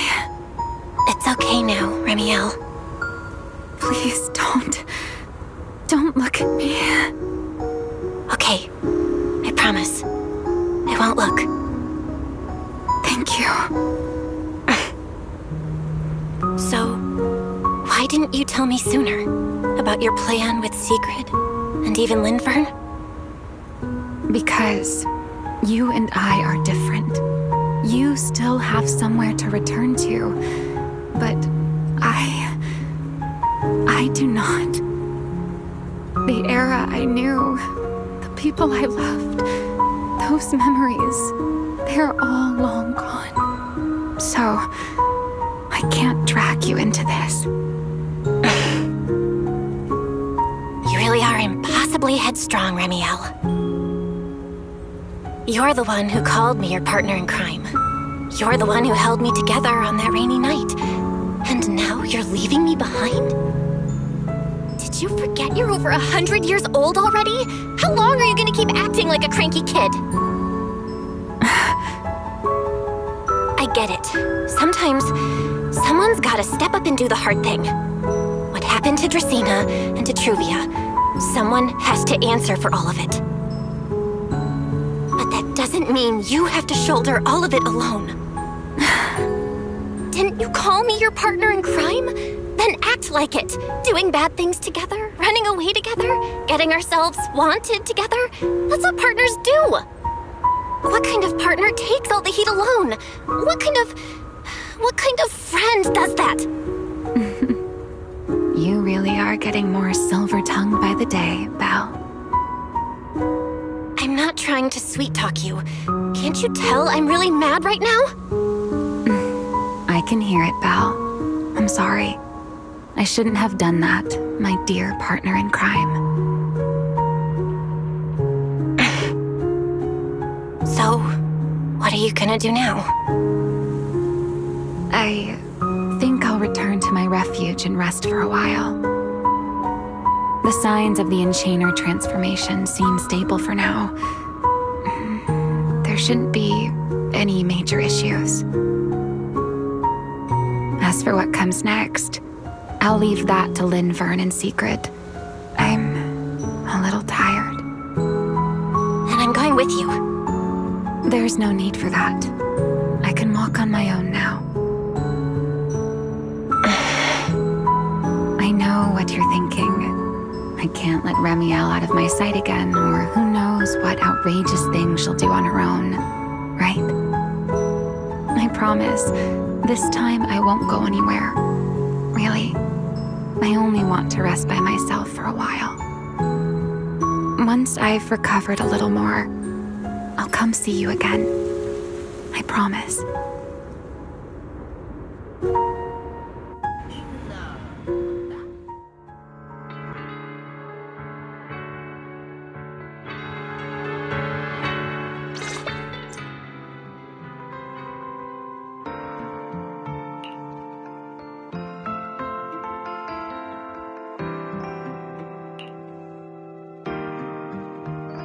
Oh, Belle, over here! Have some bacon. Ketchup or mayo, manager? I've got motor oil on the table too, if that's more your thing. Would you like an egg, Belle?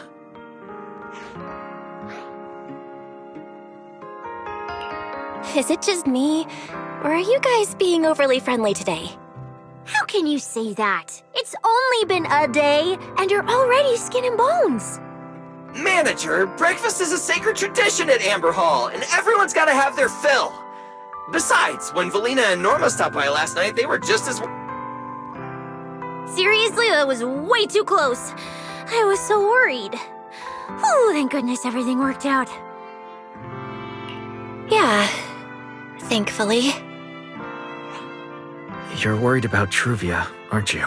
I think she's still in intensive care. Come in! Please excuse the intrusion. Hey everyone, sorry for dropping by unannounced.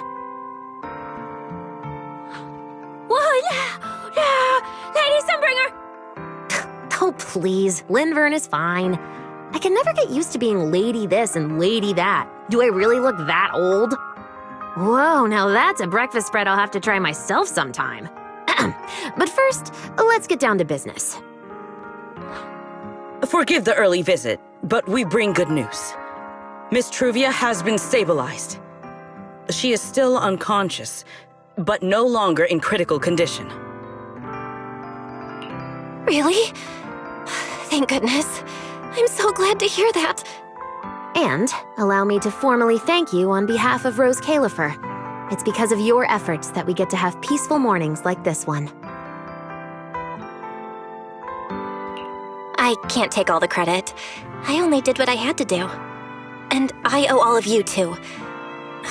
My bad for not thinking about what would happen after everything. Belle, I owe you an apology. Remielle and I kept our plan from you, but it was not because we doubted you. Rather... I know. You were just worried about me and didn't want anything bad to happen. But there's something I need to ask. Now that Remielle's cooperating with you, what's going to happen to her? Actually, we'll be taking her to Virium soon. Oh, relax. Not as a criminal, but as a friend who needs our protection. As for her ongoing enchainer transformation, we can treat it with Porceloy. In return, she'll help us stabilize Dracina's condition with her unique ability. How is Lady Dracina doing now? Why does this all sound so serious? Her condition isn't great, but Flint Workshop is keeping things under control, for now. Oh, right. Remielle knew we were coming, so she asked me to pass along a message. She's already waiting for you at the usual spot. Really? Then I'll go see her right now. Hey Belle? Aren't you going to see Remielle? Why are you going upstairs? Cecilia, curiosity isn't always a virtue, you know.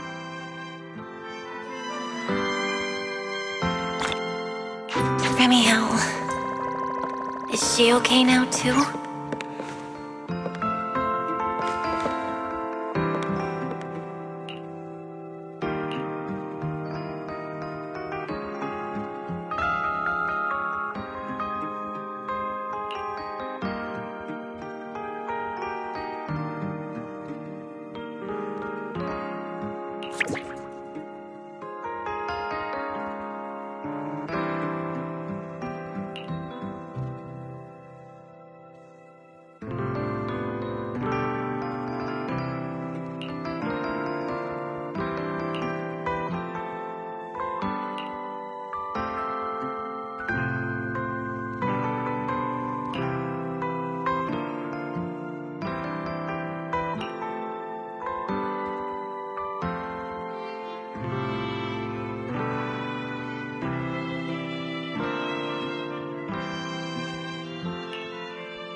Good morning.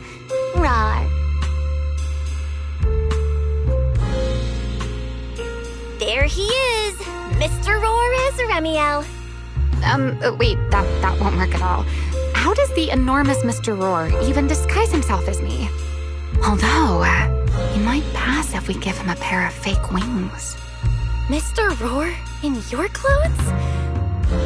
No, absolutely not. It's weird no matter how I imagine it. No? Well, I thought it might be cute. I'm really struggling to see the appeal. Anyway, you're here early. Did you come to say goodbye? I guess you can say so. Though it's only for the time being. Linvern and the others probably mentioned it already. I'll be recovering in Virium, and while I'm there, I'll help stabilize Dracina's condition. Lady Dracina, what exactly is happening to her? She will likely remain unconscious for a long while. After all, having a karma core taken from you is no trivial matter. I misjudged the situation. At the time, I thought the karma core was still inside her, so when Bashmu suddenly appeared, I paid it little mind. But the truth was, while we managed to rescue Dracina, the karma core remained inside Gertablulu and was devoured by Bashmu. That's terrible. Does that mean Bashmu becomes the Enchainer instead of Gertablulu? Yes, it seems far more intelligent than Gertablulu. But of course, the culprit behind all this may have planned it that way from the beginning. Clearly, Gertablulu couldn't have done it. So, who lured it to Buastrum with the singularity leakage? The real culprit is still hiding somewhere in Rose Califer. Correct. Though, I don't think we need to worry too much at the moment. Dracina likely only possessed 1/3 of the karma core, which means the other 2 parts are still inside Eldreda and Linvern. Right. I wanted to ask. You said karma cores are sealed in Void Hunter weapons. But why is Lady Sunbringer's split into 3 and stored in 3 different bodies? What's really going on with her? Yes, Void Hunter weapons. Perhaps that's what the Sunbringers truly are. Huh? Oh, come to think of it, I don't think I've told you yet. The truth behind the so-called attempted assassination of Lady Sunbringer. The truth is, I really did come to Rose Califer in search of Sunbringer. Not the 3 who stand here today, but the one I once knew. And then I saw Eldreda. Do you know that strange feeling? How someone can look so much like her yet not be her. Somehow, after reclaiming Thaumiel, the remnant inside it resonated with the karma core fragment in me, and suddenly I was able to sense the karma cores within the Sunbringers, which is very strange. Sunbringer didn't fuse with the karma core and become an enchainer. Rather, the karma core was divided into 3 parts and stored within the 3 Sunbringers, which is just like Void Hunter weapons. You mean the 3 Lady Sunbringers we've met are actually living Void Hunter weapons? No. There's no way that's true. Well, it's only a working theory. There are still plenty of gaps in it, but it does already answer a lot of questions. The most important question I have is, where is the Sunbringer I knew? I don't believe she would die so easily. Yet somehow, she just vanished from everyone's memories one day, and then she became the 3 Sunbringers we know. So until I find my answer, I suspect I'll be staying in Rose Califer for quite some time. Still, some proper rest is greatly appreciated, at least for the next few days.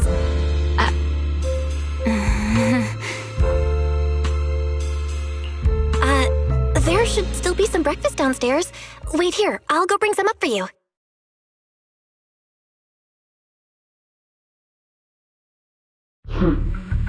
How many times have I told you before? You really, really need to stop sneaking up on people like a ghost. You and that emotionless girl. Do you really have to show up every time someone's having a pleasant moment? I agreed to join this little covenant of yours, but I did not agree to being stalked all day and harassed whenever you feel like it. Remielle, do you truly believe the Sunbringers are Void Hunter weapons? Of course not. Then why tell her something you know isn't true? What's the matter? I merely told a small lie.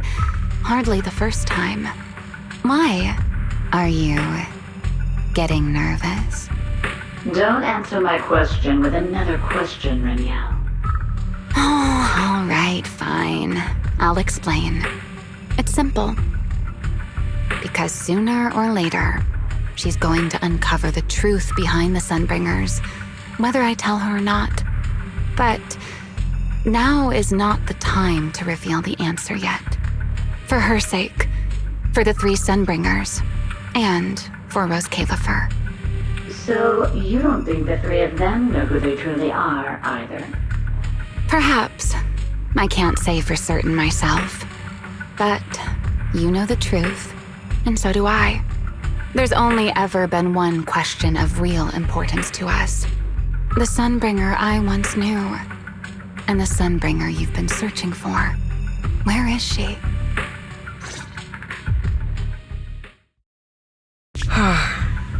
How pitiful. What did they call that monster again? Right, Bertablulu. To think it wounded you this badly.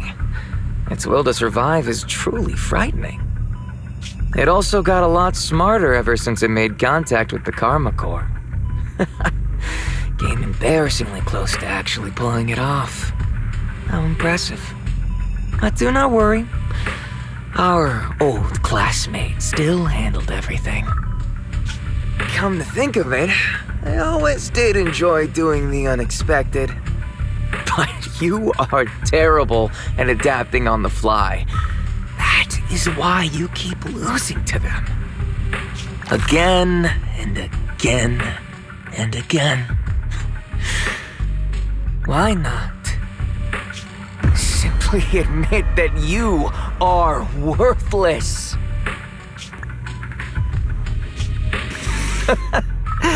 Just kidding. You would never accept this outcome, would you? That's enough for an infirmary visit. I have something I must do. And I look forward to your performance in the next act.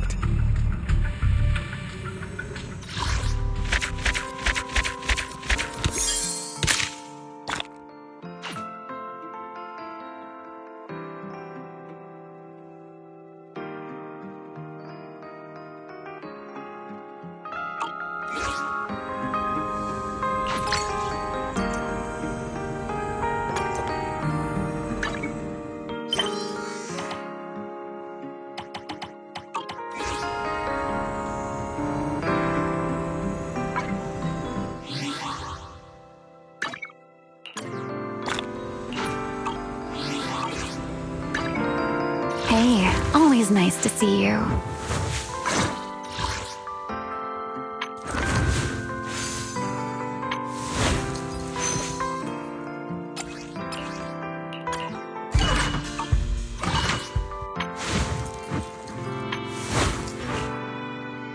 Number 0, Ambi.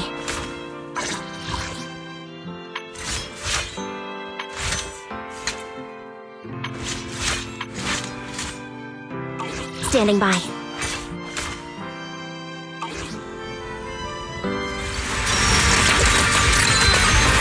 A single moment can become eternity.